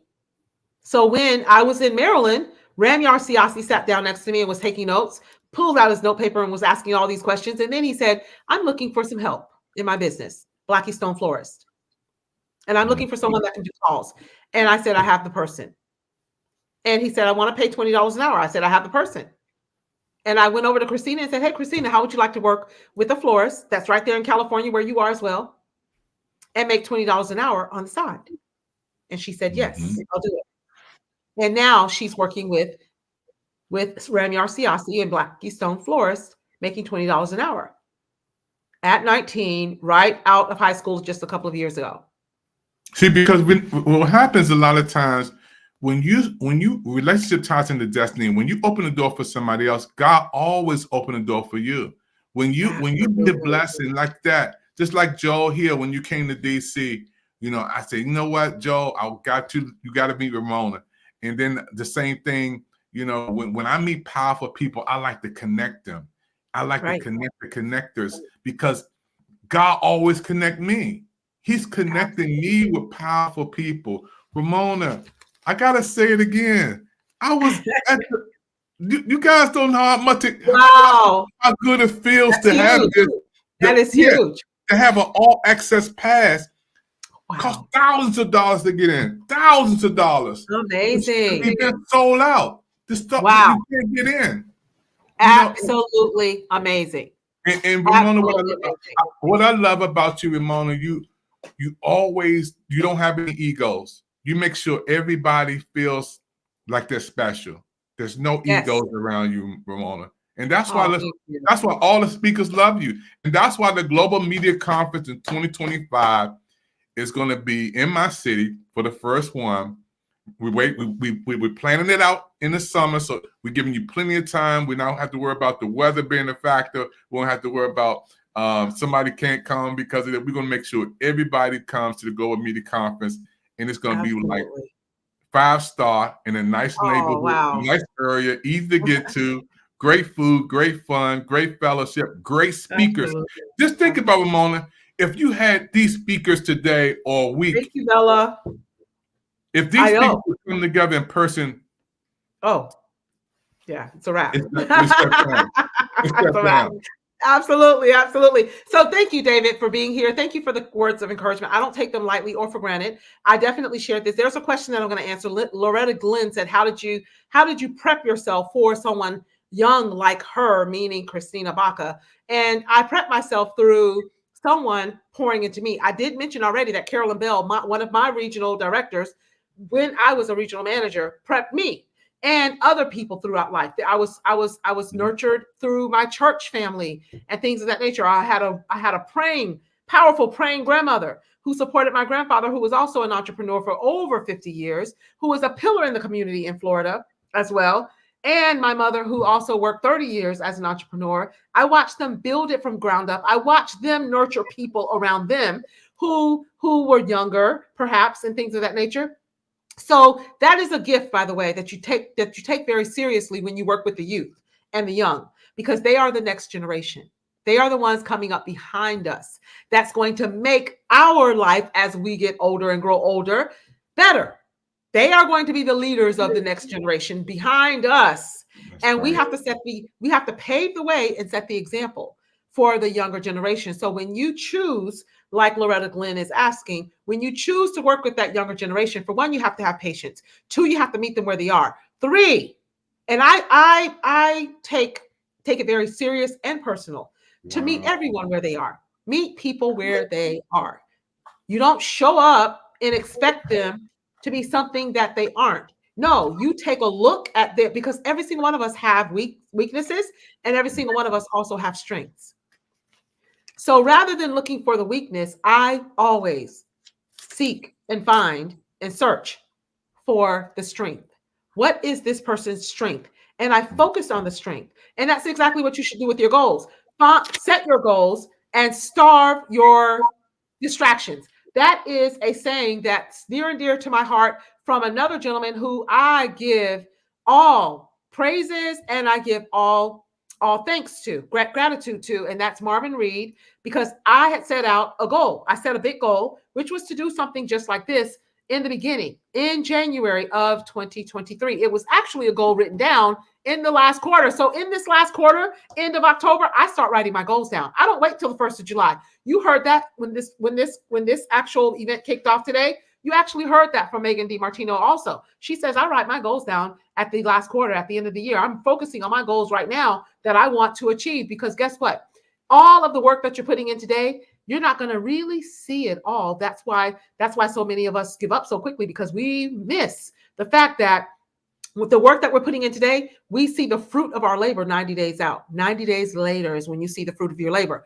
That is why you write your goals 90 days before the end of the year. Start writing your goals and you start focusing and you start putting all of the pieces together, and the universe starts already collaborating and connecting the dots and bringing the right events, the right people, the right circumstances, and all of those things in your path. So that is exactly what I'm going to be doing. And that the business incubator is a little bit closer to my heart than you guys think. It is a brand new training that I am having. And if you guys have been on these last month and this particular event, you're going to get it 50% off. 50% off for 90 days, guys. For 90 days, I want to help you.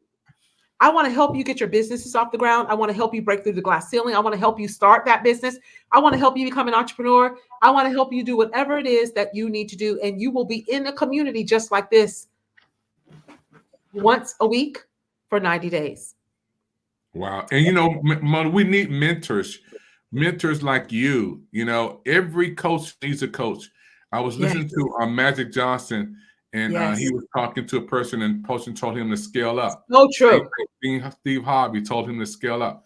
I had a dream last night. You just reminded me of. I was talking to some kids where I grew up, and I looked at them, and they were 7, 8, 9, 10. I was like, I was where you are, but you will be where I am. Oh, I love that. I was where you are, but you will be where I am. That's beautiful. Yeah. So absolutely, I think, and I started crying because I was dreaming last night, Ramona, that I was talking to these kids, and I have to get back. I have to get back. I have to help the boys and girls today who coming along. And you are mentoring. When somebody's have a dream to be an entrepreneur, they're like a baby. They're like an infant. Yes. They're Yes. starting something. That's the reason for the incubator. Remember, brand new babies that come out prematurely, they put them in an incubator, right? To nurture and protect something that's brand new, something that it does not know. It needs to be put in a protective environment. That's what you do with your ideas. That's what you do with your business. And I didn't even know that revelation. Ramona. See, you got God coming into this conversation. Alignment. You keep talking about God, He's gonna show up, Ramona. You keep talking about him. He's already here. Yeah. Absolutely. So having mentors, anybody out there, we need mentors. We need millionaires have mentors. Yes. Billionaires have mentors. No, there isn't anyone who you see who you are idolizing that is successful that does not have a mentor and a coach. And 3 things that entrepreneurs, I mentioned this early on in the beginning of the day as well. You might have stepped out. There's 3 things that entrepreneurs and business owners and leaders need. It's a must-have. It's non-negotiable. You need a coach. A coach is a person that's going to help you along the journey in telling you step by step what it is that you need to do. And then a mentor's job is kind of like the stop sign on the road, the stop sign that tells you stop here, make a left, and make a right. Mm-hmm. That's what the mentor's role is. So the coach is going to hold your hand and tell you what you need to do. Wow. But the mentor is going to tell you where you need to switch and change your direction, whether you go left or right, whether you stop on your journey. And then they also need a sponsor. You also need a sponsor. That's the 3rd thing. You need a sponsor. Every single person needs a sponsor. What is a sponsor? A sponsor is going to be that person that's going to mention your name in the room that you can't get into yet. Where's my buzzer at? That's awesome. We got to take you to dinner, America. We got to take you to dinner. So there you go. So there you go. If you guys did not get anything out of these 4 or 5 hours that we've been here, because we're finishing up right now, we're getting ready to wrap up and shut it down. But those are the 3 things and the 3 people that you want to look for. Where did you get that from, Ramona? Tell me what book you got that from. Where did you get that from? Oh my goodness. That came from one of my thought leaders and mentors. His name is Vusi. Wow. VUSI. You can follow him on all social media sites, but I primarily follow him on IG, Instagram. And I can't pronounce his last name, by the way. Oh, and he's also on Threads, by the way. He's also on Threads. He is absolutely phenomenal. Oh, he's phenomenal. Everything that he shares, every post. I think I probably mentioned several things throughout the whole day and throughout every single conference that I do. And a lot of it is what I've learned from Vusi that I have implemented. This is not just me this is not parroting. This is not copy and pasting. This is me grabbing all of those nuggets of value and implementing them. And it works for me every time, like clockwork. Wow. Mentor, coach, sponsor. I got him. I wrote it down right here. That's why I had to come back. That's why I can't leave you. That's why I got to be around. Ramona, every millionaire I talked to, every last one of them, and I'm not going to say names, but I met a millionaire and I met a billionaire. My first billionaire was Robert Kraft, the owner of the New England Patriots and Kraft Products. All of them say, how can I make money out of this? You got a good idea. It's great information, but how can we make money out of it? Because they know about sponsors. They know about mentors. They know about coaches already, Ramona. Absolutely. Absolutely. So that's what Oprah Winfrey has. That's what she has. Have you ever thought about it? Maya Angelou was one of her mentors. Wow. That's why she always had her on. She was mentoring her in the background. Wayne Dwyer is another thought leader that was one of her spiritual mentors and mindset mentors and coaches as well. So when you look at OWN, it was built on the backs of all of her coaches and mentors that were mentoring her along the way. TD Jakes was another one of her mentors. I just want to give you guys some examples. I can go to John Lee mentioned all of his mentors to us as well. Wow. And many of his mentors and coaches he brings on his platforms now. So there you go. Every single successful person that you see. But guess what? John Lee also talked about when he wanted to work with another Vince Tan. Vince Tan was another one of his mentors. And he said he went to work with Vince Tan, and Vince Tan said, it's going to cost you $10,000 to work with me. Yes, I will work with you for a whole day, but it's going to cost you $10,000. He's like, I don't have $10,000. So you know what John Lee did? He went and sold his car to work with Vince Tan. And then he said he became a millionaire on one tip that Vince Tan gave him in that one sacrificial price of $10,000. He said, for me to be able to make $1 million, it was well worth paying $10,000 and selling my car. He said, now I can buy 10 cars without blinking. On that one tip that I got. And there was another speaker, Will Baptiste. He said, I'm buying the VIP ticket. He bought that ticket maybe 3-4 months ago.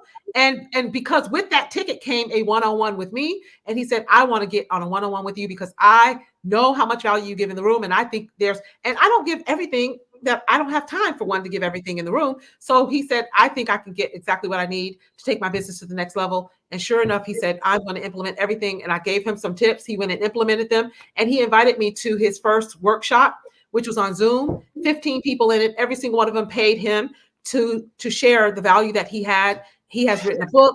He he's been on all kinds of podcasts and stages and things of that nature. He's speaking. He's won awards now. And he's almost ready to walk away from his job. Wow. Because of everything that he learned in that one hour segment, one-on-one coaching call. Yeah. And Mona, you have a gift. I'm telling you, to be able to be around people like you. That's why I love you. I love the speakers that you bring on here.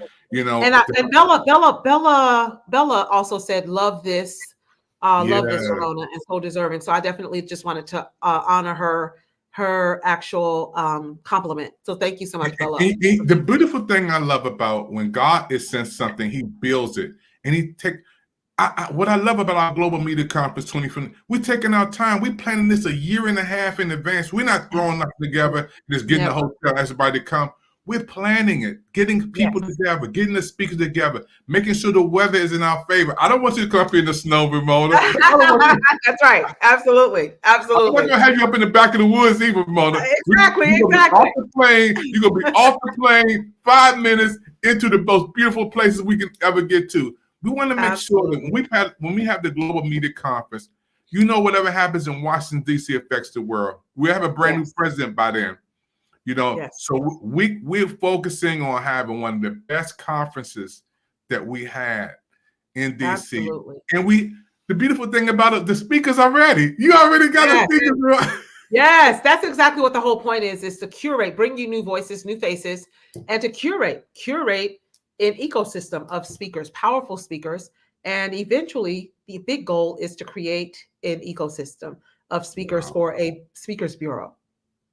Where you guys will now be able to, I can connect with corporations, and corporations can say, we have $10,000 to pay a speaker to come and speak to my audience, my team members, my management team, and things of that nature. So I was paid pretty hefty after Supercuts, after all of the training with Supercuts I actually did some consultation work for Hair Cuttery, who knew that we were the team that built this huge organization with Supercuts. So going from 45 stores to 500 stores and generating 96 million for that business, we had definitely made a huge impact. So I had the most successful region, the Southeast region, 7 states, Florida, Georgia, South Carolina, North Carolina, Virginia, Washington, D.C. was one of my areas as well. So absolutely. Yeah. And my regional director who managed me during that period is here on the call, in between customers, of course. So when you see Happy Life Movement, that's her name of her studio. So she's here under her business account. And then I coached her not too long ago.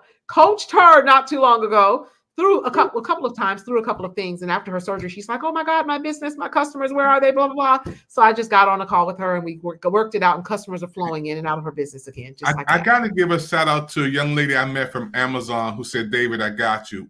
I recorded her on Saturday for an interview. And she said, She said, I got you. She's from Philadelphia. I'm not going to say her name because I don't want y'all calling her before I can seal the deal. Wow. She did. I learned so much from the Congressional Black Caucus Foundation conference. Ramona, you inspired me to go to these places, meet these people, make the connections, be right here. We in the most powerful city in the world, Washington, D.C. Want to give a shout out to Heather from Delta Airlines. Her team was there. Want to give a shout out to, everybody, man. It's just a wonderful thing when you can meet people and see how they do it, and they want to help you to do it. The Global Media Conference 2025 in Washington, D.C., everybody's special guest. Ramona's helping me to organize this and put it together. We're planning months in advance, so we're securing June or July next year for us to have our Global Media Conference. It's going to be a 3 or 4 day event, but it's going to be 5-star. We want everybody to come to have a good time with us. Ramona has already been so instrumental in helping us to organize this. We are going to have mentors. We're going to have coaches, and we're going to have sponsors to come together to make this event one of the best events you ever want to come to.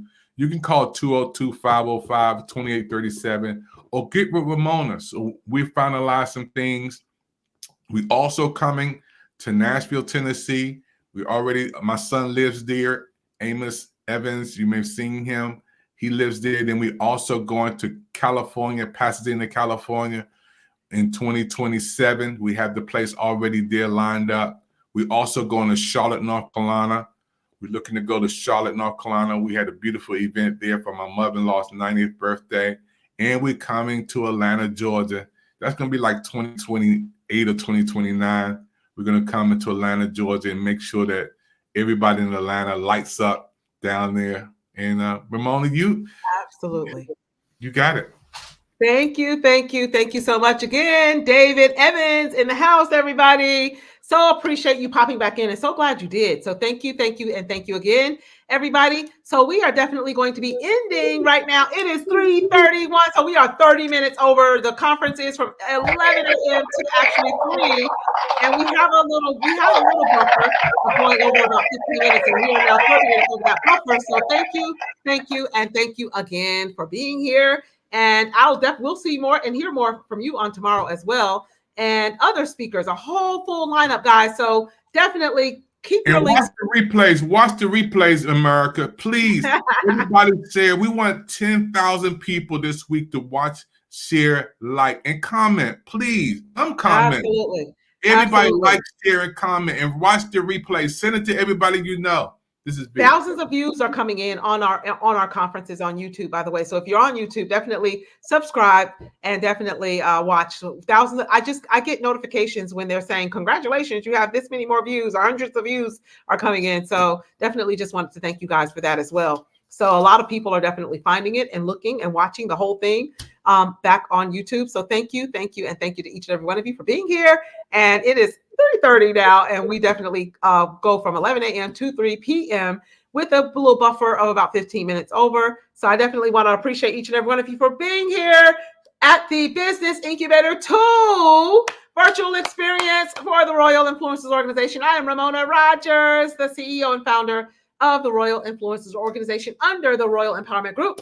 And I am excited to see and hear, and you guys are hearing it live, what's to come for 2025. So thank you, and thank you again for each and every one of you for being here. So absolute pleasure. So with that said, I am going to end the live stream right now. That is streaming on Facebook, YouTube, and I think LinkedIn stopped about 20 minutes ago as well. And we will be right back here at 11 a.m. to 3 p.m. on day 2 on the 18th tomorrow, kicking it off with one of my great friends and business partners and leaders, who is Aurea McGarry, as well as an ambassador for Rio. So with that said, thank you, and thank you guys. See you on the next one. Bye-bye, guys.